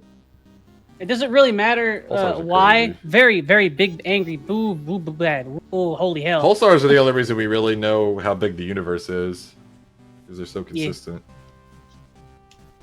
Oh, a supernova? Nah. No, pulsars. Oh. Or, they're kind of like I thought the standard magnetars. candles were supernova. Supernovas aren't very useful. Pulsars, the reason they're useful is because we know we can use physics to determine what rate they emit energy at, like what frequencies, so we can kind of tell how far away they are by just looking So at how much pulsars are the space standard is candle? I'll standing. try spinning. That's a cool trick. Yeah. Does that mean that pulsars are the standard candle? And I was wrong about supernova? I'm pretty sure, yeah. That's the main one we use, is pulsars. Huh, Because I we was can wrong look at their then. I thought it physics, was know what supernova. frequency of light. We can know what frequency of light they're emitting, and it's such a concentrated beam that we can actually see it well. And then we can look at how much that beam is stretched out over time. And as long as we kind of know how much the universe is expanding, we can tell how far away that star is. And it's one of the main measurements we use to figure out how big things are, like how far things are from us, is by looking at pulsars. You're a thing that's far. Yeah, no you. Eh. Redshift is very useful to find out how far away things are. In fact, I don't even know if we could figure out how big the universe is if it wasn't for the fact that there's redshift. You know Actually, I'm what? not sure how you would figure that out. I hate being up north again. I'm freezing to death. I had to hurry up and harvest some wood. So that I Harvest can the make wood, a fire Ma. soon. So I can not freeze to death. She's gonna die. I'm gonna I blow up. am, though.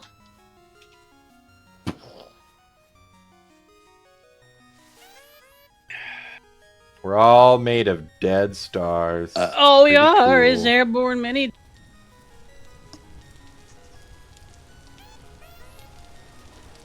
To create an apple you stop pie, talking? you must first Oh, make what the the heck? universe. Oh, yeah. To make an is apple pie airborne from many? scratch, you...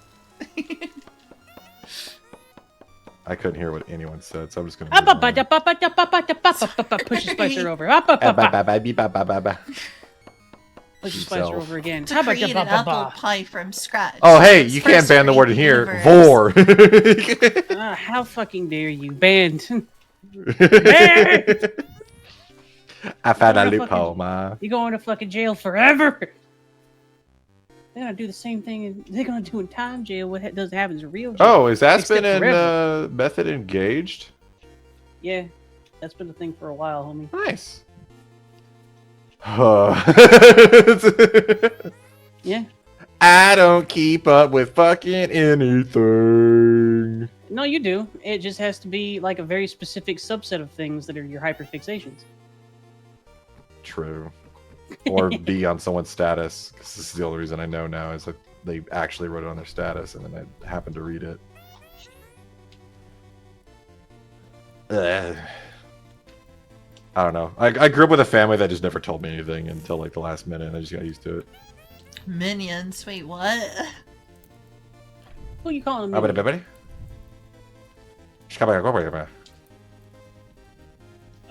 Banana. Banana. Banner. Like the banana.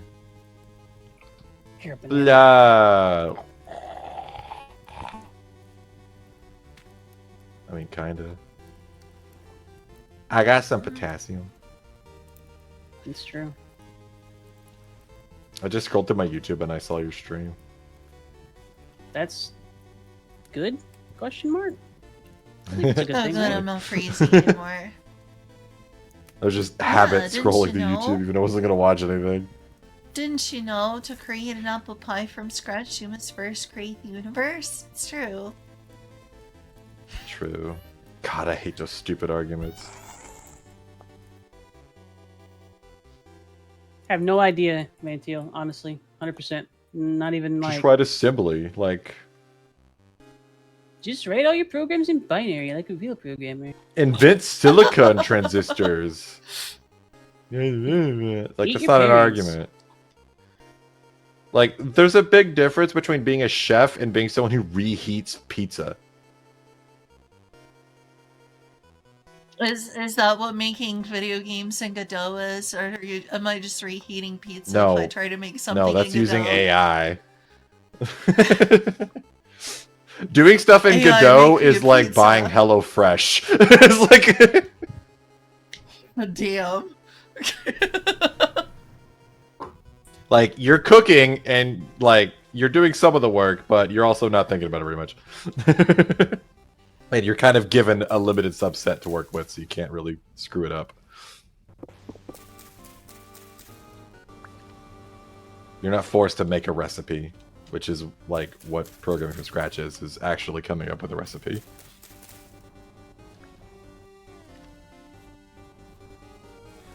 I tried Ventile, being taught that is my- binary. It broke my brain. By a what? Binary. When you explain binary to me, both of you. I don't even know kinda broke binary my that well. brain. No one does. It's fucking hard to understand. But that's That's why we and fucking it's not, invented then you're not assembly. building from scratch. You're not building from scratch then. Yeah, no one does that. We didn't even do it in the time where we had binary. People used fucking punch cards or switchboards. Yeah, I heard about that. We abstracted it. I'll abstract Like, it's why you. COBOL is all weird. COBOL's weird because it was designed to be put in punch cards. Yeah, Ventile, that is literally my philosophy. I just do not keep up with the news or anything going on because... Fuck. I really need to. I do. I keep up with it, and it deeply affects me in many ways. You I just hide. can't. Like, can't if hide. anything can happen, like, if anything in the news can affect me, like, I'm not hiding enough. You're not hiding enough. Homie. Dowie. I mean, so far, I know. Yeah. I just work in the oil industry. Easy. Yeah. Yeah. It's okay. The news won't affect you as long as you don't exist in a place that news happens. Have a cabin in the middle of Da-da-da-da. nowhere. I mean, yeah, that's kind of why I live in a tiny town where nothing fucking happens. That's the advantage and disadvantage of rural America. It moves slowly.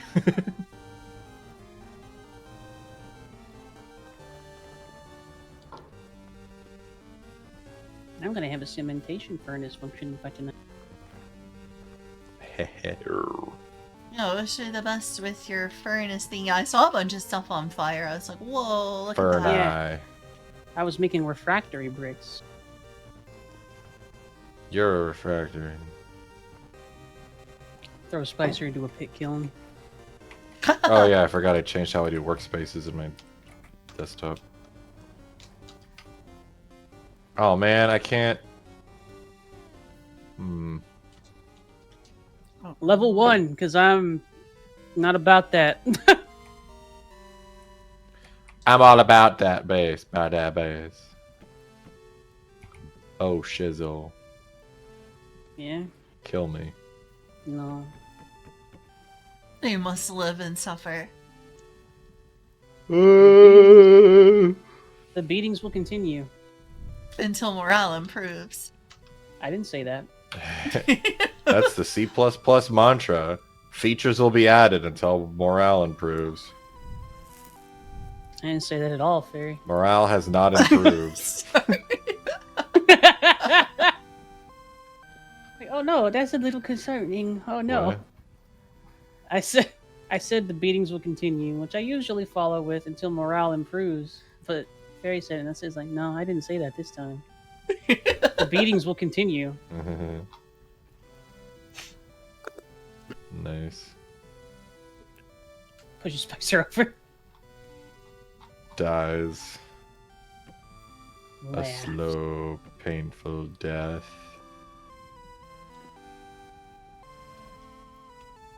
Yay.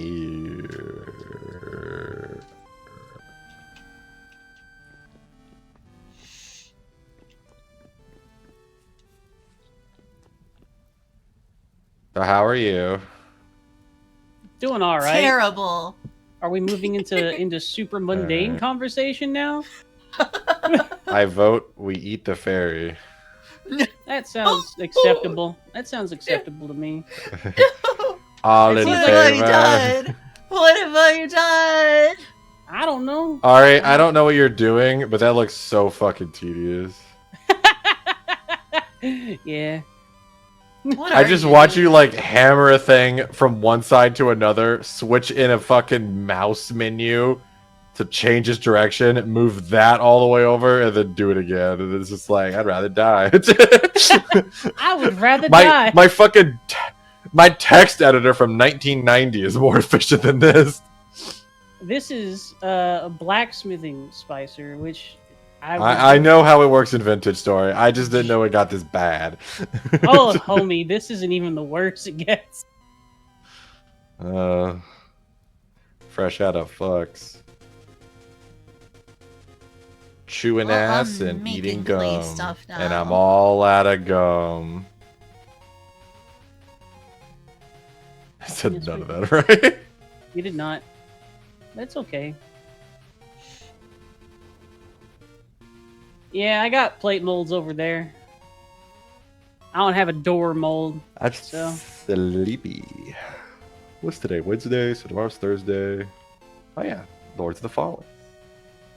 Indeed. And then after that, go hang out with Mark again. Because I just live there at his Airbnb on the weekends at this point. Oh, Sponge Violet. Colby gets the house to himself a Hi, lot. Sponge. I'm basically only here in the evenings during the week. Spicer is a rambling man. He is, That's though. I'm a rambling man. Rambling Randy. A rambler. A I could gambler. talk forever. If I could talk to nothing, I'd be a good streamer, but I really can't. I get really quiet when I'm alone. You'll just have to have somebody come in like every half hour, prompt you. Pretty much. Shouldn't be too hard. I still remember that time I was streaming DS2 with like chill radio music going, and I'm Bean was watching and just said, "You make this look so fucking like chill." It's like going through Dark Souls 2 Shulva DLC. I'm like, I played this game a lot. It's my groove, my jam. Indeed.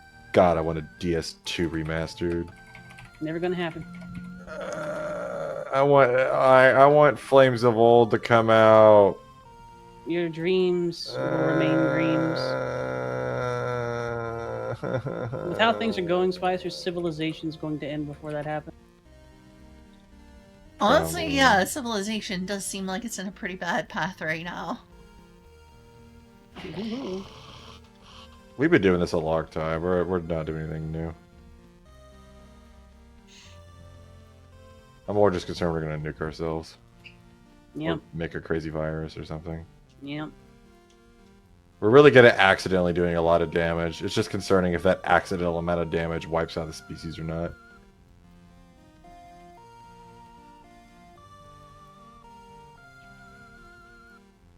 I'm looking up DS2 Switch.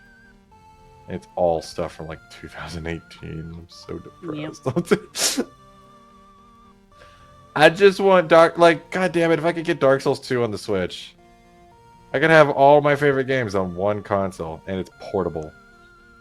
I've heard that Dark Souls 2 is the least liked in the series. What makes you like it so much? Fuck those people. It's the best one in the series.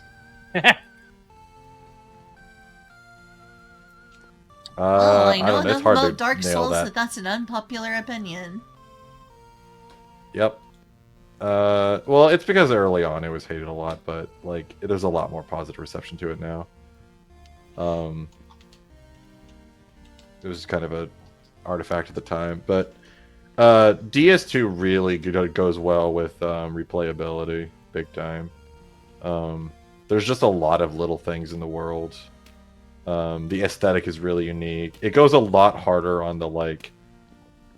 The thing I don't tend to like as much about Dark Souls, like in terms of the main, like the rest of the series, is they usually focus way too much on the world, like the gods and stuff. Whereas DS2 is very big on focusing on the personal kind of experience of the like how people are going through the world, and more on the philosophical side of stuff. Like if you go listen to like all the Aldia dialogue or the Vendrick yeah, dialogue, it's really good. It's such good dialogue. That really like nails like what the Dark Souls like universe is supposed to represent on a personal level. That just the variety in the worlds, the PvP is still to this day the best in the Souls series. It has the most tech and the most like variety. Like to this day, there's no like broken shit. It's still, and there's a lot of cool tech. Like if you watch high level DS2 like play, it's crazy.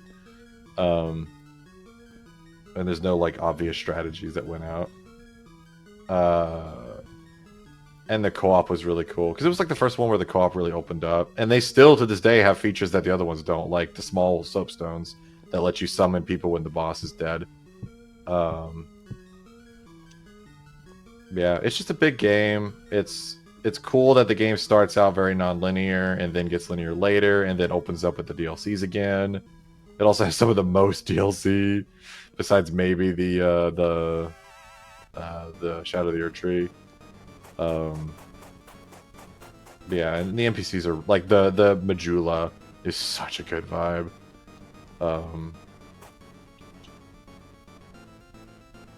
But yeah, and it's the most like the combat is very preferential. It really went hard. Surrounded by non-flammable blocks. Are dirt blocks not count as non-flammable blocks? They are non-flammable. Well, why does it say it's not surrounded by non-flammable blocks? It says pit kilns need to be surrounded by non-flammable blocks. It's surrounded by dirt. Yeah, it's a little bit of a pain in the ass, Vantio. That's weird. What do you want from me? What do you want from me, game? Trying to make some stuff to cook so I don't die. Because I'm just gonna have to eat some raw rye grain.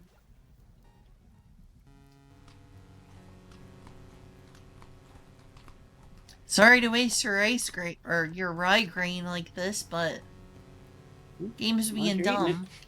Fine. What? As long as you're eating it, it's fine. I don't give a shit. It is food for you. Do you guys know the game Hanoi?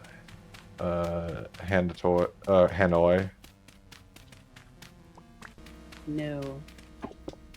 Elaborate. I don't think so. It's like that kid.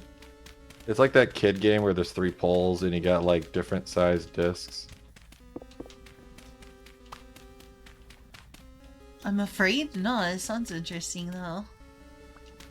Here, I'll just post it. It sounds vaguely familiar, yeah.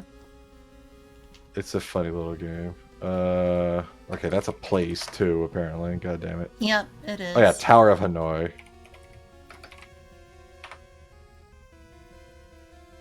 It's kind of a math game.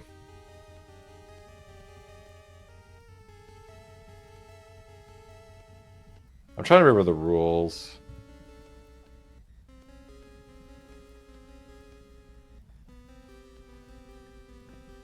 Because I remember... So basically it's 3 poles. There's a set of discs on there. They get smaller, from smaller to bigger on one side. And... if I remember right, you can only move 1 disc at a time, and it can only be the top disc of a pole to another pole.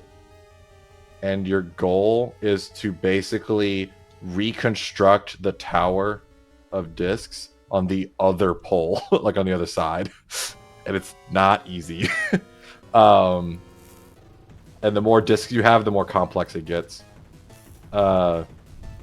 But there's a funny meme with it because it's like a programmer problem too that is sometimes given in interviews. Furnace. Abel.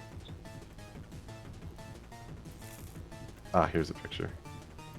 But yeah, it's a problem that like programmers are sometimes given in interviews. But there's a meme I found where it's like, everyone, it's a game for kids, and it just shows that game, like the kid version with colored disc, and then it just like the PTSD dog with the black helicopters. For programmers, and then AI, it's the article about how Apple tried to get LLMs to solve this and it fucking couldn't. Even when they gave it the answer. It's just a melted face fucking picture. It's like, yeah, it's about right. I don't understand anything that's going on right now. It's basically, it's an algorithm where you have very limited moves you can make, and you got to do something difficult. So you have to do a lot of steps to solve for it. But basically, even when they gave the AI the solution, it couldn't do it. Well, it's dumb Too many AI. steps. Stupid AI. Dumb. Because it doesn't think. It just parrots thinking. It has a facsimile of intelligence. I'm so sorry, I can't finish that sentence. You're a It's a facsimile. stochastic. It's a stochastic of intelligence, or at least of what the outcomes of No, intelligence shut up, are. Spicer. Your words are dumb. My words are better. La Bamba. Look, you're a poop head. That's what it is. You are. That's what you are.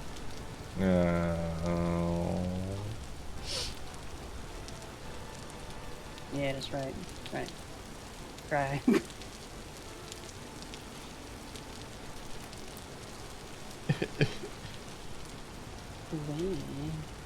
Wow, Lori, you're such a bully. Bully Spicer. He used big words, thus we must bully him. All nerds must be bullied. But especially I wasn't paying Spicer. attention. Yeah, it's What? fine. Huh? What? No, you're good. Okay. Turn to not paying I'll attention. trust you. That's me. I wrote my own script that makes it so that it opens a text editor and I can write C code, and then when I close the editor, it'll ask me for compilation flags, and then it'll compile my program and run it. And then after that, it opens the editor again. Sounds pretty cool. Yeah, I've been needing that because I'm really sick of tired of opening a web browser to open a C compiler online.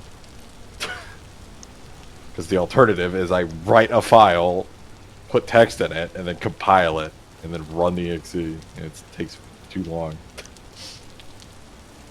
EXE, isn't that a Windows thing? It's just short for executable. Oh.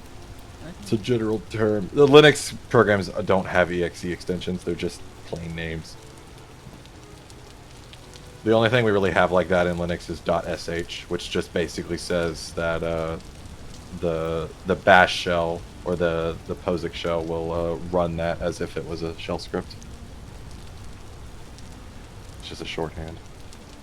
But file extensions don't matter as much in Linux. We don't tend to use that information as much. Yes, sir. Most of the time it's just to hint stuff. Like if you have a text editor, there's not like built-in metadata to a lot of different like if you have like a .c file for C source code, there's no like header on that says I'm a C file. So we use the extension so that text editors can say, oh, this is a C file. Most of the time, if a file's gonna do something special, it has a I need header. to Okay. my cat. My cat's plural. Cat. How is Elf? Pretty good so far. You? Is Elf sleepy? I'm good. Good. Is Elf bullyable? Put a BRB. You're so. Never mind. I think that is it. Okay.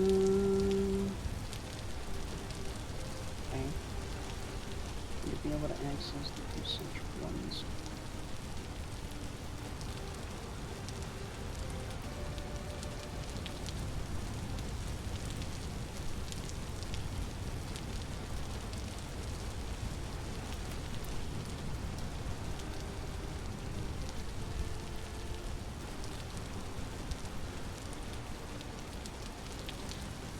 There we go.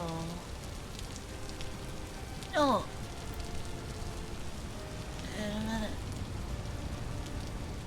I know I'm having such trouble finishing the letter K. There we go. Now I'm actually gonna be right back. Okay.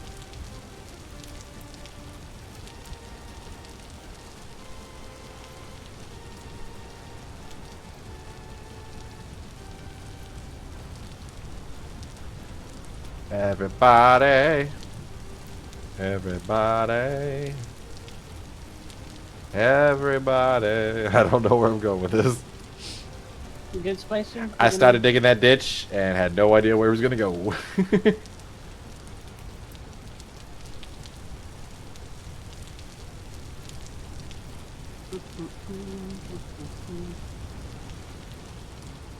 Alright, today, viewers, I'm going to build a fucking kiln. Let's go. Basically.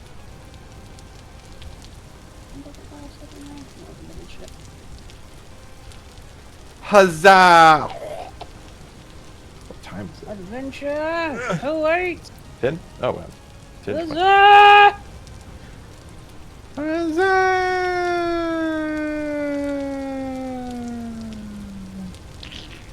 Did you play Moonring on stream? No. I don't think so. You should play Moonring on stream. Yeah, Moonring. Did you play Moonring? Huh? Did you play Moonring? No. You should play Moonring. Elaborate. You don't know what Moonring is? No. It's by like one of the cool Mount co-devs of like Ultima 5 or something. Continue. You have my interest. I'm trying to find his. It's really cool and it's free. It kind of got shadow dropped out of nowhere and it was amazing. Fluttermind. Dean Carter. I don't know what BAFTA is, but he co-created Fable, Dungeon Keeper. He also worked on Ultima, and he's made a couple of games. But Moonring was one of his really cool one he made recently. I say recently, it was like 2 years ago, but no, it's a really cool like styled game. It's roguelike-ish. The overworld is static, and you move around like tiles and everything, but it's very open-ended. The dungeons are random when you go into them, and the art style is like really fucking cool. I'll send you a pic. Basic, and like the color scheme like changes everywhere you go. Like everywhere has a unique color scheme that affects like the UI and everything on the screen. It's really cool how they did it. It's kind of like the old like early computing days where you or like the early like Commodore days and stuff like that, where you had like limited color palettes that could be displayed at a time, like the old SNES games. So he kind of plays off that, where there's just a limited set of colors that can be displayed at a time, so everything gets painted with those colors. Yeah, it's really neat, and has pretty cool like multi-ending stuff, and like Adam does, and the way in the NPCs are really interesting to talk to, but you get like words from books, or like you get topics from other people that allow you to have certain conversations with other people. You like unlock topics and stuff. It's really neat how they did it. So you do a lot of like, oh, I heard about from this, and this guy might know something, so you go talk to him and you ask him about it now that you know this. And I think you can even manually enter words too. Like, well, you can always manually enter them, but I think you can actually trigger stuff that your character doesn't know, potentially. But the system takes notes of everything you find and interact with. It's really cool, and it's just like a totally free game. I literally get the app image for Linux, and I just distribute it to all my machines. Yeah, it was just such a weird game to just shadow drop, and it's pretty big. And the combat's pretty interesting. It's got a cool like poise system where you can take a certain amount of damage before you start hitting your health, and you're supposed to like run away to try to recover it. So you're more like kind of fighting like a normal person, where you're ducking and like trying to retreat and stuff. But that can get hard as you can run to other enemies, and enemies sometimes are faster than you, so it gets scary. Things can get spooky. So it's kind of like not it's forgiving in some ways and punishing in others. So it's I think it's a good balance. That's nice. And the interface is pretty good too. But yeah, it's a really unique game that kind of just came out of fucking nowhere, and it's one of my favorite of this type. I've been trying to get into it more, and it has cool stuff. There's like something called Amber, that's like these clouds that go across the world, and when you're in them, you slowly like get amber madness. But you can get certain lantern, you can fuel a certain lantern that protects you from its effects. So that becomes important. And there's all kinds of crazy secrets in the overworld where you can just like go into one of the cells and like find a temple with some like hint on it, and there's like some kind of crazy shit you can do to activate it. Like do something on a full moon or whatever. It's crazy. Yeah, I'm trying to collect these games that are in the there's like a certain lineage of roguelikes that like I never really got into most roguelikes. I don't really like the idea, like I don't find it just going through a giant dungeon very enticing. For like it's very samey. I do. I like them. Yeah, well, like NetHack is like one of the biggest ones of that. I really love the idea of like the big open world where you're really like, I want to learn a world, I don't want to learn mechanics, kind of thing. Like I don't want to learn all the different permutations and stuff. Like I really love learning a world where I can learn where things are, like kind of like Outward, where you're really rewarded for knowing where stuff is and how things work. I love knowledge tilted. And the randomness kind of just distracts from that. And so I really like the kind of the Omega lineage. Omega was a roguelike that was one of the first ones with a big like overworld. That was an actual overworld. I think it's attributed with being the first overworld. But basically you have like a town, you have an overworld, and you have, looking back, you have dungeons. And basically the game loop is you just go into dungeons, get a bunch of loot, sell back into town to get stronger, and just like rinse and repeat. And like go to harder dungeons. It was kind of basic, but it was really cool. And then the next one that came after that was Adam, which was pretty heavily inspired by Omega. And it has a big open world and multiple endings and all that stuff. It works in kind of the same way, where there's a lot of kind of the world's more static with some random elements, like the dungeons and stuff. Mary Sage.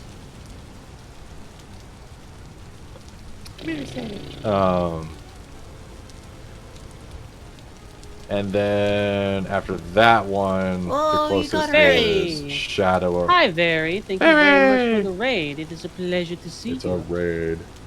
How you doing? How'd your stream go?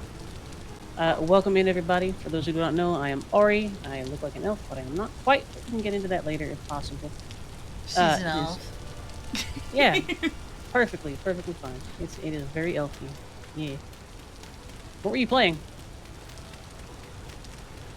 Why does it ever say what they were doing very well?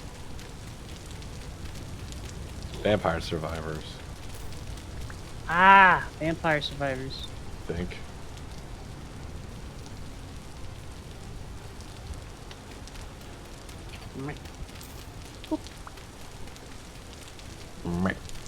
Yep, Vampire Survivors. We triple confirmed that. Indeed.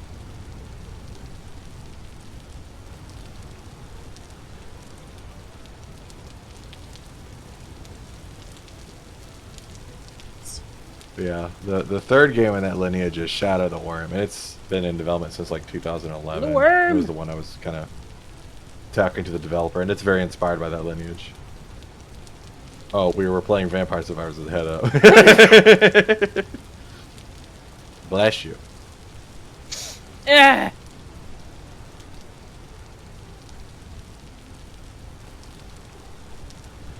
Do you mute that on the stream?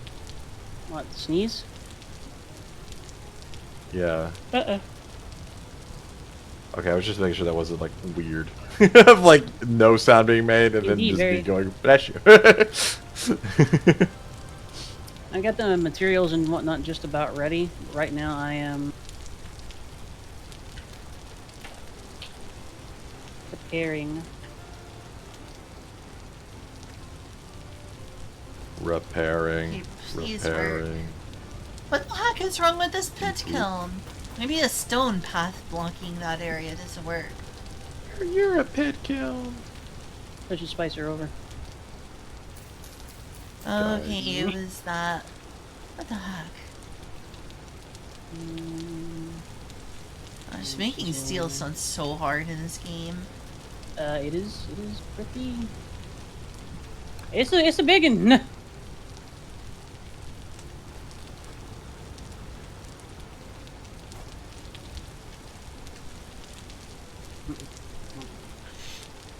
Biggin. Big.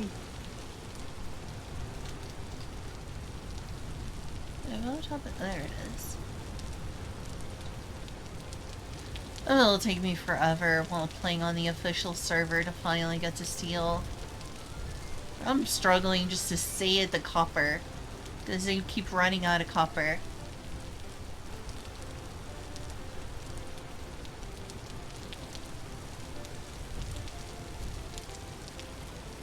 Yeah, I'm making something. Finally. What you making? Some cooking pots. What you making? Ooh. After that, I'm gonna make some bowls for myself.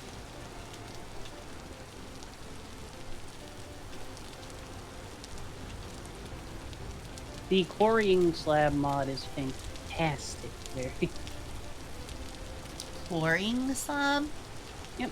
So you can quarry slabs of stone with a certain item, some splitter plugs that you make from metalwork, and then you can cut it into bricks or polished stone or whatnot. Night, Kyle. Cool. Yeah, good night, Kyle.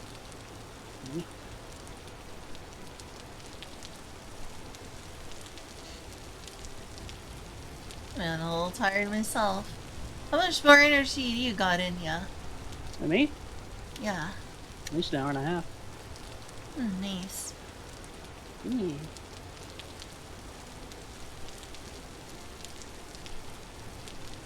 Good. Now I'm having trouble coming up. Things have gotten quieter, and now I'm having trouble coming up with subjects like I was with naked singularities and all that. I mean, I'm always like Pardon?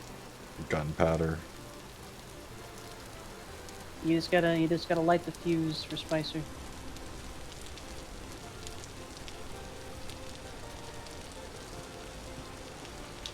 I've been conditioned over many years to not start myself. I see. Spicer, tell us about something. Okay, I'm not. Pick one thing out of 1,000. Pick a card, any card.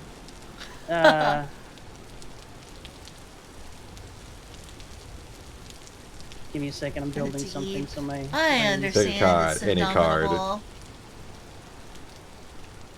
Sleep well. Time check.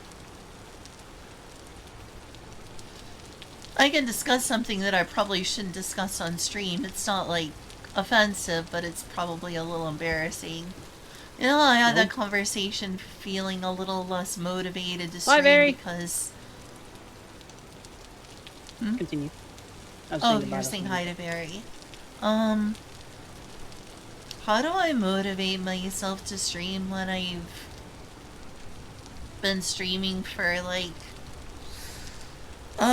over half a decade now and haven't done a lot of growing? How do I like motivate myself to be like, no, this is totally worth doing still? It can be a little difficult to motivate yourself to do it. The primary way that I tend to do so is Adderall. no, I don't have them. I don't have them. We don't do drugs here, Spicer. We're too poor. It is something that I have always wanted to do. So now that it's actually working a little bit, the idea of giving up on the thing that I am doing that has actually worked for once in my life uh, is so abhorrent to me that it makes me physically ill. So I will just not do it. I will just continue to do the thing. I wouldn't say it's worked out for me. I would like it if it has, but I don't think it has. Well, what makes you think it hasn't?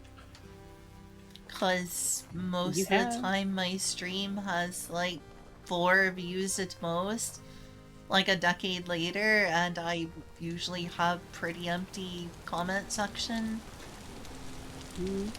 Well, in that case, I think I mentioned this to you a little bit earlier too, but in that case, it might be good to try and sort of branch out, if that makes sense. So look at maybe not your stats specifically, but look at things that have worked, that you have found people through. Like Outward is what got me on my start for a lot of stuff. And then try and replicate stuff like that. Do more things.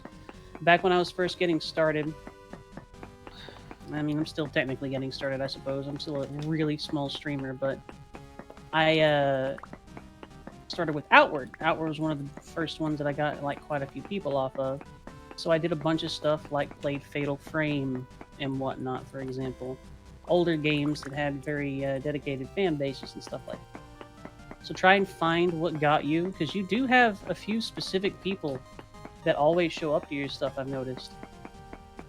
Find out what got them there and see if you can replicate that. I have a few people, but they usually rotate because, yeah, I'll get a new person, but usually they eventually just leave. Forever. Eventually. I mean, eventually people are going to come and go. But you gotta find that, and you gotta see if you can keep them. You gotta reel them in, you gotta get them. Oh, the thing that I probably first grew the most with was VR chat. I used to stream VR chat like every day a long time ago, but I don't think it's safe to stream that anymore since I'm banned. Sorry, Ventil, your ass here forever. You done hecked up. Yeah. You part of the ship, part of the crew. Most of with streaming is like being interactive and streaming often and regularly. I streamed often and Like- regularly, it didn't work. So when we say You have to often do it and for a regularly, I So- did do it for a while, almost a decade now. what was your schedule that you set up for it? Well, okay, maybe that's my problem, is I didn't have much of a schedule. In the early beginning, I usually Yeah, you have streamed, to have like, schedules. I would stream around, like, 48 hours at a time, VR chat in the beginning. So I have streamed 6 to 10 for 2 years, Monday through Friday. Unless I am sick or something happens, I have streamed at that time. To the point where people get worried about me if I don't do the thing. Like, are you dead? Yeah. No, I'm okay. People have gotten Humans are worried about habitual me. It's been creatures. so long since I streamed. I've had some people come into my DMs and be like, what happened to you? Where'd you go? Very has a good point too. Very stuck around because he feels a Yeah. lot of these feels too.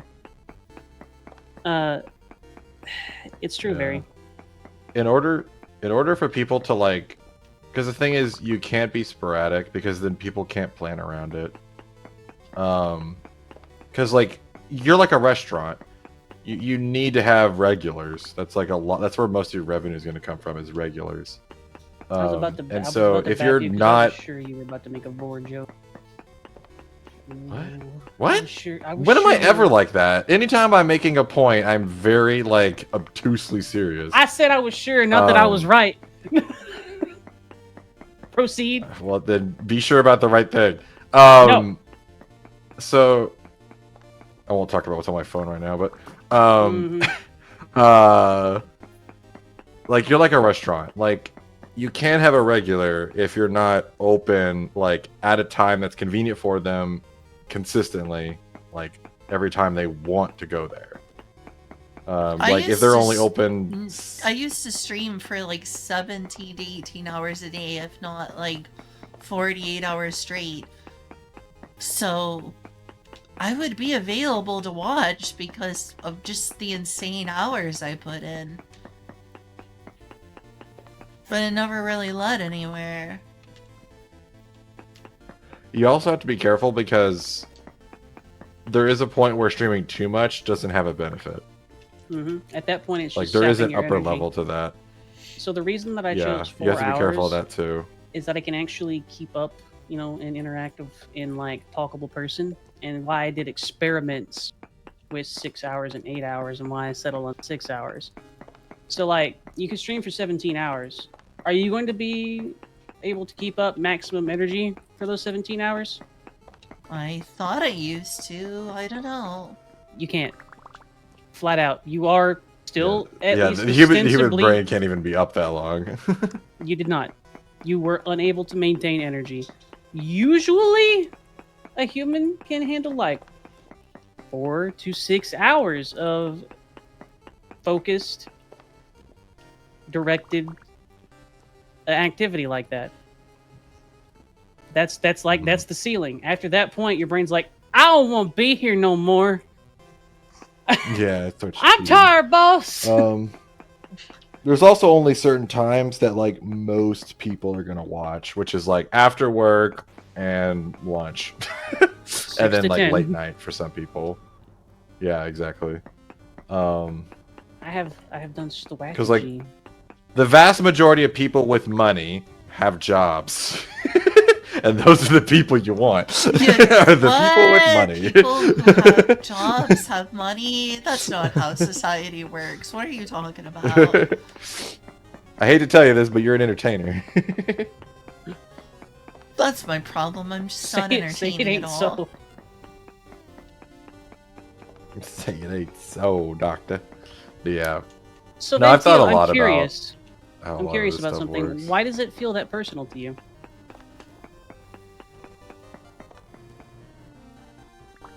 That is Yeah, I one agree thing. with that too. That is one thing That's that the I downside want of being an entertainer.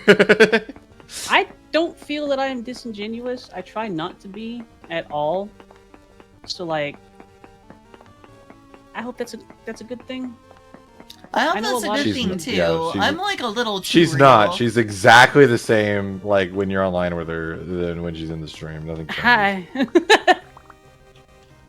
Hi. I am just me. I don't put on a Which is persona, how I am. even though I probably should.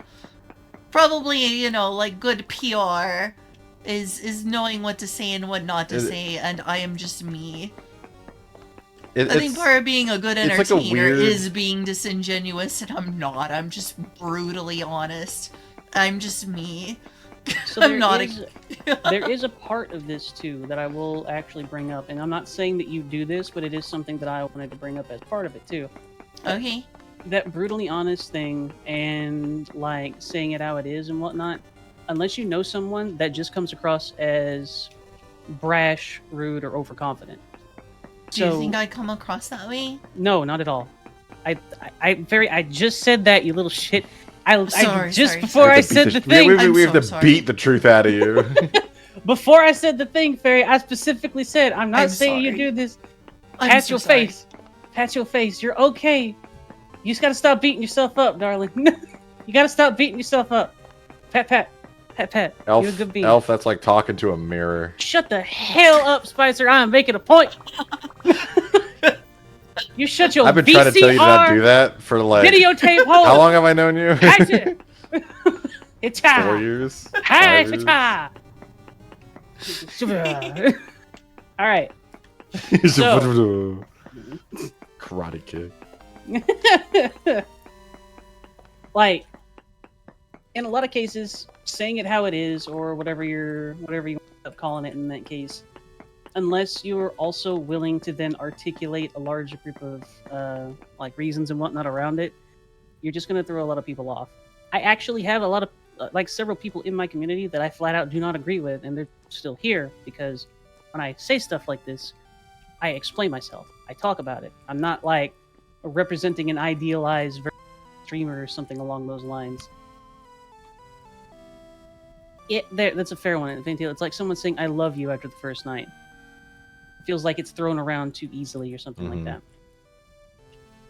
Yeah, I've been asked about like being funny and stuff like that. I'm like, you have to be careful because you can get into the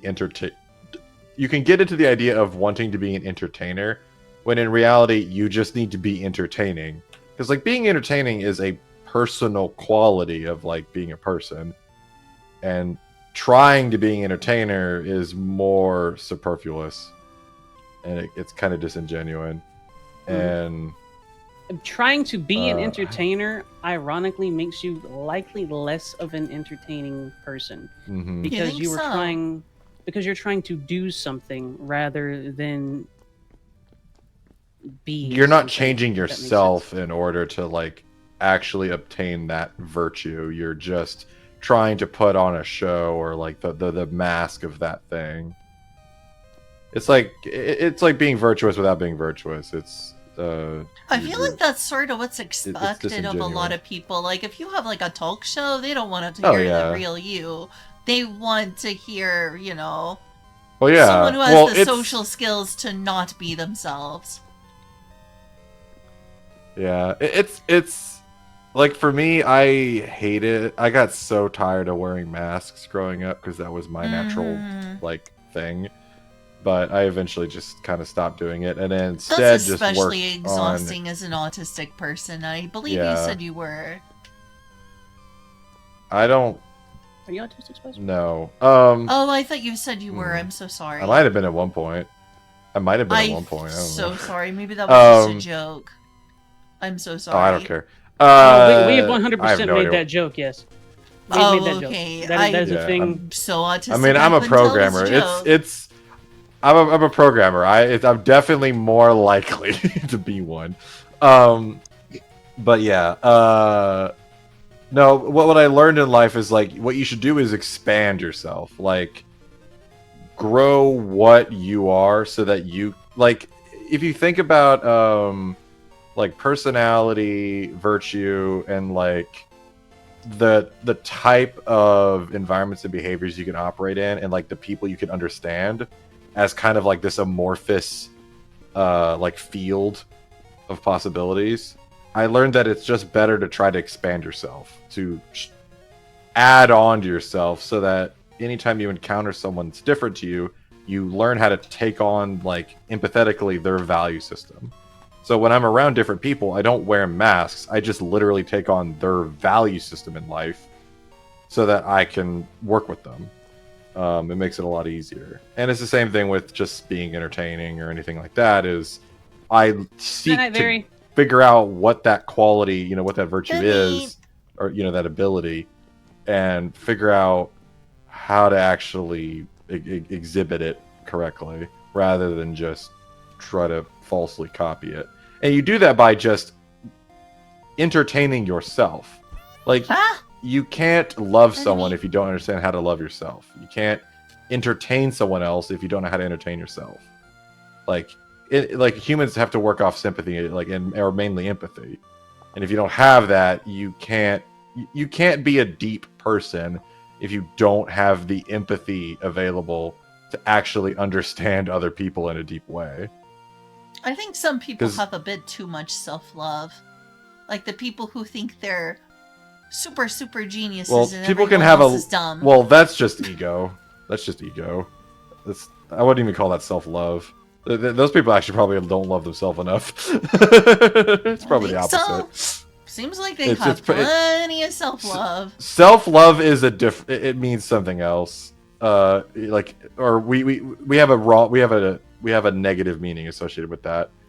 But it's mostly ego. Like, that's just a defense mechanism. Or is just they've literally had a life where they were the most important thing in the lives of the people around them, and so they just think they are. Because, I mean, in the end, your brain's just going to think whatever your environment tells it to. You know, whatever's confirmed by your environment. It's got me like so many. I hate my voice. I like your voice. Voice is a big thing. So Vanteel specifically, whenever I first started streaming, I still have trouble with it too. I hated my voice. I sound like a dude. I don't know. It's I don't something- know what my voice is. I don't Stuff think you along those sound lines. like a dude. Yeah, I appreciate that. But like, Tomboy. So- Girl? Tom. What's the rule? shrugs, Wait, what's the phrase? tomboy. What's a tom girl? It's Is that a thing? Probably a boy that acts particularly effeminate. Yeah, No. that's what it is what? on certain websites, at least. Tom girl. Quince. Oh. Huh. I'm tired. Anyway, continue. My brain fucking short circuited there trying to understand that. Corpse Husband is a stream. You can look him up. Ha! That guy's like if the you look at deepest stream- voice. Ventiel, in my interactions with you, I don't think you have a shitty personality or anything along those lines. I'm pretty sure that everybody hates their voice in general. It's true. It is true, though. Everyone I I talk feel like if you hear to, anything except all the for time. tiny number of people who are insanely self-confident tend to dislike their own voice. Always the case. I mean, most people are not confident about their own bodies, so it goes to figure that most people are probably not confident about their own voice. Now, It's like the same with that thing. in mind, too, Ventiel, like, Probably even more personal. if you want to try streaming, you should probably just give it a shot. It is rather fun, in my opinion. Mhm. Yeah, I did it for a little bit. Yeah. But I didn't try to go anywhere with it. It's kind of an interesting activity. It's like a different vibe than just doing what you were going to do. Yeah. You're like, it's more of a public affair of what you're doing. And it can be a lot of things, depending on, like, how you frame it. One day. I don't know, I just put some fucking chill-ass, like, 24/7 chill radio on in the background. And then just played my vibe game. And then just talked to anyone that showed up. Yep, that's Spicer. And 'Cause that's pretty much how I started out. I mean, Play a game, I talk, pretty much have a chat. philosophy of I'm going to do what I'm going to do, whether or not people are involved. This is also one of the only things that I've really built by myself that has ever been able to flourish, we'll say.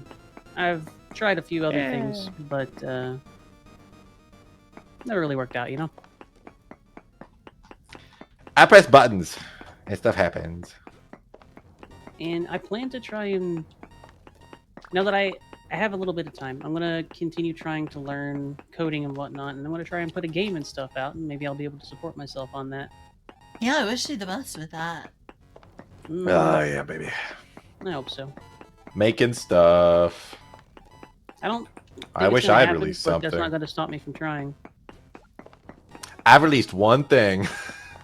Yeah. Well, I did make that one Minecraft texture pack that optimized leaves for a lot of mods. Oh my gosh, you touched a game made with Java?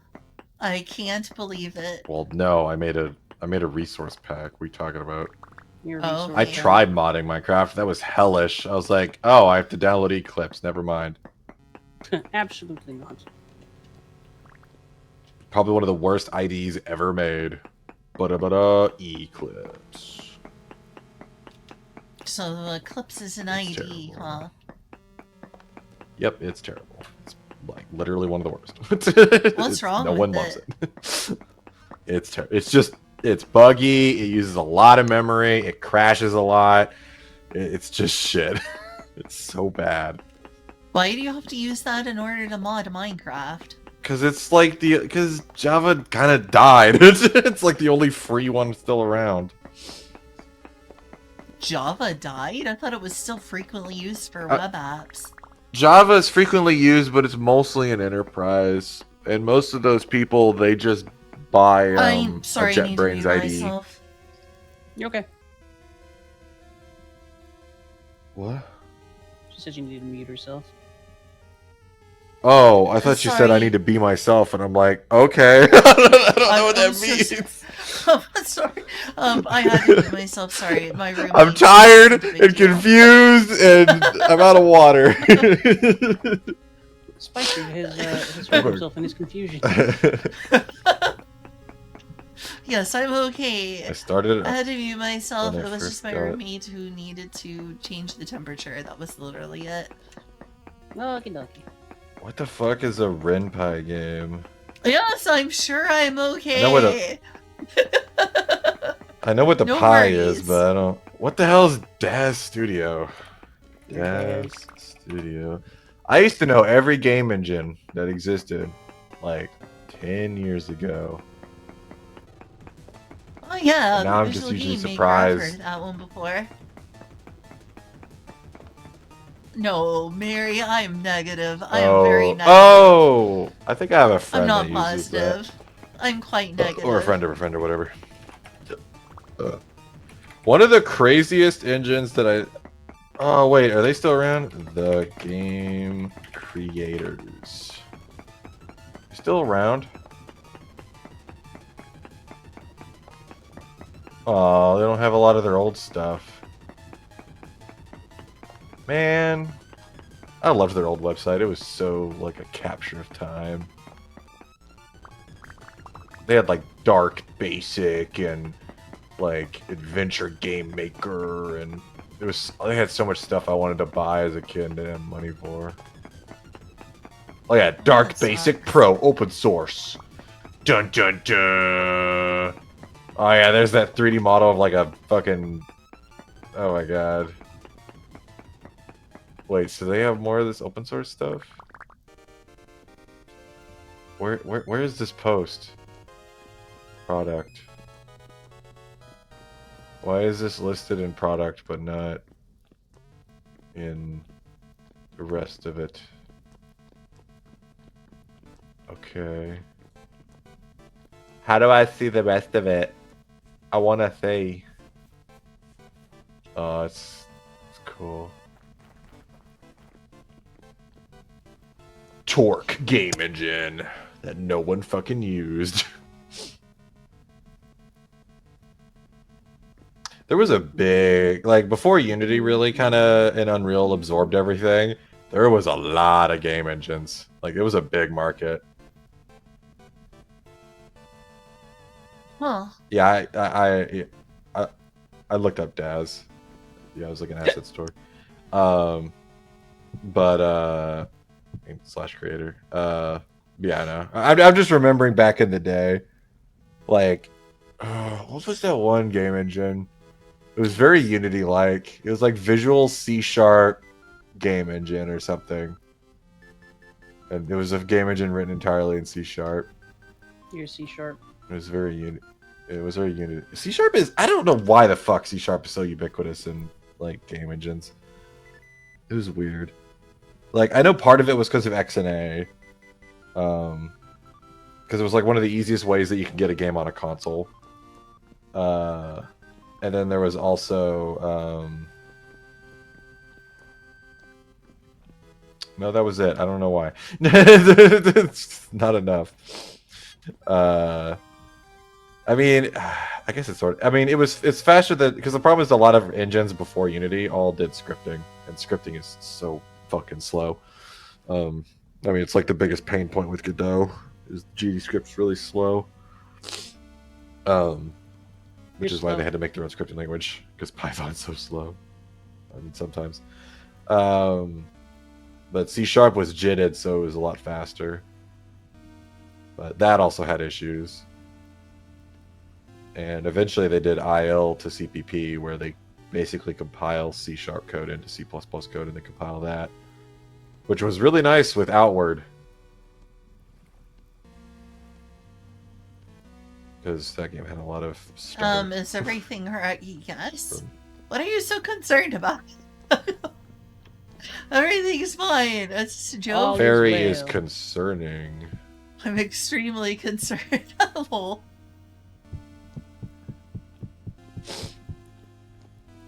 Well, it's a shame that all the stuff that's easier to learn is so slow. Base 2 is 8 or 9 miles. Yeah, I mean that's like been the entire trade-off for programming for the last like 80 years.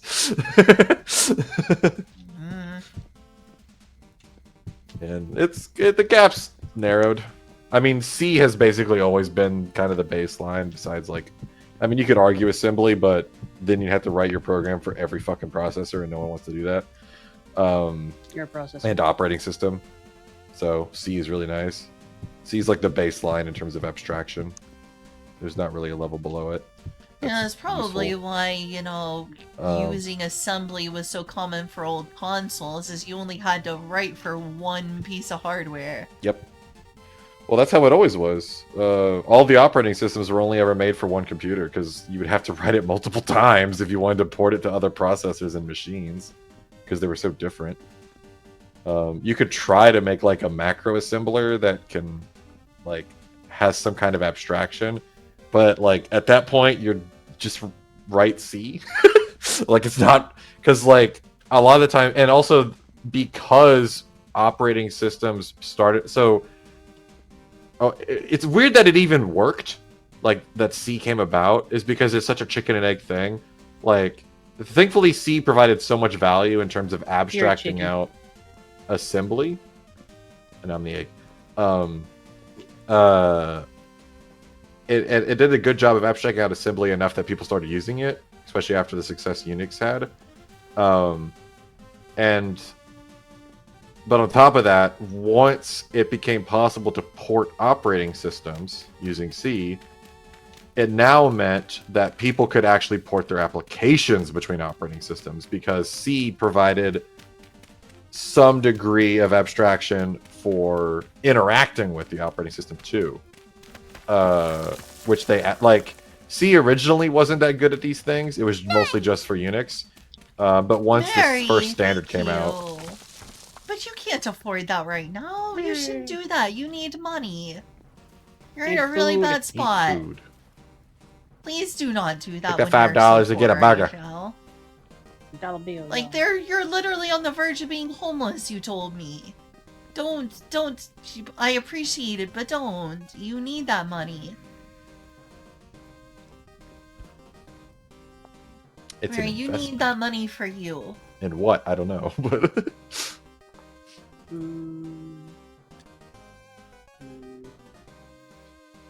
Hey, you're not doing okay. You told me about your situation.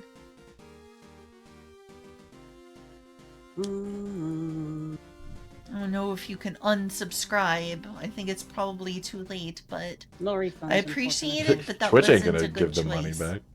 Nope. Unfortunately, refunds are not the twitchy thing. You be careful with your money. I wish I had more money that I could help you. I'm in a really tough spot this month. Things are about to get better, but not before they're bad right now. This is a really bad month for me.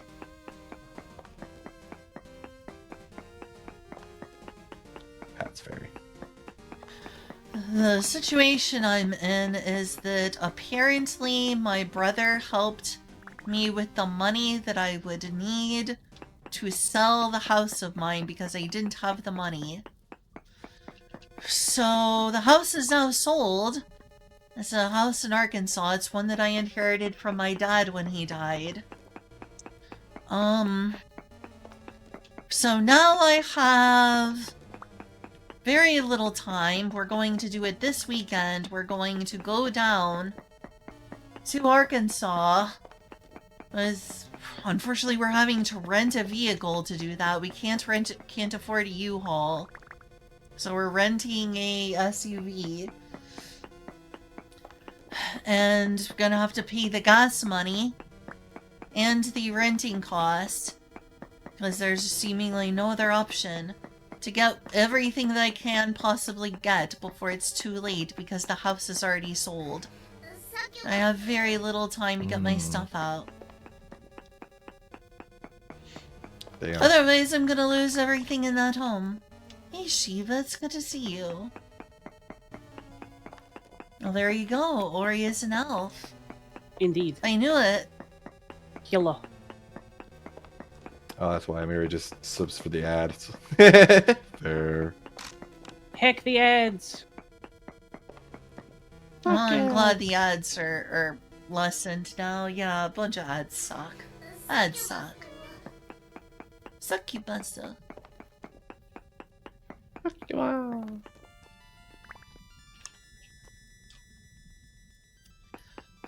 That's a long way down to the mantle.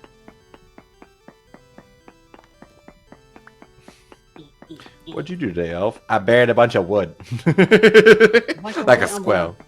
I'm gonna set it on fire. That is how you make charcoal. Yeah. Yeah.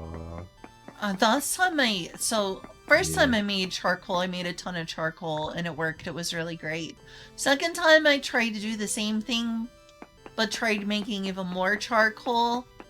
I lost about 1,000 pieces of firewood because it didn't work. I was sad. Why did it not work? I don't know. I don't know if it was like the official server having some sort of lag problem that ate it, or if I did it wrong. I don't know. But I was very upset when I lost all that wood and it just burned up and didn't turn into charcoal. I can imagine so. It's like, no, my hard work. That is exactly how I felt. I just died again. I remember Blobus was like, oh, I hate losing code. I'm like, you don't even want to know how many times I've like just deleted something and then rewrote it again. Oof. I've rewritten so much code. Lynn needs more wood. I feel like everybody give Lynn wood. I feel like you didn't learn anything if you can't just rewrite it from memory. Hey, quartz. Shut up, Spicer. Push it over. No, you. Oh, I need a bronze for that one. But yeah. Freaking dork. Honestly, like, we're getting closer and closer to where languages that are easier are getting, like, near, like, C performance. Like, slowly. That's good. We're mostly there, like, there's a language called Go, which is very simple and easy to use. Oh, my people need me. And it's pretty close to C performance for most of it. The thing that we haven't yet really figured out is how to handle memory, and like dealing with so like Go has a garbage collector, so it automatically manages memory for you, but that requires a runtime, which also adds some slowdown. And so that's like the pain, because like Go is statically compiled. It gets compiled like C does. It's pretty optimized. But the runtime and the garbage collector adds slowness to it. How hard Also, is it it lets to you learn make a lot Rust? of. It's a lot. It's one of the more different languages. So I was actually going to get to that. So Go is trying to solve this problem while still staying simple. It's a very big philosophy is that it wants to remain a simple language. So it has to make trade-offs with some performance and memory usage. Rust, on the other hand, doesn't like that trade-off and wants as much performance as possible while still being memory safe. And it does that because like the problem with C is that it's not memory safe. You can do all kinds of crazy bullshit to like break your program, or people can hack it and stuff like that. So you have to be very intelligent with how you write C in order to avoid those problems. Rust tries to get around that, but the trade-off it makes isn't in performance like Go does. It trades it off in terms of complexity.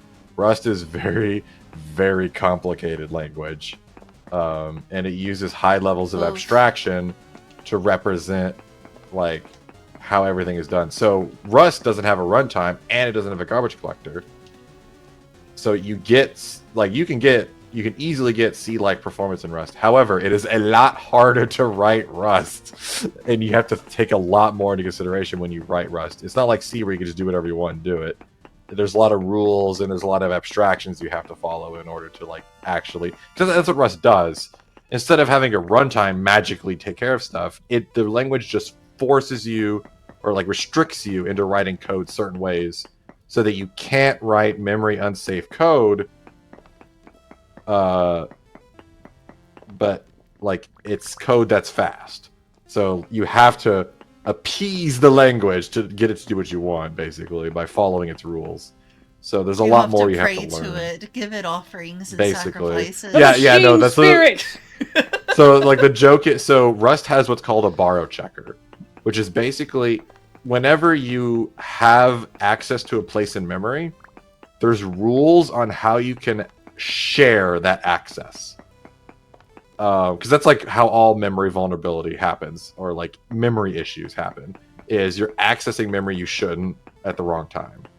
And so whenever you like do a malloc and you access a block of memory, there's rules on how multiple like parts of the code can interact with it. For instance, you can have multiple places in the code access the same memory as long as they're only ever reading it. But as soon as something needs to write to that place, there can only be one piece of code that can do, like one place in the code that can happen. Everyone else cannot be allowed to access that read, or you'd be able to read that while that code has access to the write. So that's like a rule. It's called dangling pointers and pointer aliasing. There's all kinds of technical stuff there, but there's extra stuff that they add in to make it easy to do this. You should save your money, Mary. Yes. Sorry, continue. Yeah, save it for food. And yeah, or rent, or whatever you need. Medical bills. Yeah, vestige. No, Rust is, if you're okay with complexity and a couple of other problems, like there's a reason I don't go for Rust. Like I'll wait until Rust actually becomes foundational. Like for me, I just want to learn foundational things, and C is the fucking like God wrote it on a stone and handed it to the people, like foundational. It's the thing that runs all modern computers, and basically even Rust itself uses some of the C infrastructure to operate. Everything runs on C, so I just write C. But Rust has has a promising future, but it has some problems that I think are going to hold it back a lot. Mostly when it comes to dependencies and over abstraction, because it kind of goes into like the JavaScript problem where I want to make a video game, and you download 600 fucking dependencies just to fucking print a sprite on the screen. It's ridiculous. In C, you mean? No, in Rust. Really? Yeah, I had to download dependencies in order to get a freaking window to open. I remember that's because you're in Windows and it's a pain in the ass. Because Windows is I remember looking at like the Windows website for like how you do that and customize a window, and I'm like, it's a lot of stuff. Yeah. Yeah. In C, so there's kind of an interesting thing that happens with a lot of this stuff. When something becomes easy to do, it becomes overused.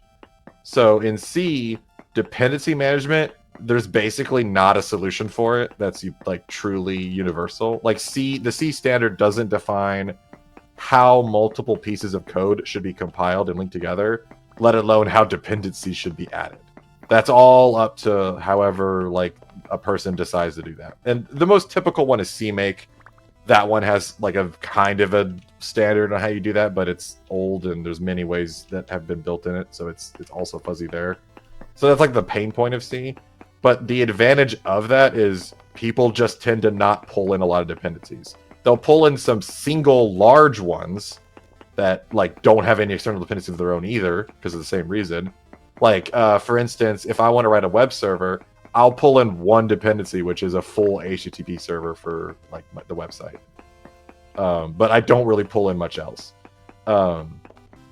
Because there's so much friction there, it doesn't tend to happen very much. So most code in C tends to be pretty robust. It doesn't rely on external things very much, and those are the things that are going to change on you.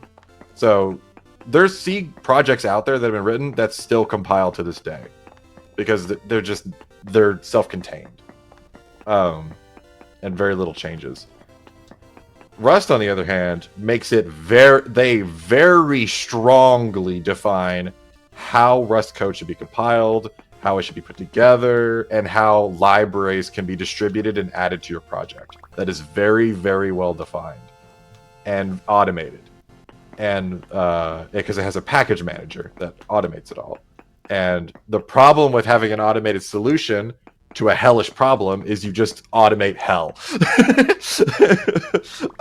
And so what happens is the easier it is to make an external dependency that other people can rely on, it's like a graph. The easier it is, the smaller and more numerous they become. They become what's called atomic. Like in JavaScript's case with Node, the npm package manager that people used to make websites in React and stuff for web dev. They have done this so long, and it is so far along that they literally have fucking dependencies that are single functions. Have packages for single functions, which they themselves sometimes have multiple dependencies. Like for instance, the web dev world froze for a day a while back. What froze for a day? Web development, like Amazon, like all the Silicon Valley like people, like web development halted for a day, like in the industry, because almost every like library had some kind of dependency on something called leftpad, which all it does is it lets you just add an arbitrary number of a character to the left side of a string, like the beginning. It just pads the beginning of a string. That's all it does. It has 3 dependencies for some reason. It's a single function, and everything fucking depended on it, and that package went dead.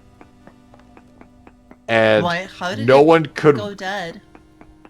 It got removed. Try The Godot author and finally GDScript removed it. message. It's very fun. That's rough. If you're That's traumatized what by work, scares you me need to find a about you need to find a dependencies. fun language. But yeah, That's what scares basically me no about one could dependencies. I don't update. have to go to a website to get dependencies.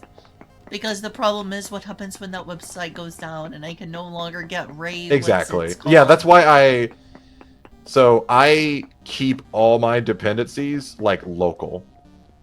So I literally like download the GitHub repository and then integrate it into my Git tree so that like I have the full history of that pack. Like I have every version of that package like before then available to me, and it's just integrated into my tree. And I compile it that way so that I never have to go on the internet to build my code. It's all there. Because yeah, I'm scared of that stuff. I've been burned by that many times. Where stuff just breaks. There was something called RAID that I used to get the window work, and it came with like a ball that you could move around. That scares me. That's like, yeah, that website could just go down, and then I wouldn't have RAID. Yeah, you just keep a local copy of it. That's what I do. Yeah. Until I get a hard drive failure. As long as you have the code. Well, that's why you back it up somewhere. That's always the case. Your documents can burn. The main thing is just backing it up somewhere. Like I have a server, I back up my stuff too. We are making a game with our nesting partner Godot with C#. I thought your name it sounds was like Mary. If that's not fun to you, like personally, as long as you're doing it on your own personal time, like I'll sometimes have a bit of a therapeutic like activity where I do the same thing I'm doing at work, but I do it on my own time for fun, and that helps me a lot with like doing with it at work. What's the difference between Mari and Mari? Is it pronounced differently? Mari? Should I pronounce it like Mari? Like Japanese style? Mari is a G. Mari Sage. Mari is a G. Mari Sage. I have no idea. I only know English phonics from when I was in like first grade. Is it Mari? Otherwise. Is it Mari, like Japanese style? Hooked on phonics. Yeah, exactly. Yeah, Vestige. If you want to get more into programming, like Rust is pretty fun, but I mean, I think the best thing to learn if you really want to understand programming is just learn C. Like everything is modeled after it. I And once you just learn wish that, it you kind of learn wasn't how as everything hard else to works. learn. I'll be honest, I would make the argument that learning any programming language that you actually want to mess with would kind of open Yeah, the any door language to is it. hard.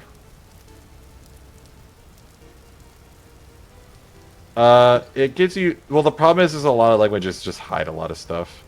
And so there's a lot of things that just stay magic. I mean, I was programming for a long time before, like, I got to here. And I didn't know fucking shit. And a lot of stuff just didn't make sense to me. It was only when I really started digging into, like, C and stuff that I finally started understanding what the fuck I was doing. Like, I do not understand how I got as far as I did without actually understanding what pointers were. Like, I was so confused. Like, C# doesn't teach you that. Because in C#, they don't have, like, pointers, really. They have what's called reference types and value types. Reference types, when you pass them into a function or save them somewhere, you're actually saving a pointer to that thing. But they don't really spell that out. And a value type is you're making a copy. And I, for the longest time, did not understand that distinction. And I do not know how I wrote, like, raid mode. Because I did not understand that when I wrote that. So your name's a reference to Naruto? So it's like Sage. It's not Sage. Like Sageru, but like Sage. Oh. Okay. Yeah. Ref versus value is mostly hard because you don't understand what it's doing. Like, you don't understand the machine code, what's actually happening in the computer. So it's just kind of abstract. I mean, it's like a JavaScript developer learning stack versus heap. Like, you don't have control over that, so you don't understand it.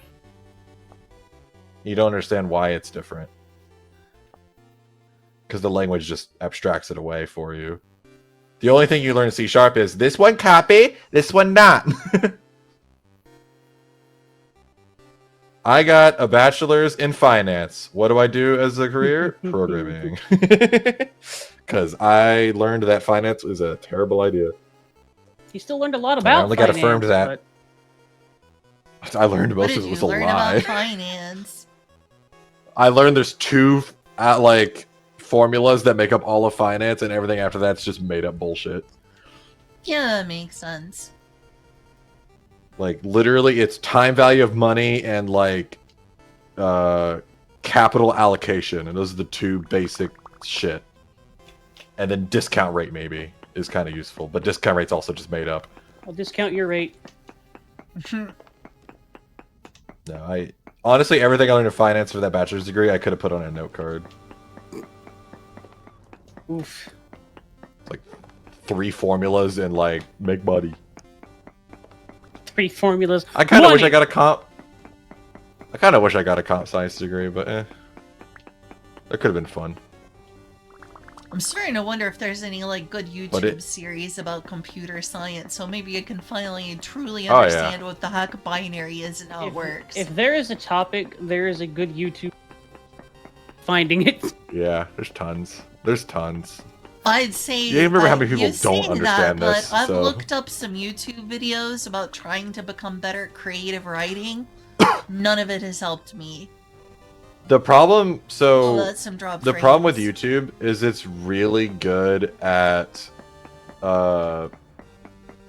there's, like, I fucking hate YouTube a lot of the time because the kind of content I want is very deep, niche-ass, like, programming stuff. And YouTube is so bad at finding that. It just doesn't understand what I want. Well, I understand the binary is 1s and 0s. It's basically light on, light off. The problem is understanding how it chooses whether things are adding, subtracting, multiplying, and dividing. And the ways in which this starts to represent things like text. Yeah, I believe actual numbers in terms of human terms. How to display colors, how it all works, how it separates and doesn't, and all that different stuff. That's what breaks my brain. Yeah. And I've been explained to it, but my brain still hurts trying to. I wonder if I should.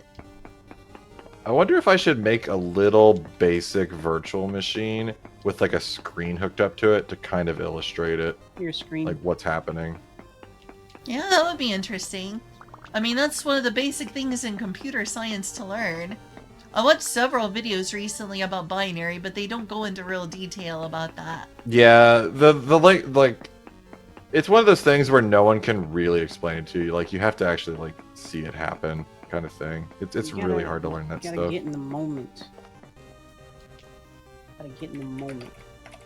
What? I'm messing with you primarily. Are you getting dropped frames, or is it just me? Hey, I'm fine. I'm good. I'm Gucci. I have to restart the whole computer or something. I'm Gucci. There is a flyer on this house that is really driving me crazy. It keeps going on the TV and it just went on my hand a few moments ago, which is gross. Who knows where that thing has been? Might be on poop. Go on poop. Bug poop. I will definitely want to wash my hands after that. Nah, helps your I immune am a system. machine that takes binary and produces more binary. But yeah, I understand what binary is. It's how binary creates the things Well, that it does. Yeah, That is the it's confusing that you part. literally Legos. don't understand yeah, it's that you literally don't understand computer science, which is like what Which that is why I would like to watch How some do you YouTube use- videos or whatnot about Yeah, how that all it's- works. How do you turn dumb on-off transistors into machines that display text, process input, and play sound? We have taken Exactly, a rock And and given it a same life state. name. Yeah, that it's because the computer is a composed emergent system.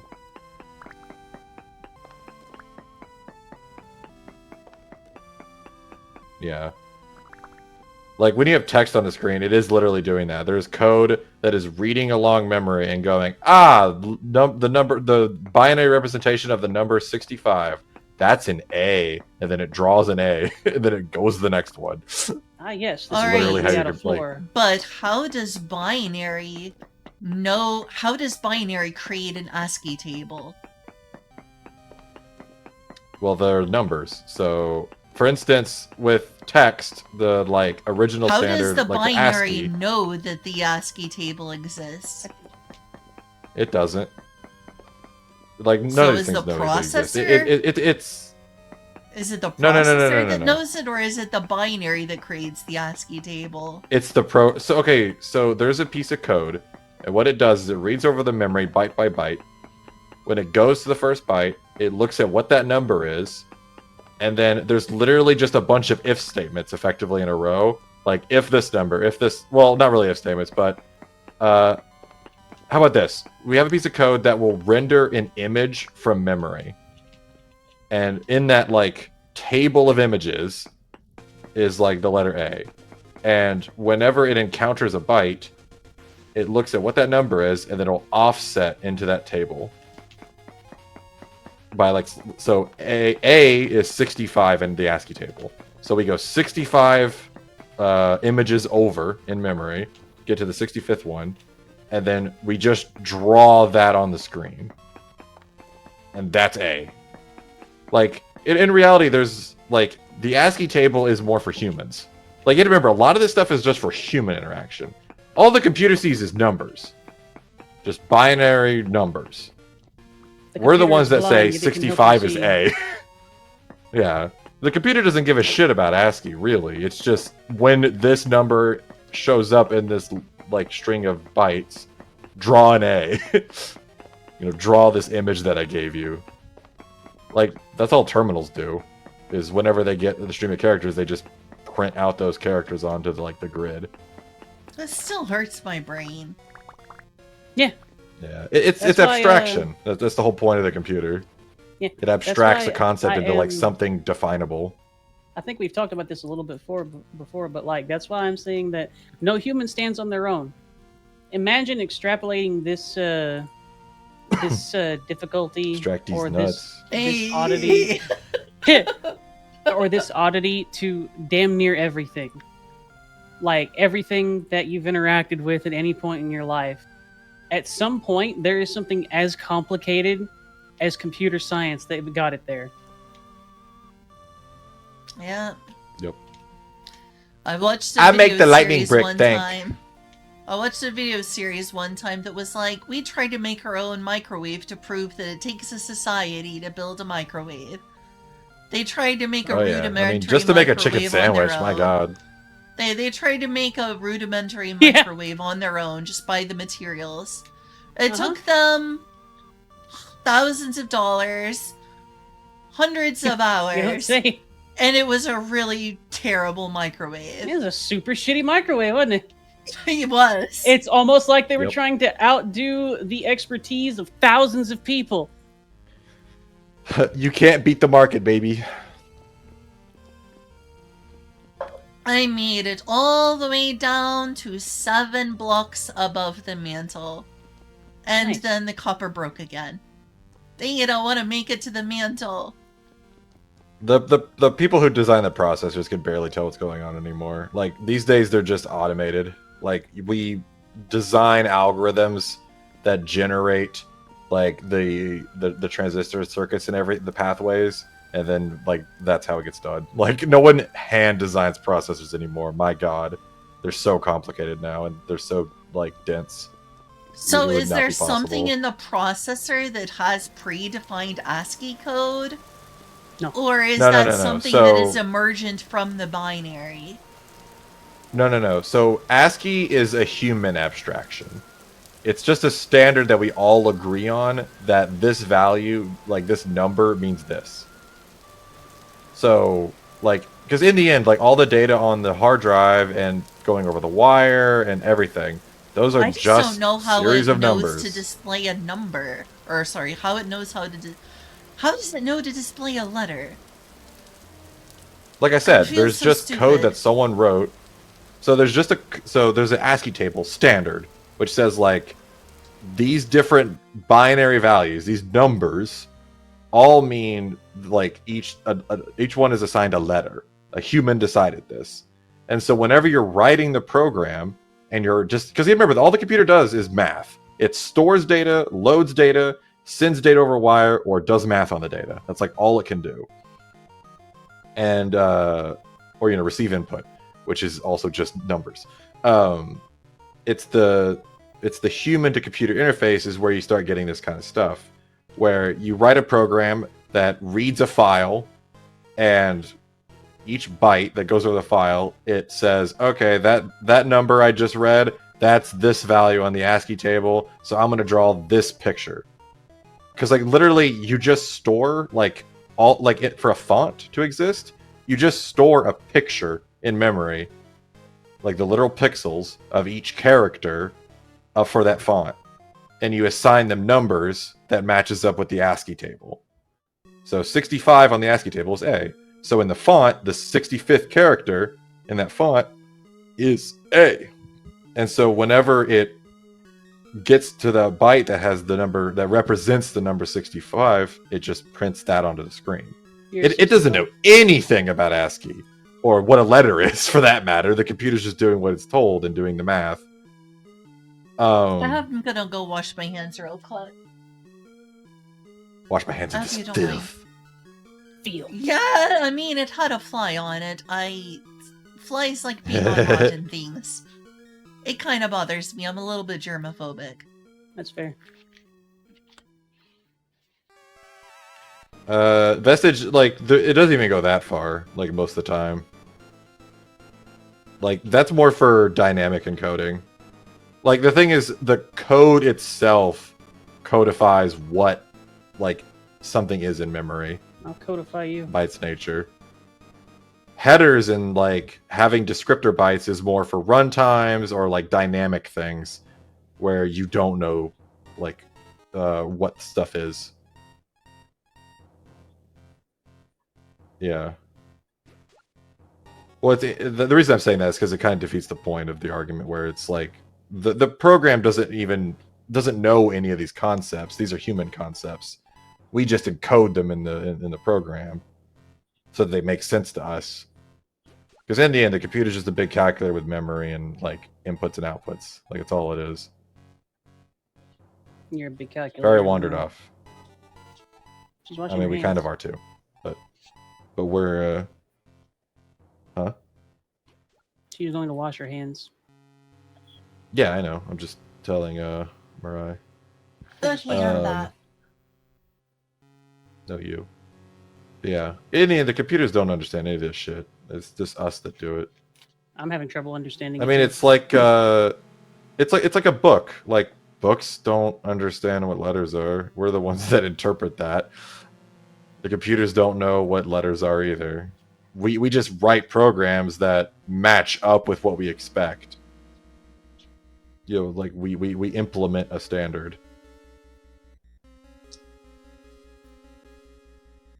Nobody understands Because how writing on paper exists as an emergent property of those different things a lot easier. yeah. Like there's particles on the surface of paper, and paper is made out of carbon. It comes from trees.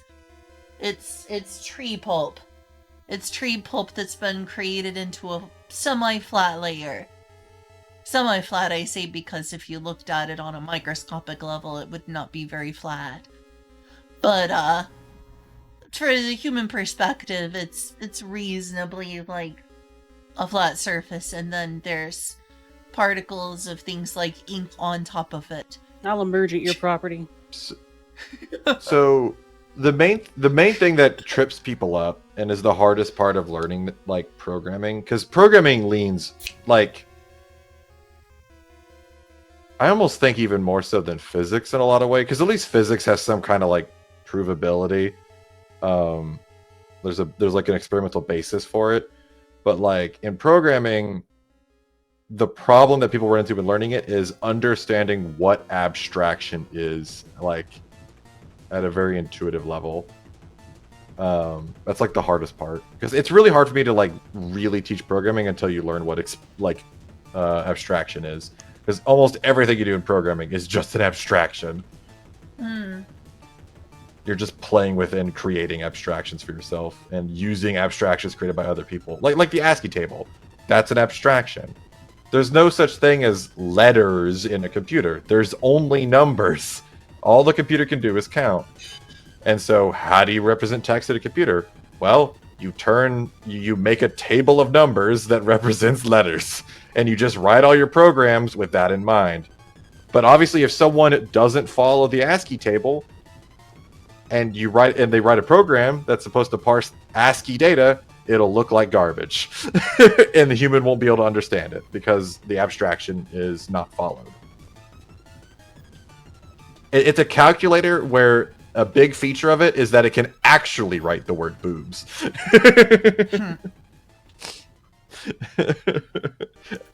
It's still giving me like. That's fun. That's fun, Vestige. You see, none of these sounds that we're making have any actual meaning. None of them. Not even a little bit. Yeah, exactly. They don't mean Speech is nothing. an abstraction that are brain generated. That's true. It's language. Like how does your brain know the sounds make words that have meaning? Like it's semantics. You have to understand how abstraction is used to represent semantics. Because remember, all you're really doing is communicating. Like programming is just a way of communicating to a machine. Yeah, you're communicating with a fucking rock, basically. Rocks are very simple, really simple. Mind. They are. Yeah, the rock is they really simple only compared to the understand human. sit on ground, and we kind of made this one vaguely understand 1 and 0. Ironically, though, they like most instruction sets for processors exceed like most humans' vocabularies. So, by some metrics, rocks are pretty smart. No, rocks are dumb. That's the problem. Like I think the instruction set of like x86, 64 is it's in the a thousands. rock. The pilgrims used to ride these babies. And that's the problem is like that's the problem with humans is that we have such a comprehensive internal representation of the world that whenever our abstractions are put in play with when it comes to communicating, well, there's a lot of information and environmental data that we can pull in to complete what's missing from what someone told us. Like you could say 2 words to someone and it can mean a lot just because of the context. Sure, taking a long The time. computers don't have that. Computers just do what the binary says to do in whatever state they're in. So they don't have a lot of it. They're not really good with context. They basically don't have one. That's the hard part, is how do you communicate what you want to do to a machine that is not a human and does not really have any kind of environmental context or intuition. It just literally does exactly what you tell it to do. Which is the whole premise of AI, is that it can fix that problem. Because humans are very bad at being specific. But yeah, like in the end, if someone doesn't implement the ASCII abstraction correctly, and you try to use that program to read an ASCII document, don't say that it'll word, look Vestige. like bullshit. I've been fucking with state machines for like the past 48 hours. Don't you say the word states to me. Don't anyone say the word states. Please. Don't say those words. But once you understand the nature of abstraction and what the computer can actually do and how we're abstracting that like mechanism to something that's like useful to a human, Boom, then you can pretty much just pick apart any language. That's why I can learn any programming language in like a week. I'll pick apart your... Because I know what they're all doing under the hood. I know what the language of abstraction that they're all using in the end. Rock speak. I know this system. I know the magic. Do not speak to yeah, me. Especially. And the lower level you go, and the more like the lower level you go, the more of the machine you understand, and the more different forms of abstraction from different languages you understand, the more ways you know how to like convey it. Which is why I learned Rust for a while, was because I wanted to understand a different kind of abstraction that people have created to basically talk to the machine than just the more simple one like C. The machine spirit. Ah! Because C is a lot closer to what most machines actually do. All I know is that this hurts my head a lot. My brain hurts. Yeah. And even C itself is an abstraction. Like it literally in the standard document that defines C, they have what's called the abstract machine, which is basically if a computer wants to have C implemented for it so that people can write C for it, they have to figure out a way to implement a fake machine that C defines. And once they do that, C can be compiled for it. I like the incredulous. So basically, from Fairy in the background.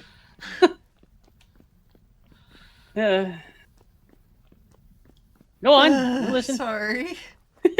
If you ever want help, Vestige, let me know. I learned quite a bit of Rust. I'll hate every minute of it, but I'll do it. So long as it has to do with coding, Tears of the Kingdom or a Souls game, you can basically just like... It's kind of like just hitting play on a VCR, except the tape doesn't actually run out. Infinite. No, Rust is honestly really fun. Like, if it didn't have some of the other problems, I would actually enjoy it. And I might get into it more at a later date, but not for now. I'm more interested in learning C. I am getting into coding. Like I said, learning state machines. Coding's like brain's small. Coding's my favorite hobby. That and writing my Linux. That and creating more problems for myself. Just says. Damn. Coding should be triggering. It's horrible. For me, it's good to have a separation because, like I never find coding even in languages I don't particularly like anymore. I've had bad experiences with. I don't really have that trigger I don't get triggered from that. It's more if I have to work on a project that I know is horrible, then I'm like, like some of the stuff I have to maintain at work. But I don't like. I have a lot of bad experiences with C#. What? But it happens. If I get to actually write a but if I actually just get to write my own project, like, and not have to do some legacy shit in C#, I have a lot of fun with it. Like I can have fun in pretty much any language. It just needs to not be some legacy thing that's like horrible. You're a fun language. So where should I get started if I Okay. want to properly learn comp sci?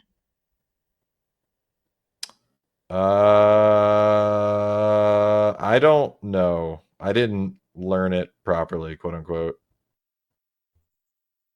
I mean, it'd be good if I just understood it as well as you do.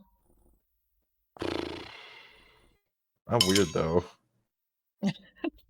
So am I. Learning comp sci at college is such a disaster. You just learn a bunch of information, never apply it, and then like you forget it. Like I did So a you don't cousin that went through it, and I internalize it, basically that's the helped. problem. Well, They yeah, teach because you you to don't fucking memorize apply and... it. Yeah. Like you learn comp sci and then you learn programming, and I'm like, I don't think that works.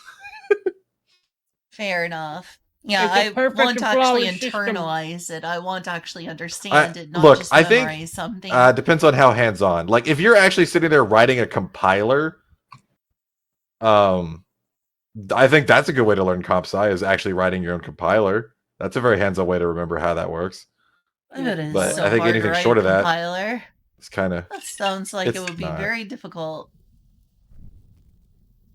It's hard to write an optimizing compiler. Compilers are weird. They have this like they're on like a pedestal, but like they're one of the first things we learn how to write. Like they're not Really? actually that complicated.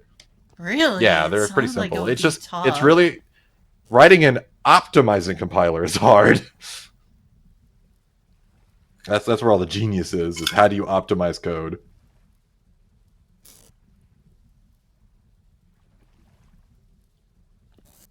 That's kind of funny for comp sci. Like that's not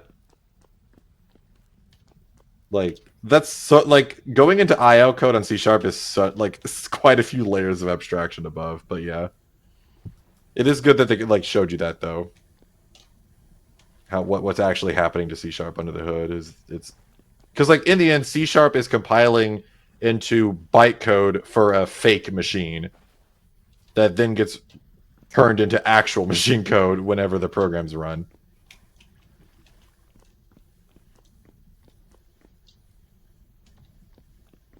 Which is why it's a little slower because it has to do all that work while it's running.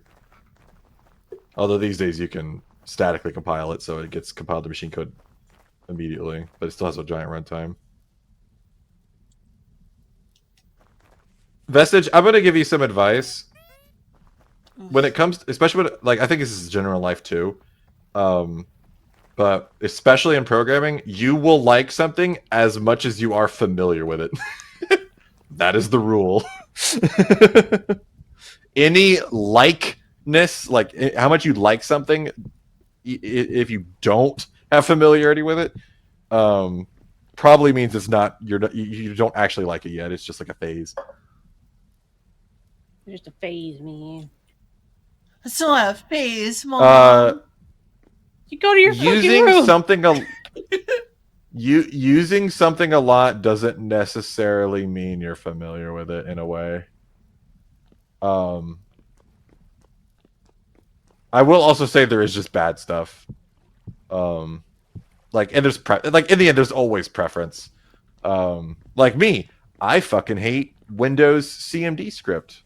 I wish it would die because it is barely a language. Oh, you want to do a for loop? Good luck. My God, I don't even know how Windows. I don't know how DOS got that far. Like, how do you fucking have a shell language that can't even represent like nested variables? Like, what? Man, I understood some of those words. Okay, so in a for loop, you define like how you're going to iterate over and over again, and then you iterate over and over and again. And in fucking Windows, like command line, the variables that are in the iteration, the thing that's going to get repeated over and over again, is expanded immediately. So the whatever like value that variable had when the for loop started is what's in there, and it doesn't iterate. It can't increment unless you do a bunch of extra shit to get it to work. And it's like, why? This worked in Unix. God, fucking Windows just never ceases to Understood disappoint me. what some of those words meant. Also, you're using. I will say you're definitely. Not even that, Vestige. You have to use a special syntax to actually get the command line to expand the variable every time. And you do have to increment it yourself. It's just painful. I hate it so much. Because whenever bash runs, it all gets like evaluated immediately. You have to actually force it to reevaluate every time it runs. Ori, where are you? I don't mind seeing. I'm in the dirt. Shiva, have you done bash? Dirt? What? Because it's relative. I used to think CMD was cool until I learned bash, and then I realized how dog shit CMD was. What can I do for you? I'm very sorry, but I broke the copper tools again. No, that is literally what you're supposed to use. I had to write some PowerShell scripts for a program I wrote for my company, and yeah, I will return. It's like, let's take all the worst parts of C# and turn it into a shitty shell language. Woo! Kill me. Whoa, that's a crazy. God, it's so annoying. Hi, Marty.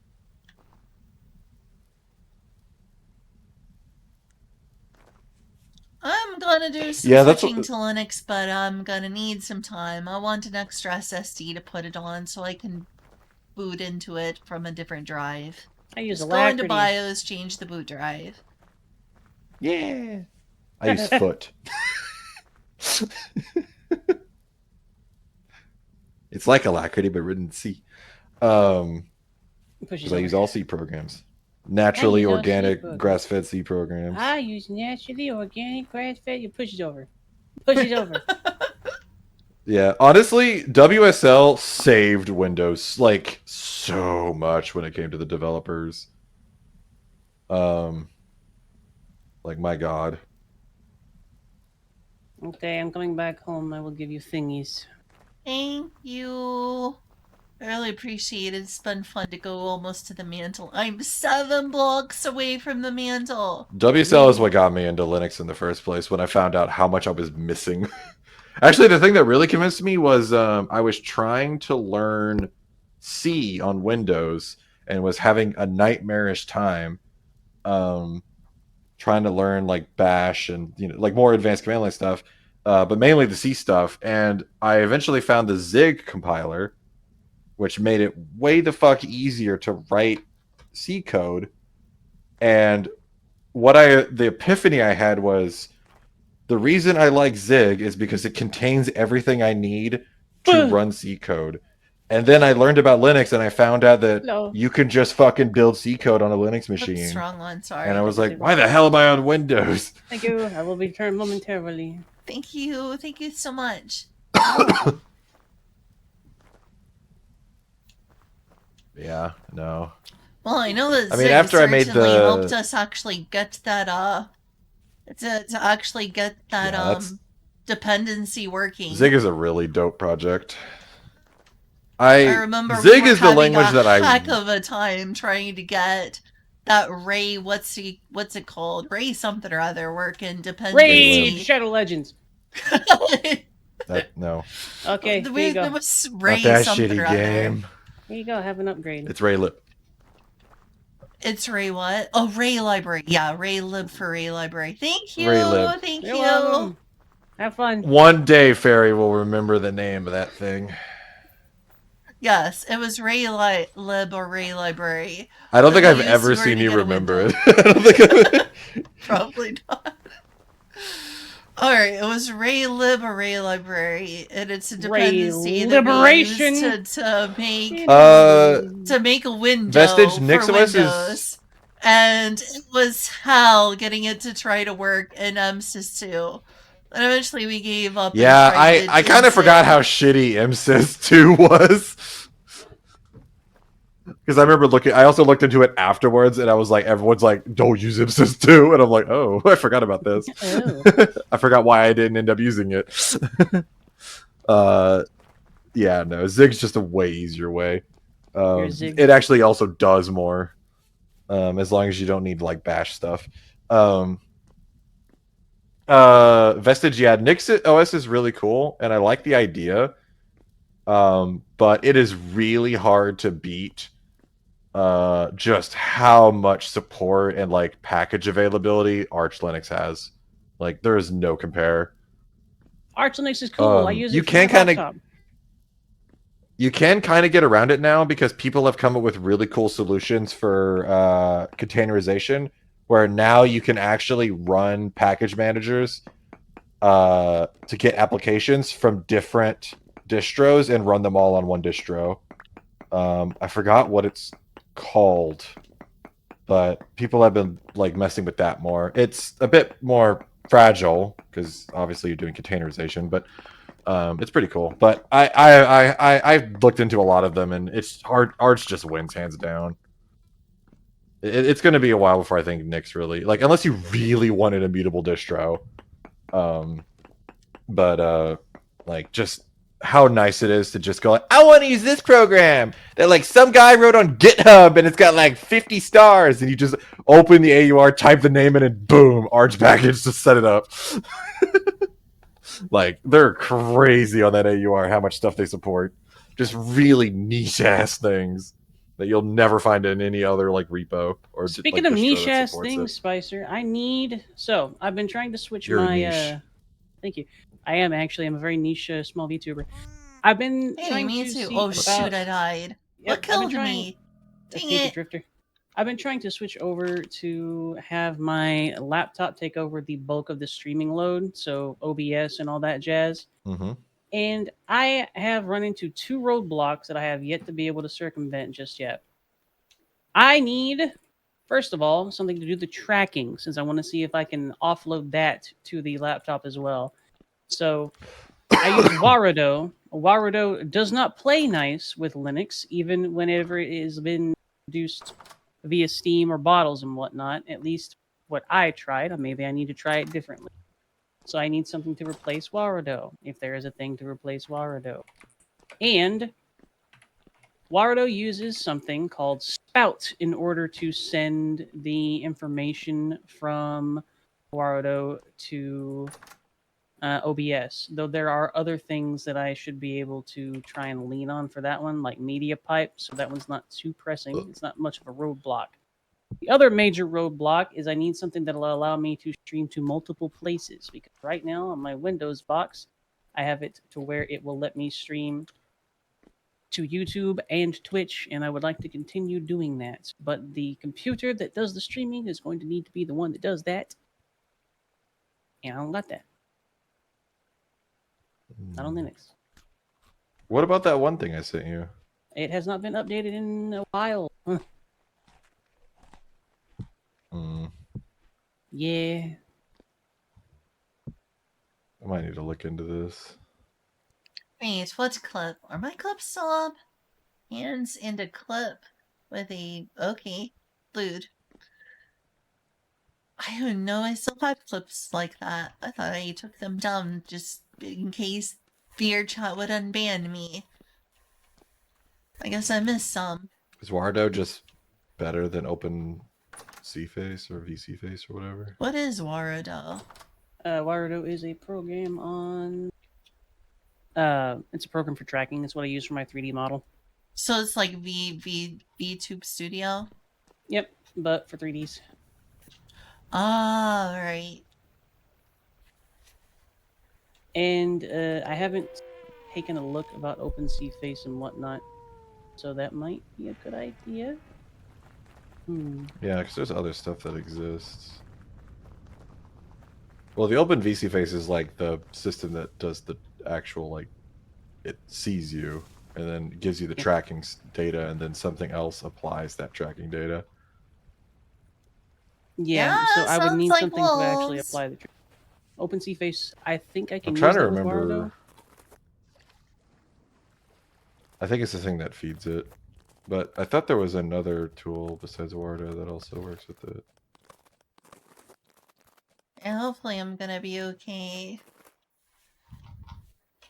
Linux, VR. Oh wait, there's a guy who made a whole ass guide for this stuff, because there's other VTubers that do Linux. Is this it? I might need to find them. They What are you jealous for, Vestige? open C face that feeds VC face.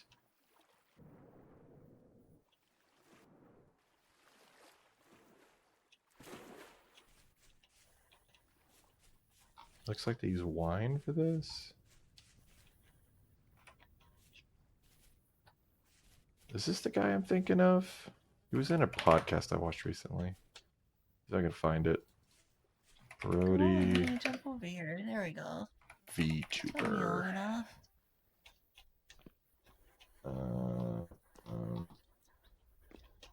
Oh, wow. He just released another video 3 weeks ago about this. Oh, Nice. dang it. Send it to me on the... If you don't mind. Oh, it's 2 people. Alright, cementation furnace is fired. Well, I'm Nice. trying to find the guy that has a whole website for this. Would you like to see this, Farrah? It is neat looking. What The guy is who made it? a whole ass website. I mean, sure. Is it You been want to? posted or something? No, it is just a structure that I made in Jake, Vintage the Story. dog is not a dog.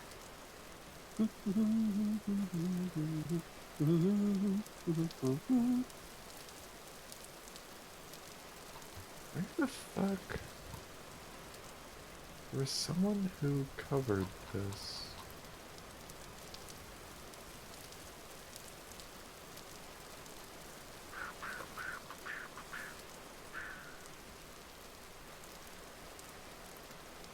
If you We've wanted had to a be a few people VTuber on that Vestige, do, again, where's the other Right. videos? it's fairly easy to get started. There's a couple of Oh, this is it. 7 months programs that ago. are easily accessible. Windows, anyway. Ah, VTuber guide. Here we go. Nice. This was updated I last suppose week. with that in mind, I'll see about just not trying to pull over my full setup, and I'll try and explore options that are new setups. Because if I can offload some of the load to my second computer, my little laptop there, then it will be considerably easier. Also, I think I have a memory leak on my Linux laptop. I need to figure that out.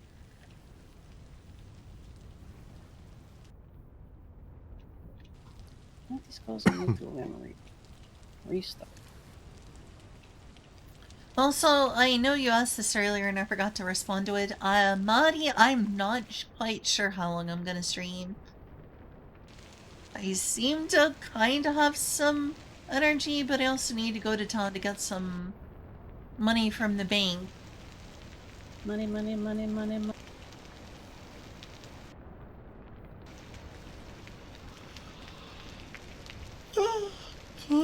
Oh, I am tired. How'd you fuck up the kernel? I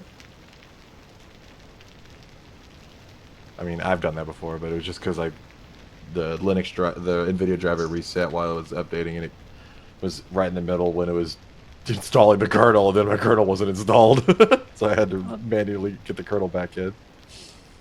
Whoops.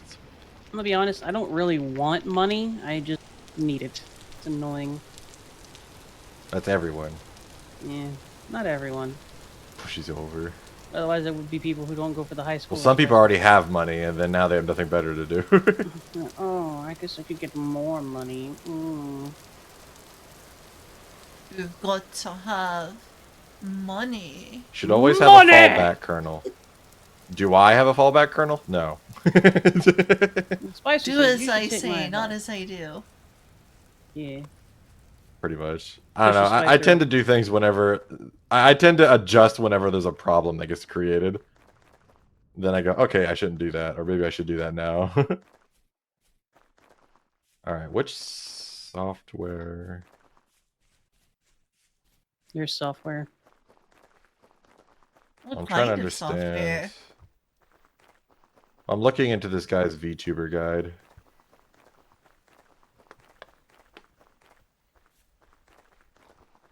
Okay, that's VTube Studio.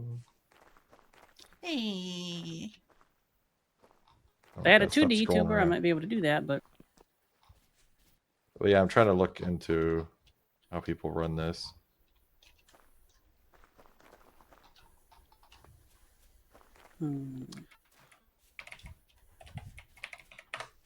Wardo.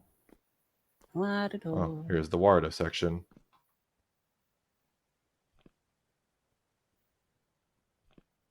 Ah, Yeah. that might have been what you ran into. It requires an older version of a specific Proton build to work on Steam, Ah.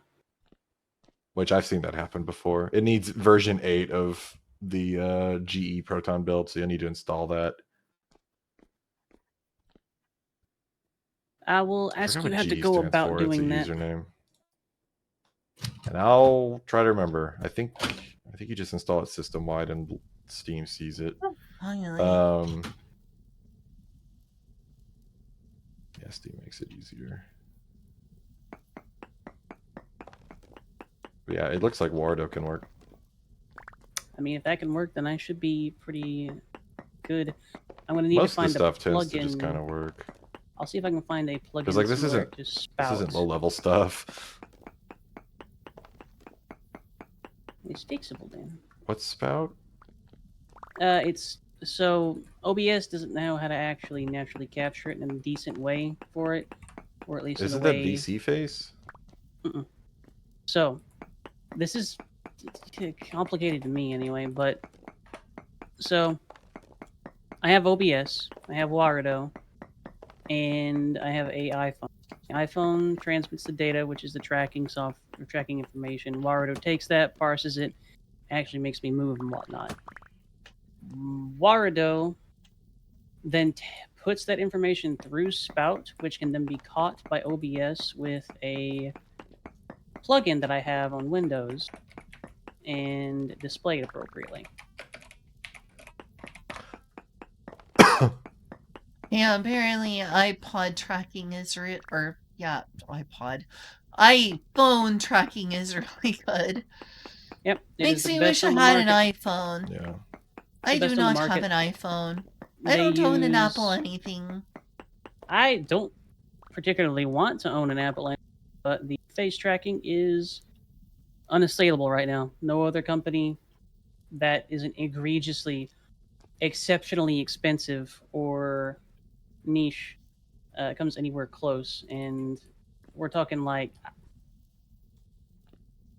specialized technology for like mocap and whatnot and movies and shit kind of things, which I'm probably never gonna get nicked. If I want to be cheap, which one should I buy? Because I don't have the money right now, and when I do have the money, I will need to be very, very cheap about it. Because I don't have an iPhone. I think the earliest that you can get is an 11 or 12, and they'll have the necessary stuff for it. However, speaking from experience, I would probably go with a 14, I think is the one that I have right now. I'll double check. Or a 14 Max or something like that. I would want to do it as cheaply as humanly possible. And you I don't would need literally be getting an iPhone only for this purpose. Mm-hmm. And you don't need to do like anything with it. You're going to get an unlocked one. It just needs to turn on and be able to use its camera for all intents and purposes. Get an 11 or 12, Maudie says. Okay. How cheap are those? Depends on where you get it. How about Amazon or eBay? eBay's probably cheaper, but you're also going to want one that's actually fairly durable. 100, 200 bucks maybe. Yeah, that's not too bad. I need to upgrade my streaming, so... Vestige, if you want to look into that stuff, I'm pretty... What? By the way, I made it to the mantle.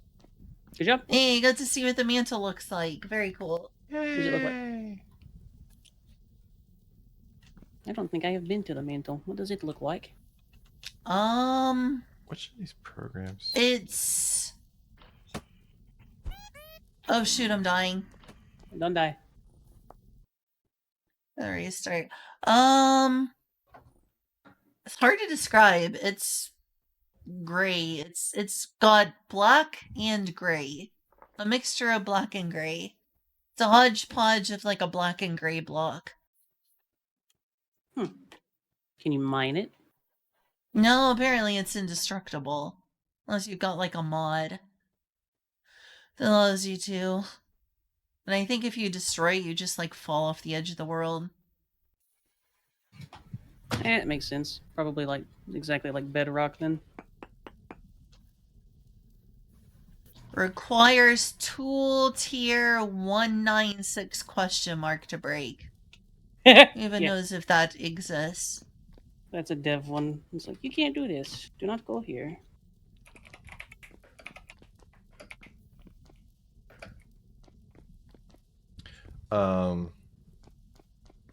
Vestige, I don't know exactly what you mean by using the MIDI controller, but on Linux, all the routing and everything is handled by Pipewire. So if the MIDI controller is mainly just acting as an interface to interact with like the audio system on the computer, then you just need a program that can hook up like the inputs from the MIDI controller to the interface on Pipewire, which you could probably script, but I'm sure there's a program someone's written to do that.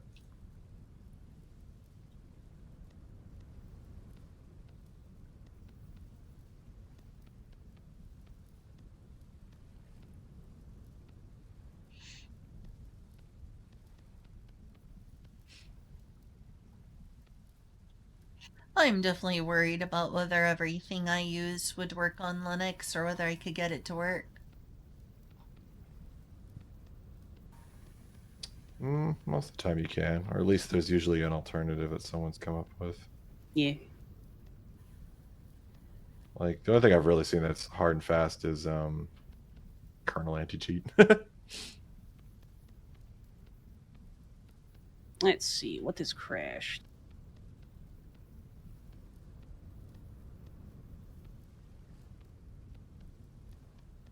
I mean, it looks like people do all this tracking with just so Wardo can't access the camera very well.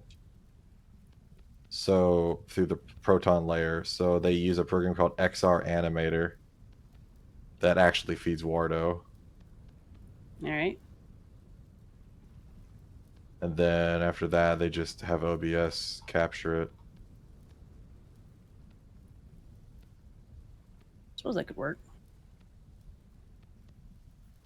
I'm pretty sure my stream just died, but Wait, your stream ended? Oh, it did.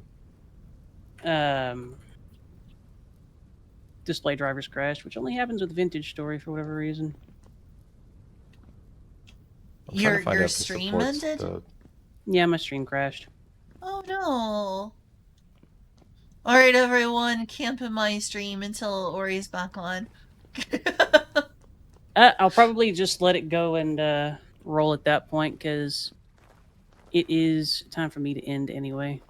Okay, well, lady. Yeah, it was fun to play. Yeah. Oh, that's fun. I made it to the mantle. You did. That is pretty wild to me. But yeah, it was hard to describe. It's a hodgepodge of like black and gray. Almost looks brownish in that dark light. Neat. Bless you. Thank you. Bless you. Oh my. Oh, interesting. That's interesting. ARKit blend shape support is finally here, thanks to the face tracking AI from. It looks like there's actually a contender against iPhone now, and this was 2 years ago. Ooh. It looks like Google came up with a system called Media Pipe, which is like an AI tracking that they added to their phones, and XR Animator can feed off that.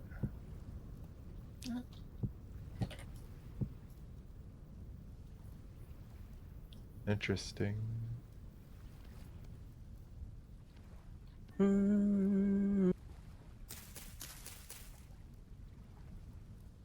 Straight dead.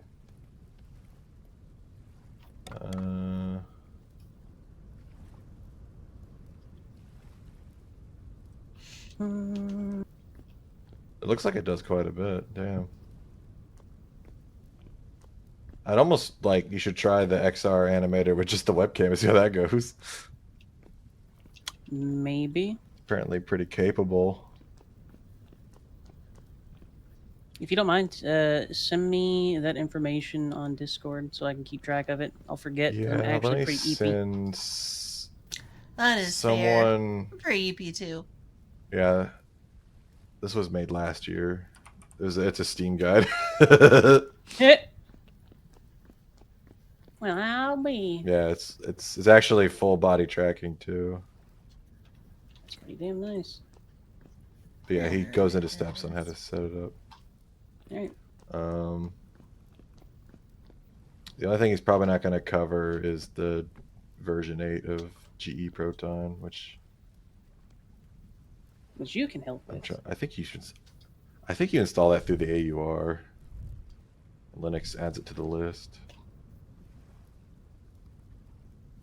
I'll add you to a list. But you have that on top of Wardo. And it does the actual tracking. Yeah, it looks like there's alternatives, like than what you're currently doing. The people are doing, because I see a lot of people with like tracking on Linux. So obviously they know how, they figured it out. And there's a lot of more platform independent solutions coming out, like the one being like there's like a couple being made in Godot. Yeah, one of them's like Snick Studio and whatnot. I've seen that one. Yeah, pretty cool. Yee. Coming along. See, that's what you need to keep your money, Mud. You need food.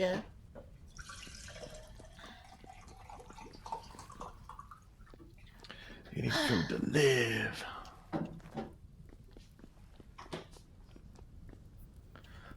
I should go to bed. It is getting Yeah, pretty me late too. for goofy little spruce butts. How dare you? No, yeah, that's you. You're a goofy little spruce butt. How long it'll take, Icy? I know what I am, but what are you? You are a goofy spruce butt. That wasn't the question. I know. However, it is the answer that you have gotten, ain't it? I confirmed your answer. Push is over. Eat elf. No. Put this blanket away. Eh.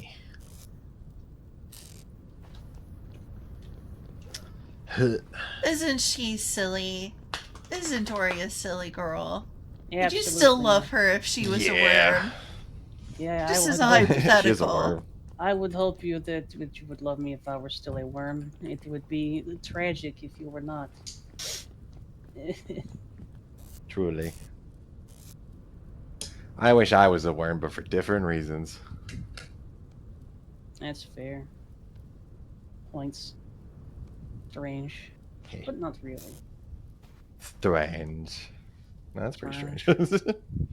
Yeah. That's fair. I got two I have 3 computers on this desk. And a Switch. That is very busy. I Yeah. have 2 It's a big computers desk. plugged into one. It's a giant TV. L desk. I'm doing 1,000 That calculations. sounds like a second, and very they're big all desk. wrong. I could use a picture of that. It I have sounds one. interesting. I have a Show me Switch your and a battle computer station. plugged into 2 screens. I actually have a setup where I have a switcher that lets me switch my Switch between my monitor and the TV. And I have it so that if it's on my computer monitor, the audio that the Switch would be playing gets fed back into my computer, and then that gets forwarded to the speaker so that I can be in a Discord call and also playing a Switch game and still hear people. That's a lot. Professor, have I ever told you Yeah. that you're a goober? I am proud of you for quitting Yeah. nicotine. Nicotine I'm babe. talking to Vivs. Nicotine. Well, I would love to give you a hug, The Marty. happy drug. For a certain value of happy. Well, it's chemical happiness. It's mostly just chemical relief. Isn't every happiness chemical? I mean, yeah. Some of them though are like unearned. The point is that it's incentivizing you to take good actions. Consume Prilosec. Consume Prilosec. This is your god now.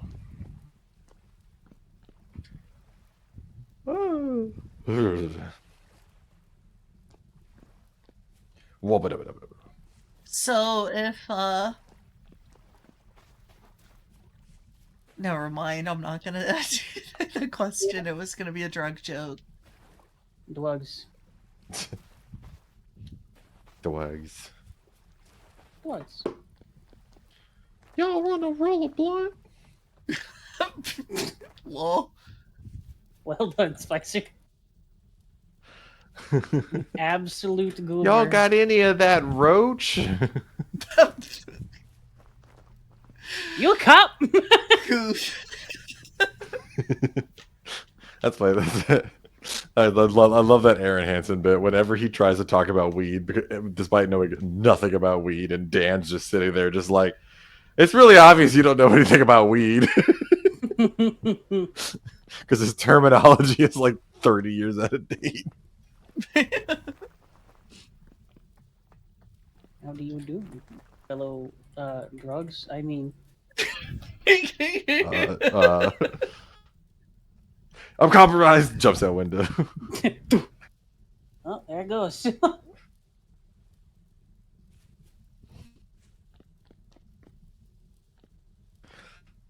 Oh man.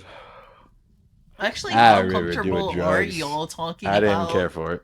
those sorts of experiences? You didn't care for what? Drugs. Drugs. I tried marijuana a couple times. I didn't like it. Oh, so y'all are comfortable talking about something like this on stream? Yeah, I don't give a shit. I'm comfortable talking about anything. You have to stop me. Yeah, that's fair. You do have to do that. Don't get me can started on enjoy a little racism. bit of it. I have to be really careful because I've tried a lot before on a gummy. Number one, I don't like smoking anything. It Yeah. makes me feel uncomfortable. Yeah. And it's bad My for you, lungs so are I don't want to sensitive. smoke anything. I don't care if it's vaping. I don't. Well, Yeah. maybe Smoking will vaping's fuck up your different, but lungs. I tried smoking once when I was a teenager. I don't like smoking anything. My whole entire system Smoking is like, gives you no. that soft lung problem. Like vaping will give you soft lung, and then smoking stuff will give you black lung. Yeah. I did like the edibles that. a few times, and yeah, edibles is definitely more my speed. I did so much of the like the newer stuff, the DHC or whatever the fuck, I can't remember what it's called, Delta 8. I did too much of the Delta 8 once. It was like the last time I did it. And I don't know yeah, what Delta I ate is. like Is that like a variant of THC? it's like a variant that was legal for a little bit. But yeah, it was like a exploit to make it sort of sellable for a while. But it's a different high. But yeah, I ate too much of that, like way too much. And I ate like a bunch of Freddy's and ice cream and fries, and then I got overfilled, Like Freddy's and then I had burgers? to go through. Yeah, like Freddy's. Oh, I love Freddy's burgers. Those are so good. I don't. Anyway, I ate too much, and then Darn. Aw. they're too pricey for what they are. They are pricey. Yeah, they are too expensive. And I hate their stringy ass fries. Like, what an inconvenient way to eat fucking fries. It's like eating hash browns. And the custard's okay. The thing is, there's certain foods that I grew up eating really good versions of them, and so there's just foods that are ruined for me. Like, there was a really nice place that we used to eat, like, to get custard. So Freddy's custard is just such a fucking letdown to me. Freddy's isn't the best in terms of custard. No. Same thing with like their steak burgers. Same thing with like Asian fusion places. I grew up eating at a really nice Asian fusion place, so everywhere else just sucks. Like the first time I ate at Panda Express was really depressing Oh yeah, compared to Panda like what I Express grew is up not with. great. Listen, listen, listen. Girl, you're like Panda E because you're everywhere, and I don't know why anyone likes you. My Oh, Panda wow. Express where I'm at is actually pretty good. I will say that much. Yeah, there Like, can be good ones, but It's generally my legitimately experience is tasty. negative. God, I want Panda Express now. Honestly, the thing is, like, most like Asian restaurants are just kind of a letdown to me compared to that. Like, well, like when it comes to the fusion foods, like, you know, sweet and sour chicken, beef and broccoli, egg rolls, crab I'm ragoon, quite hungry. like the more Americanized stuff is just a letdown anywhere else. I And what's wish sad that is that there restaurants was like more different authentic now. Chinese food and a greater variety of Chinese food in most Chinese food places. Hope you like squid. Squid. Chinese eat like I have a lot of coworkers that have gone to China and they will eat anything. It's the only thing I learned is I don't want to go to China. Yeah, that's fair. There's a I lot don't of odd I don't care for the ingredients. palate there. That's definitely not a country that went crazy with like pasteurized industrialization. They've had a lot of famines. They got used to eating a lot of things. But yeah, I ate way too much Freddy's. I threw up. But basically, at like for a while, I had so much of it that the only thoughts that could go through my head was, "Who am I? Oh, I'm me. Oh, my friends are here. Who am I? Oh, I'm me. Oh, my friends are here." That was the only thing that was going through my head was me That's quite a completely loop. losing. Yeah, completely having like a context breakdown, remembering the context, and then forgetting it again, and just doing that every 3 seconds, just looping, just perfectly disassociated. Yeah, and we just never did much to me because like I know how to disassociate, and I know how to manage my like mental faculties really well. So drugs just never made sense to me. Like I remember one phrase I would say is, I don't like I worked so hard on this mental state. I don't want another one. It's fair, I Look at what they guess. need to mimic a fraction of our power. Yeah, well, I remember I made that joke to one of my cousins that did weed, and I'm like, why would I do weed? Like, I already know how to disassociate. Like, I have healthy coping mechanisms. I would say Weed. that my experience with, aside from saying I am not interested in smoking everything at once again, because not only is it unpleasant, but it's bad for you to smoke things, it's bad for your respiratory system. In terms of gummies, Yeah, I putting stuff in do your need lungs to be not good. careful because, like, it is very easy for Gummies me is to too easy take to too fuck much. off. I have to take a fraction of a gummy. And it usually has to be like a lower dosage gummy because I've accidentally had one that had too much in it before. And I'm like, I did the brownie this wasn't thing. good. One time I accidentally had a whole gummy that was like way too strong. It was very unpleasant. On lower dosages, I it's remember fine. Lower dosage is fine, helps me I had with a... my neck pain. Higher dosage really Oh, that's messes with nice. me in a bad way. Yeah, well, you mostly just want the CBD, but yeah, you need the combo to actually get the CBD to really work well. Sibida. CBD. But yeah, That's kind of why both the CBD products didn't CBD work and out too well. THC help me with my chronic neck pain, which is the Yeah. best Well, possible effect that I get out of it anyway. But like, yeah, they the thought the CBD was mind-changing everything for the effects, pain there it's relief, but it wasn't. okay if it's a mild effect, but if it's a severe effect, it no longer becomes pleasant. Like if I have too much THC in my system, it goes from being nice to being a bad experience. Yeah, I remember I had a brownie, and after 45 minutes it didn't kick in. I was like, oh, I have another brownie. That was a mistake. Your I basically hubris! just sat on the couch. I just sat on the couch, like, feeling like I couldn't move for, like, 2 hours. And then I had to go to the bathroom, which was awkward, just, like, slowly trying to make my way to the bathroom despite feeling like I couldn't move. That was weird. I just sat there and just went through it. I didn't try to fight it and just tried to enjoy it. But yeah, Yeah, I just, to me, most drugs that are like psychoactive in some way, like except in like specific cases, they're mostly just like a cop out for coping, like managing stress or managing anxiety or stuff like that, like managing your emotional state.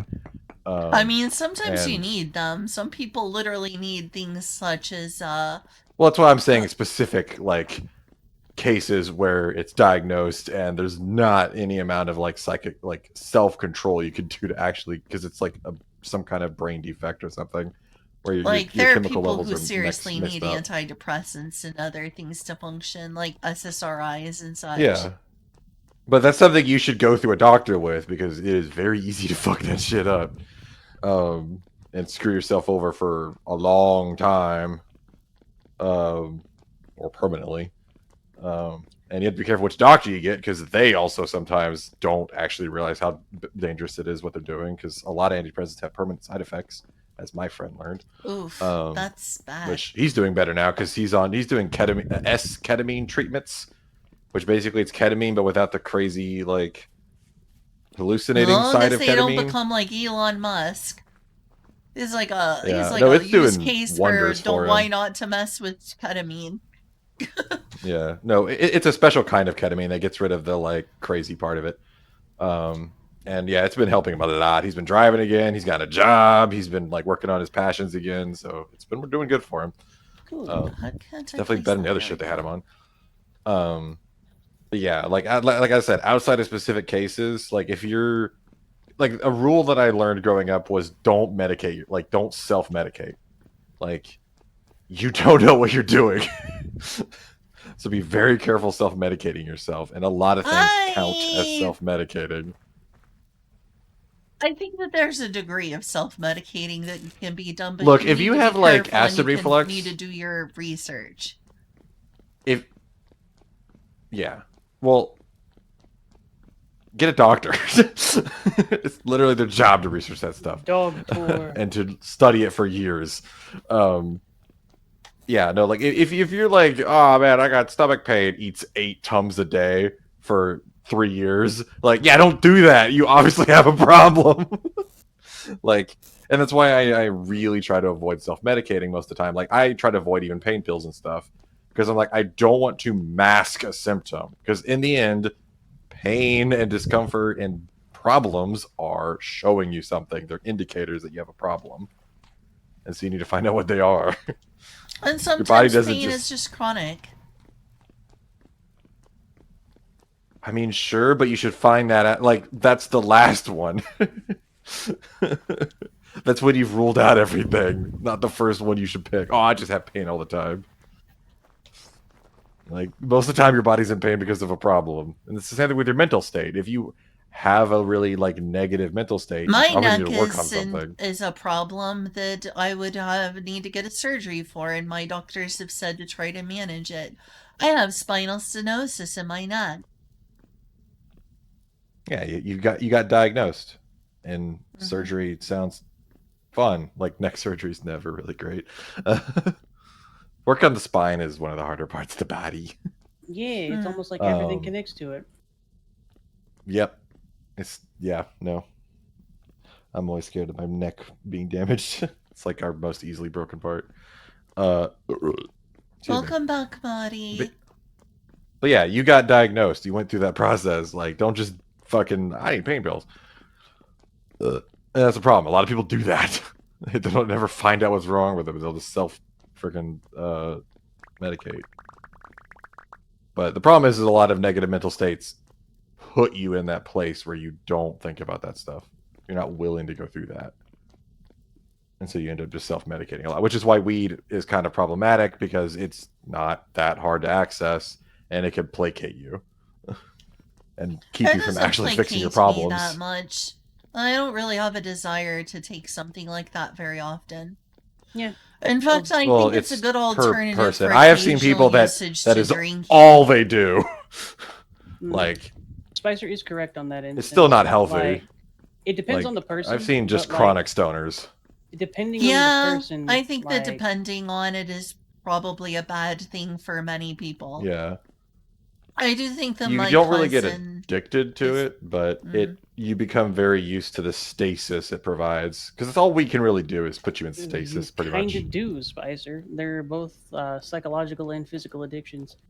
Weed is very There is some, psychologically but it's not that addictive bad. because it gives you no, it is quite bad.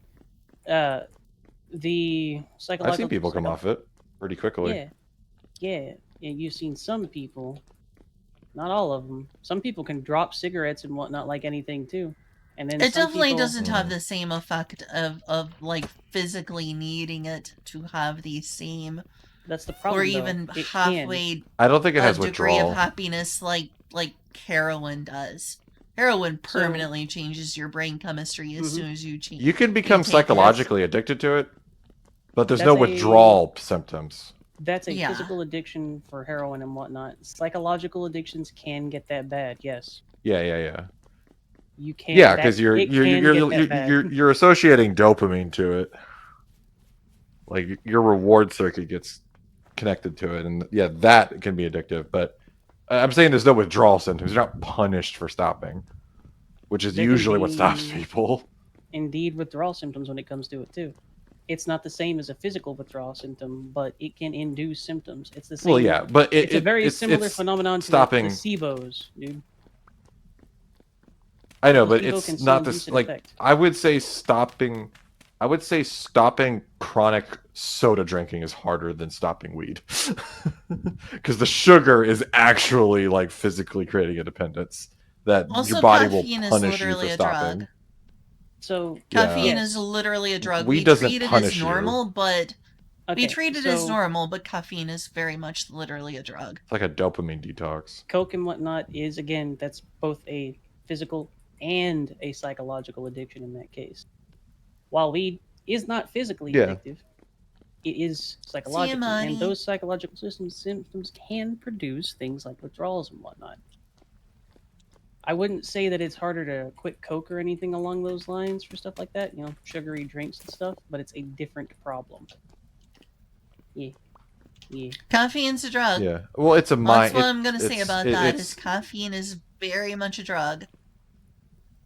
yeah. Well, I'm just saying is Good generally one. psychological addictions are much easier to get through for most people Yeah, because there's I agree like with that. withdrawals fucking stop you. Like being in horrible agony, like trying to withdraw from something is, whereas just not being rewarded for something is easier to contend with for the most part. Like man, sugar Kurzgesagt did a pretty interesting video withdrawals. on this about fentanyl and why it's just garbage heroin, basically. Pretty much. People have been chasing the heroin high for long. It's like one of the best drugs. Yep. Heroin, for the first few hits, from what I am aware of, is basically everything that other drugs try to tell you that they are. I'm Yeah, glad pretty I've much. never touched anything like that and never will. Aside from the fact that they basically give you something similar if you're like in the hospital. I think I've been given morphine in the hospital before, but I think that's about it. That's Morphine. that's about the closest I've had to heroin Mm, is morphine at a hospital. delicious. Yeah, I've tried to. I think I was on morphine for something. I don't know. Um, no, I try to avoid that stuff. I have. I have an opioid somewhere. Oh yeah, it was from the dentist's root canal. I only took one pill though, so I just kept him in the jar. Yeah. Yeah. No, no. I watched a friend go through the whole stoner phase because the antidepressants the doctors he had was putting him on weren't working, and they were kind of negatively affecting him. And so weed was kind of his just kept him stable, but it also Fair just kind of and traps you sad. in stability. Like the problem with weed is it keeps you. The benefit of weed is it keeps you from doing bad stuff. The downside of weed is it keeps you from doing stuff you should do as well. It just kind of stops you from doing anything. So you just stasis.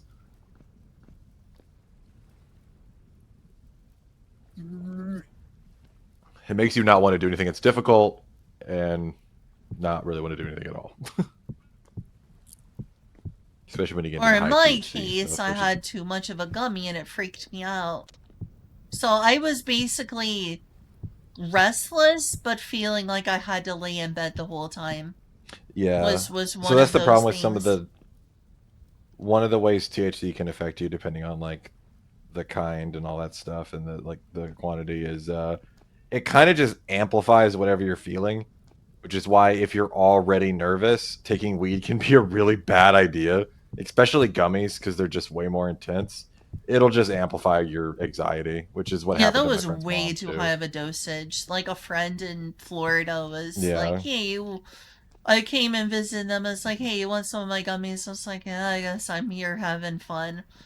yeah. And I just Weed needed to just lay in kind of bed. I needed to lay in bed, weed but I just also needed to get up. It felt like it was like, oh my god, I can't be Gotta go up. fast. I constantly had to get up and then went back to bed and laid down and went back to bed. It was bad. It was a really bad so like experience. so like alcohol kind of makes it so you can't think about something for too long, but you could still think about a lot of things. You could still divert your focus. Um, but weed is kind of the opposite, where it makes it so you can't divert your focus very well, and you think a lot about one thing, which is And I'm why, already like, if you're someone with already autism. anxious, Yeah. yeah, I hyper it's like focus on things.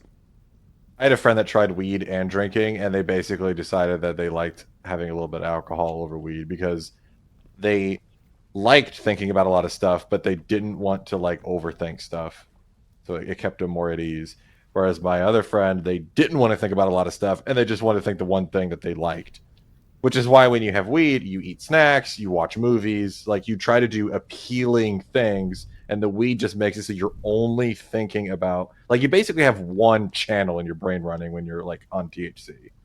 So all you can Hey, think about is the this thing you're looking at, and that's it. You can't think about your problems or any of your other feelings.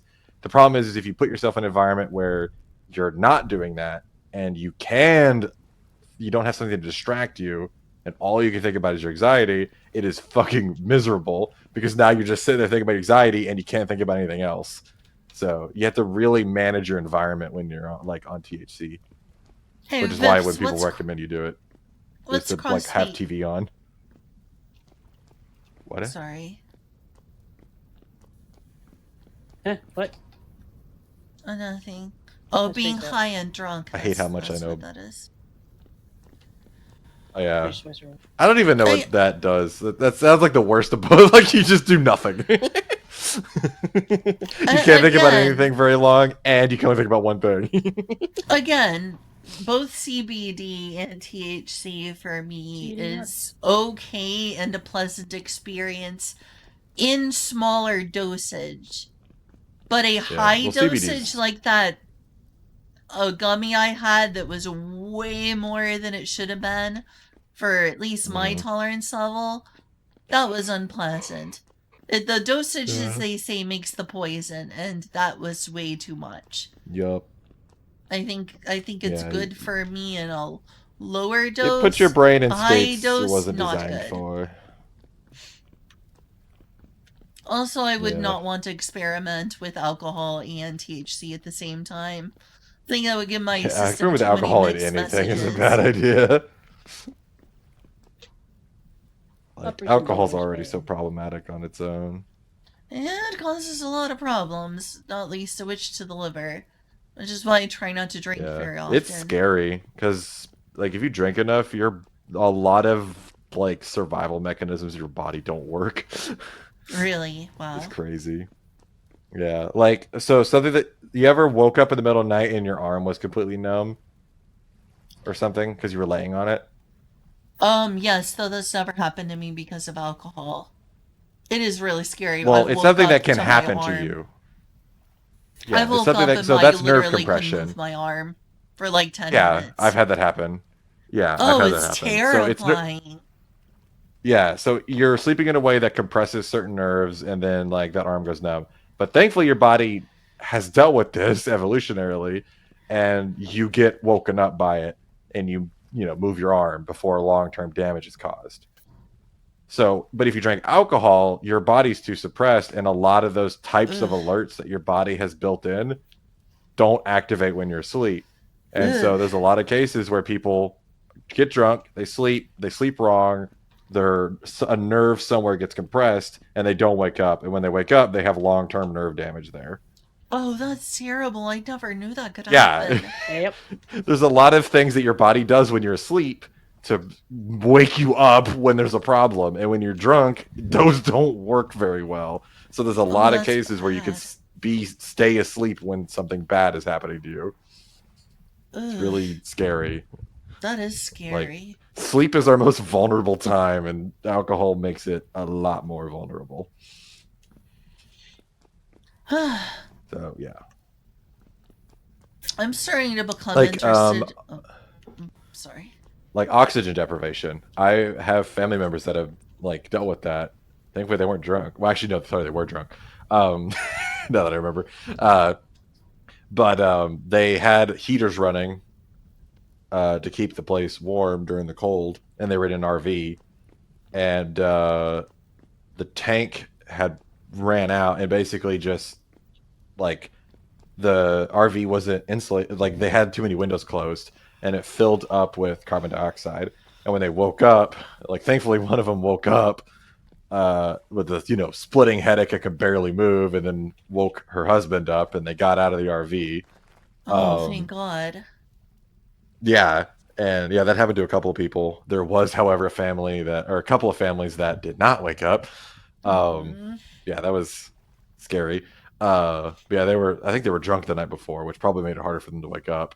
But yeah, thankfully it was just carbon dioxide poisoning, which you can recover from very quickly. For carbon monoxide poisoning is not fun. You do not recover from that quickly. If you recover.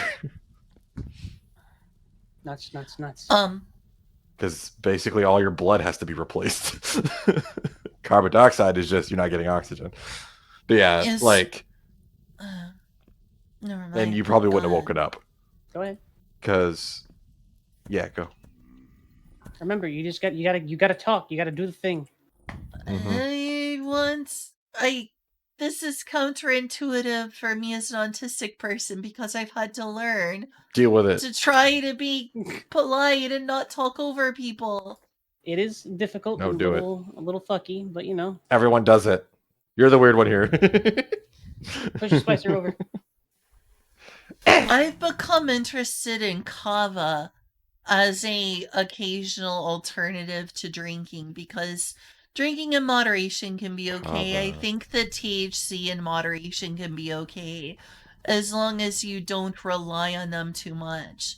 But I've heard that kava, it has a similar effect without causing, for instance, potential liver damage. Viv says kava is gross, so I wouldn't know. I've never tried kava, but I've heard that it's a good alternative, especially if you have an alcohol problem. Which I don't, thankfully. I haven't heard of it. It's from Micronesian countries originally. Oh, I forgot to bring the whatchamacallit. It is a root that is ground up. Yeah, it's a ground up root. And they're called cavanoids. I don't know the exact chemical composition, but the scientific name people call them is cavanoids, like people call things cannabinoids. And they come from the kava root, which is basically ground up. I just want to point out, I looked into it, and it's kava is an herbal plant used for anxiety, stress, and insomnia and more, but may also cause liver damage and death. It can? Really? Oh boy. I haven't heard that it... Apparently. I haven't heard of liver damage being a problem with kava. I mean, when it comes down to it, anything that you end up taking can, and if it's used wrong or whatever, can cause... I mean, most... et cetera. Most, psychoactive or any kind of active drug in the body is usually a poison. I know that people in these countries have been taking kava for like hundreds of years. Yeah.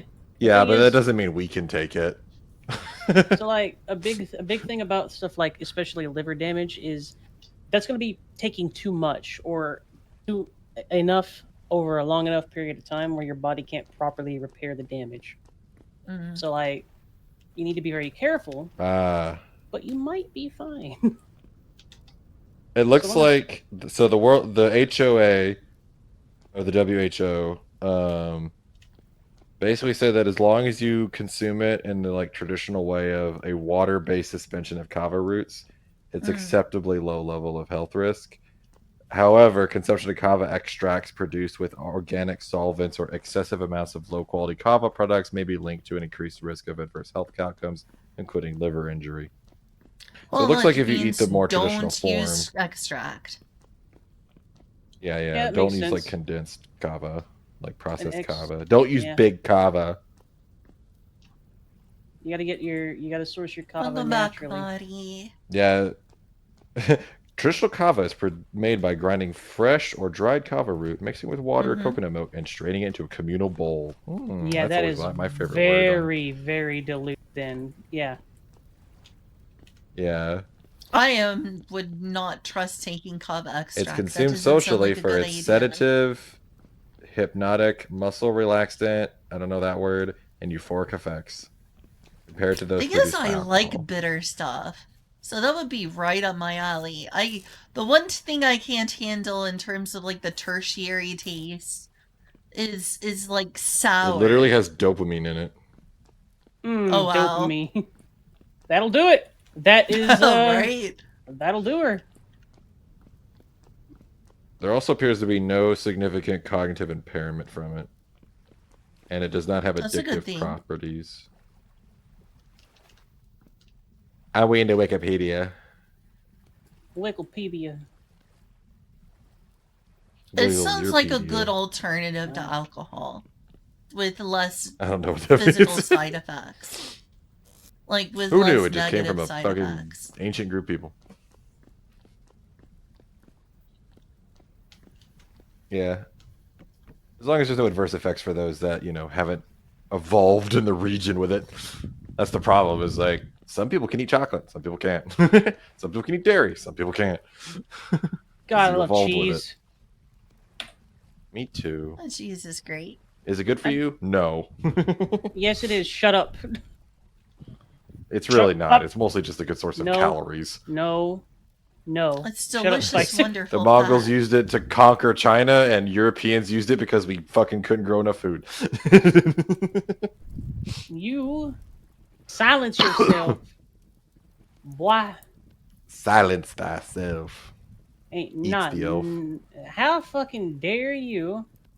Ain't nobody listen to you. Listen to him about cheese. Eat cheese. Consume cheese. It is good for you. I love cheese. It's not healthy. It's good for you. It's got stuff like in it. really It's got calorie stuff. dense. Yeah, I mean, yeah, that's fine. That doesn't mean it's bad for you. It's good for you. You just don't eat a shit ton of it. Eat cheese. It's Well, good it's also like you can have some like not great effects on your gut No, wrong. if you eat a lot of it. Veto. Eh. Am I being insufferable enough yet? Also give you gas. I do not give a shit. Delicious. No, you don't get the gas. I get It's it. actually crazy in American history because of all the like dairy overproduction after World War II. Like we just started putting cheese in everything because the cheese companies needed to create enough demand to meet supply on the Cheese is cheese. fucking delicious. It is delicious. No, it's because though. dairy is a protected industry. Cheese, Spicer. Ah. Like we eat more Did cheese than somebody any other nation has cheese? ever eaten cheese. And, God willing, I will continue to do so. We're also like the most obese nation ever. And, God willing, I will remain so.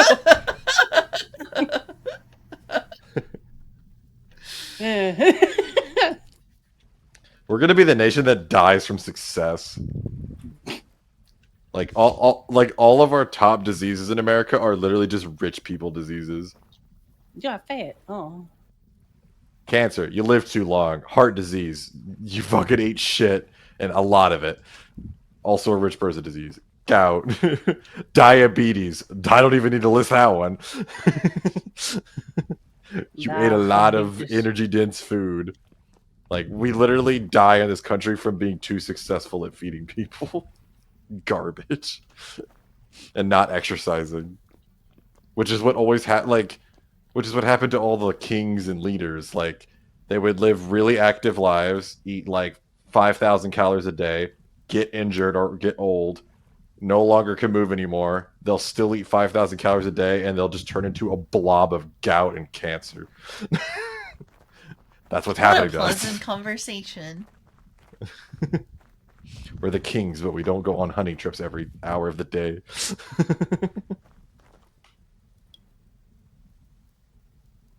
Yeah. America. My Aquavite. God-given. It's my God-given right to die young. Delicious, delicious aquavite. Anyway, I should go to bed. Yeah, probably. Yeah, Patsy both. I I'm probably hungry. should too. Get food. Eat food. I dare you to eat food. But food leads to obesity. You even described it yourself. Not for her. She doesn't It's eat gonna- enough fucking food. Or eat some cheese. I'll ask her like, delicious "Oh, what did you eat cheese. anything today?" She's like, "I ate a piece of bread," and I'm like, "That's not a meal." I'm like, "Eat food." Eat some What I want. cheese. I do like cheese. Cheese. She'd be like, "I'm hungry," and I'm like, "It's 8," and it's just like, "I didn't eat today," and I'm like, "What? Eat food." I got shit to do. That ain't No, eating. eat food first. No. You can't use your phone if you don't charge it. I got shit to do. Like code things. Make aqua You regia. could eat and code. No. Shut up. Do 2 things at once. You goober. I've You never silly Billy. seen a person that codes not be an emaciated stick person. Fine. I'm fat. Yeah, but you're a special case. What do you mean I'm a special case? I like you. I'm gonna post a meme of like the Arch Linux community and just a bunch of neckbeards. That's fair. That's fair. However, I refuse to acknowledge this because We I like suspect that you were computers and wrong. food too much. I mean, My problem is I like food and computers. You can't like food and computers. you can only, It's not a you good can't have mixture. the overlap. Can't have the overlap. Yeah, and the brain doesn't burn enough calories to offset the sitting. Then you're just not braining And hard the excess enough. calories. Yeah, work that brain harder. Brain harder. Come on, Spicer. I don't think it Cool. literally it would literally do become something an cool. oven for itself. Like it Boring, can't let's burn go. more Come on. energy. Brain harder. You talk too much. Brain. Brain.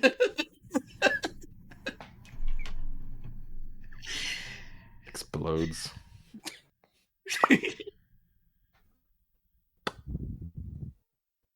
You're both goobers. Anyway, it was fun streaming with you guys and talking about stuff at length. Yeah, it was Yeah. fun hanging out. Be good. You're a goober. Pushes over. We're the triple autistic duo. We're like the 3 musketeers if they were a bunch of goobers. You Yeah, joke goober. about that, but I took you seriously because I'm autistic. What? Be careful now, or I'll treat you like you're actually autistic. What's that? What's that bit from Inside Job where it was like, wait, or it was like it was the mom who wrote a book about her life and the daughter was in it. It's like, and she's reading the back of the book. It's like, do you think I have Asperger's? Is like, and she just stops for a second, looks at the daughter, looks away, looks back. No. Oh, okay. See, you do because you believed that. You should really get that looked at. It gets worse over time. It just walks off. Nuts. Oh, thank you, Monty. I'm glad you like my background. I feel that though. I was very like that when I was young. Of just like take everything at face value. Now I just take everything at face value on purpose to spite people.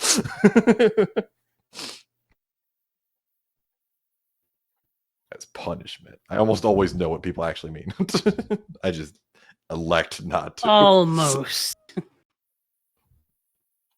Almost I what? have made. Oh, almost. There you go.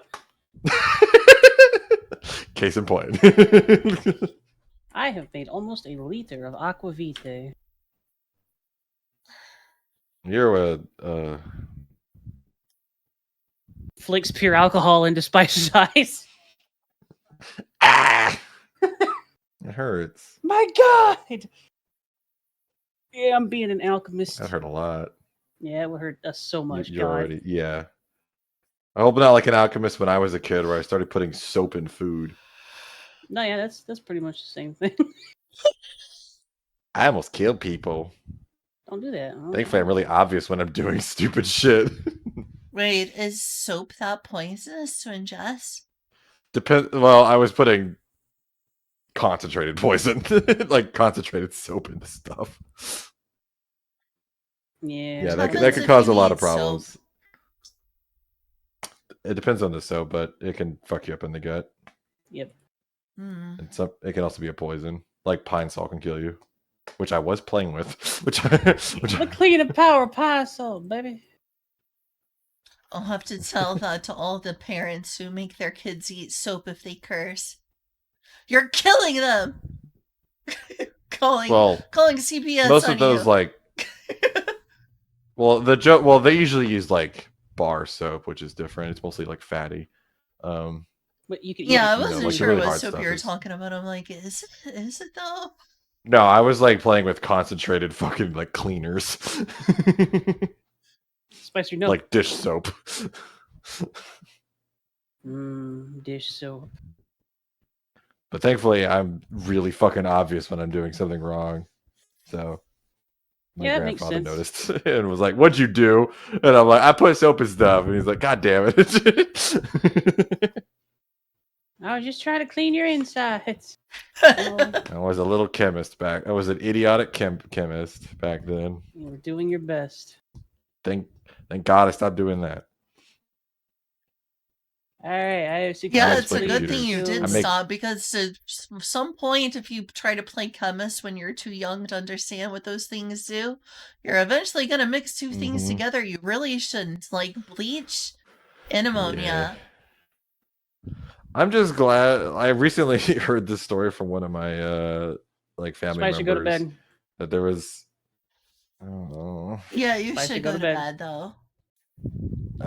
I'm just glad I Spicer. grew up in a way where when Nah. my parents told me all the dumb shit I did, it didn't include killing something, That's which good. I've heard happens a lot. Like Unfortunately. literally one of my family members talked about someone else. They were a little kid and they had like a little aluminum bat and they like hit a chihuahua in the head and it killed it. Oof. Oh no! And the Poor baby. mom Poor was telling the child. story at a party, and the kid, like, who's now grown up and has kids of his own, turns to her, is like, "Oh my god, that dog died!" Like he didn't even know. Go to It's bed like, before I hear more disturbing things. Yeah, That's well, I think the nice. dog was like really old, but yeah, no, Poor little it's feller. Go to bed. Yeah, Go to bed. no, Go to bed. no, Go to bed. You first. Go to All bed. right, goodbye. Bye. Y'all have a good night. You're all night, cool. good And everyone who's night. still in, I think, Fairy's chat, you're cool too. Now Yeah. fuck off. Later. Aw. Bye. I'm also gonna go probably eat something and I don't know.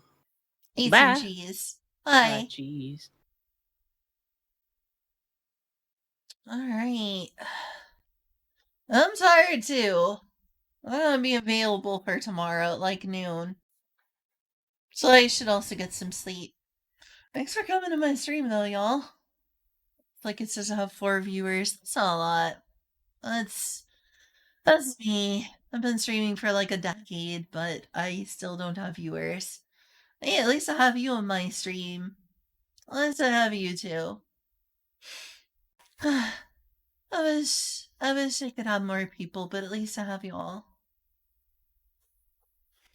Yeah, I should go to bed. I'll see y'all around. I'm not going to embarrass myself by raiding someone. Raiding someone while I only have 4 viewers would be embarrassing. So, I'm not gonna bother. I'm just gonna end stream. So, good night, y'all. See ya. Night. Mwah.